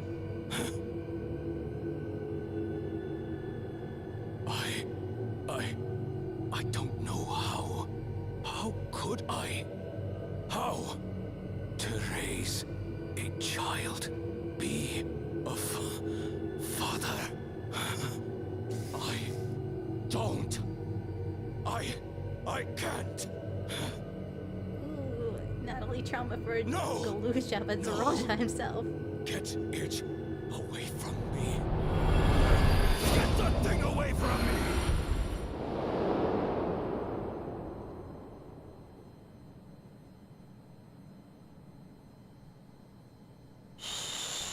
It's all right, little one. Papa was just surprised. That's all. He'll come around.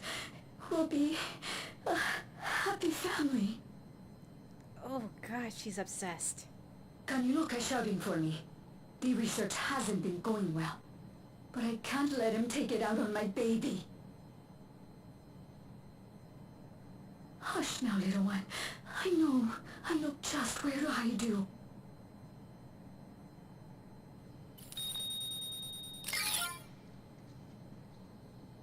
And then, missing. But what happened next? That's all of them.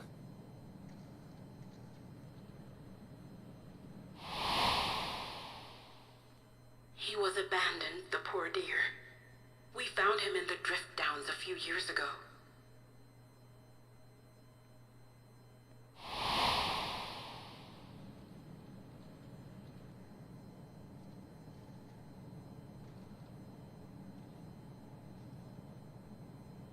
We know some manner of accident happened at the facility after this was recorded.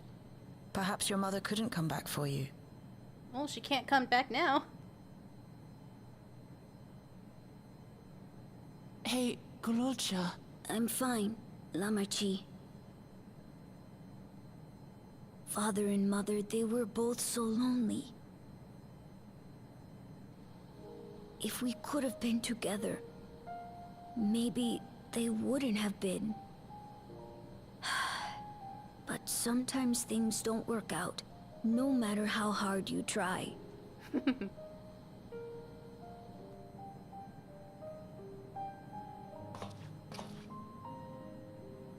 I can't tell if I'm happier now. But it's better to know, I think. Thank you, everyone. He got closure. Somewhat.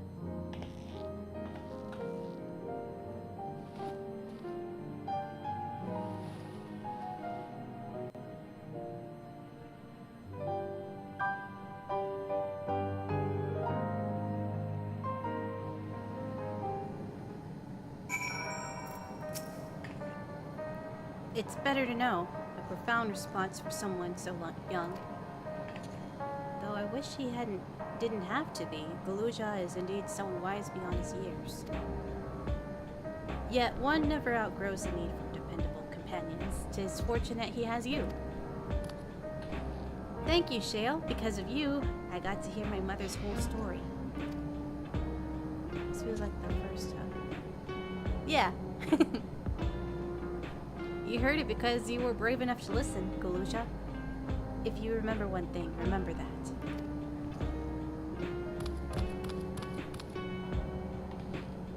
Now then, having shared what I can at present, I am ready to head into living memory when you are. I am planning to be thorough, so we'll need to stop for supplies on the way. Woo! That said, I promise I won't remain over long. I know we all have much to do and attend to. Farewell for now. For now, farewell.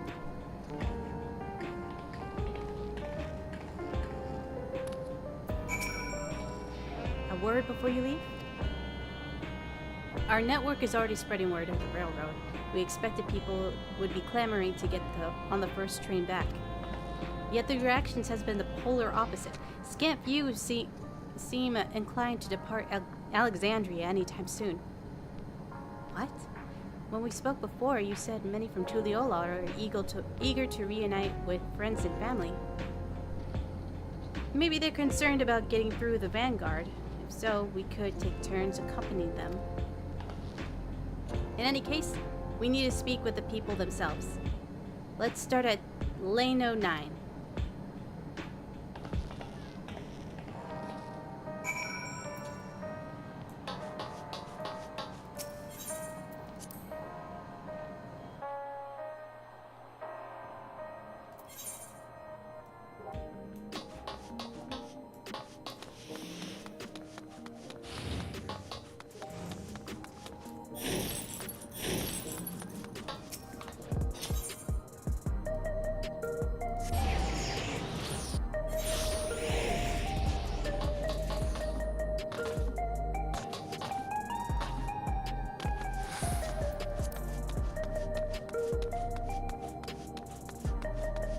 Give me just a moment.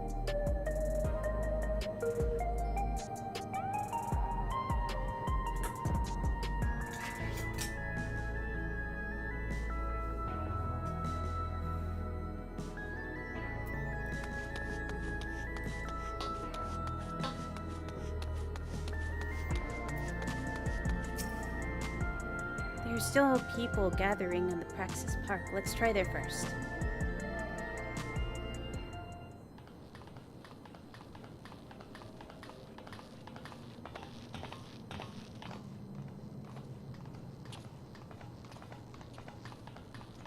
They look happier. What's going on? People look uneasy. Did something happen?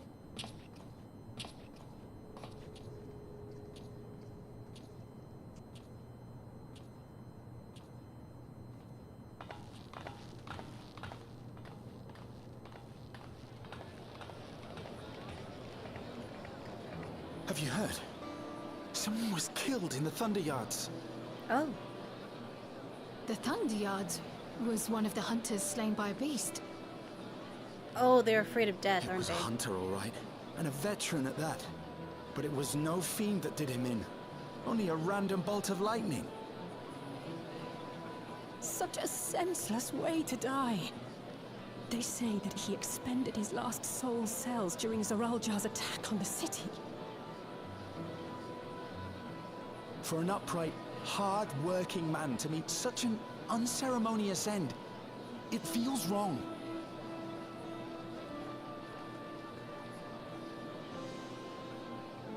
But we'll be fine, won't we? Even if the system no longer erases our memory of the departed, the regulators continue to function. I shan't go before my time. Growing old and passing peacefully with the help of the ushers is only natural. Oh, man. Well, you may think so, but how are we to know? We have no memory of those who have gone. More may have met violent deaths than passed from old age, and we would be blissfully unaware. It could happen to you, or me, to any of us. Here comes hysteria. Then what are we to do? Spend every waking moment thinking only of how we might die?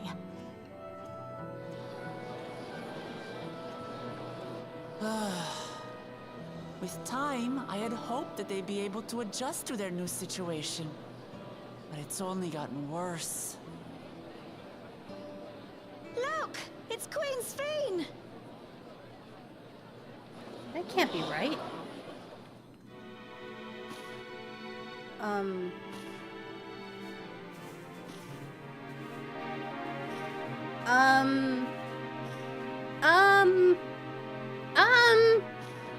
What? What?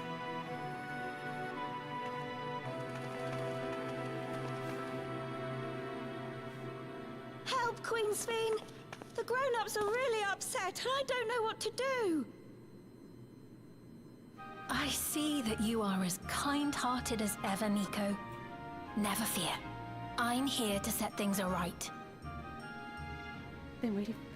You knew about this! I don't understand. Sphene is gone. Forever. How? Why? How? What? You there, Gusson. You were the Queen's aide, weren't you? What's the meaning of this? Begging your pardon, Vow of Resolve. But Her Majesty Queen Sphene is paying visit to her people, as is her wont. What are you talking about? What's going on? Sphene is dead. You officiated the funeral yourself. We all placed flowers to mourn her passing. A funeral? For Her Majesty? Oh no, their memories are being rewritten. What a curious jest. You know full well that ceremony was to commemorate those lives lost during the attack of Alexandria. Her Majesty walks among her people that she might support them in this most trying of times. Surely that is not cause for consternation. Oh boy. Are we gonna have to kill her again? Your Majesty, won't you free us from these terrible memories of the departed? This is no way to live. Not for us, nor our children. I wish that I could. Truly I do. But with living memories shut down, even I cannot restore the system that once afforded us that comfort. You needn't fret, however. I have prepared an alternate solution. Alternate solution? All of us shall be made endless. Oh no. I have created a new system that allows you to transplant your memories directly into an ethereal vessel. One not reliant upon soul cells. This way, you need never again fear death. You may live as you please, and for as long as you like. Our stores of ether are, at present, not sufficient to provide this boon to everyone. But some of you received neo-regulators for the funeral ceremony, did you not? And there are still more we have yet to distribute. 5,000 in all. One day soon, those with neo-regulators will be called to join the Endless, and thence be free of suffering forevermore. This is bad. But only 5,000 of us?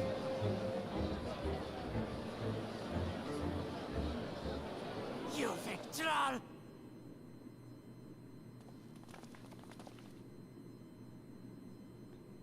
the real Sphene would never be content to save only some of her people. Who are you? That's what I wanted to ask as well. I am Sphene, the Queen of Reason.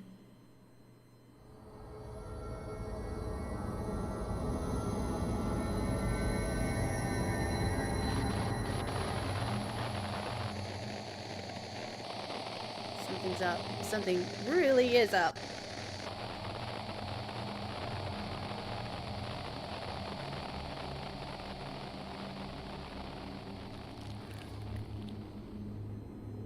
We should go.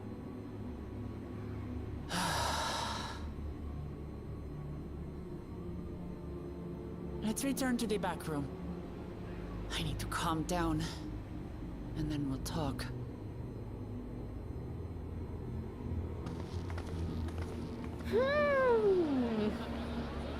She seems different.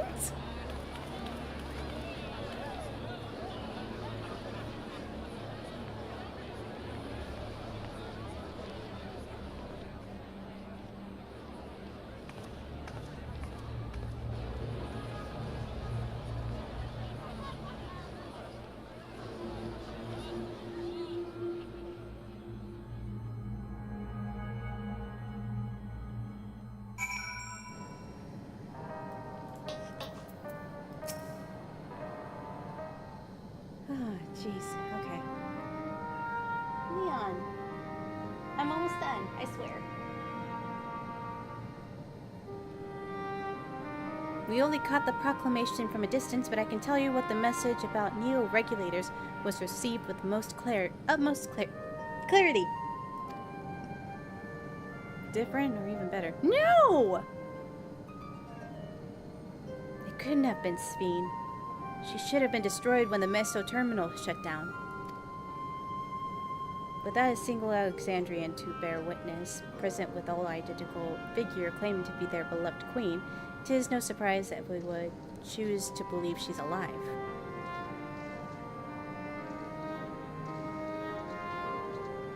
What is troubling, however, is their denial at the funeral was held in her honor. 'Tis as if their memories had been erased.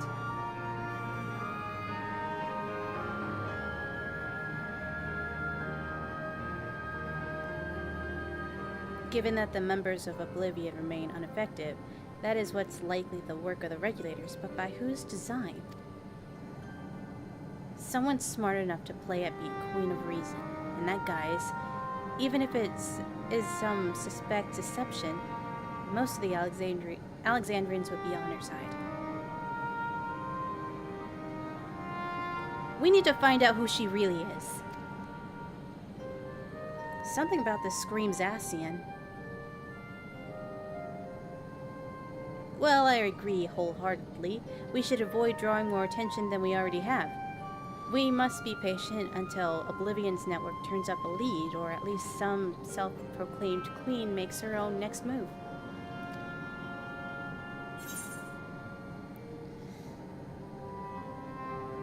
Oh boy. Oh boy. Oh boy, oh boy, oh boy.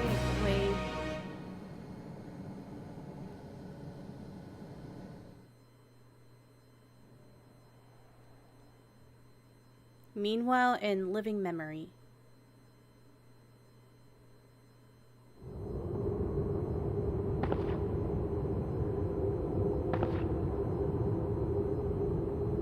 Who's that? Oh, where am I?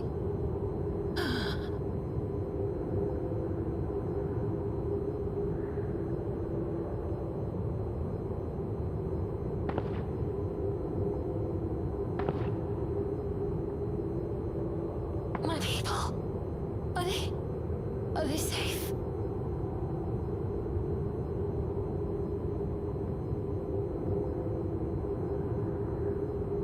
Sphene? Why am I?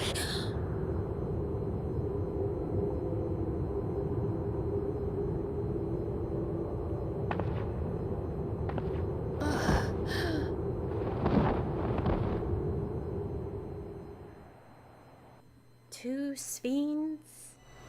In fear of death, the people turn to the Queen Reborn, their fates to learn.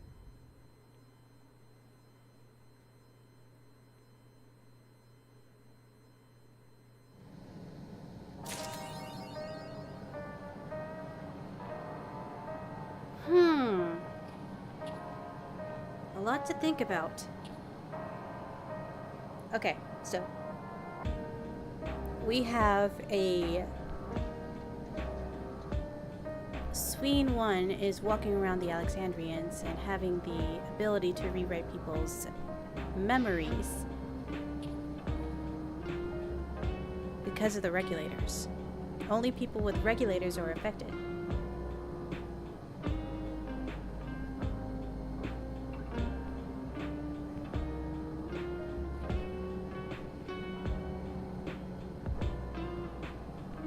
Are the two stories that we just went through connected somehow? Or not really two stories, but it was more like a Kona coming to terms that he wasn't abandoned. But crack theory number 1. It's Galuja's mom posing as Queen Speen. But that's a crack theory. There's no way that's actually possible.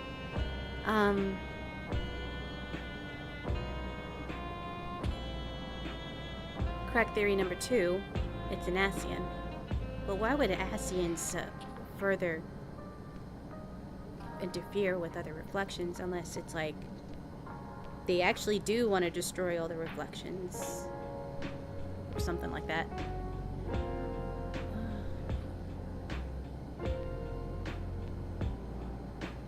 Or maybe it's like a response to the distress of the Alexandrians that they come up with a simulacrum of Queen Speen.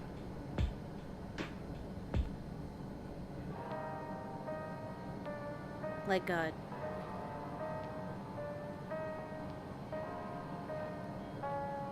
universal delusion or something.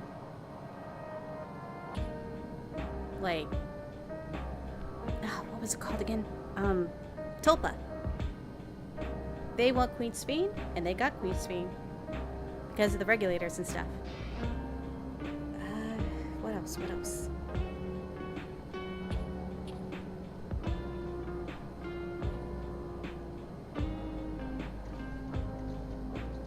It could be that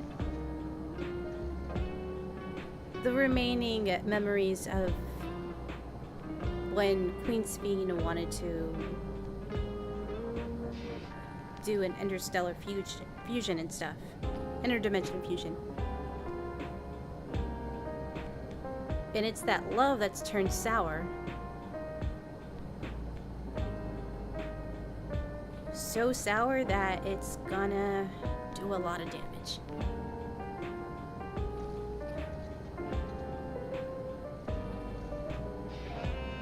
I'm excited. Alright, that's it for me. This was a freaking long one to get through, but this needed to be done. That's the wrong one. Whoops.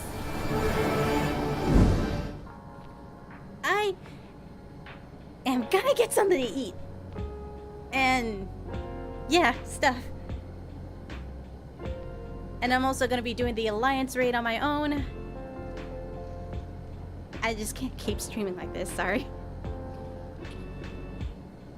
But I will be streaming the patch quests like this, but hopefully not like freaking 9 hours long. Oh my god, I'm so sorry.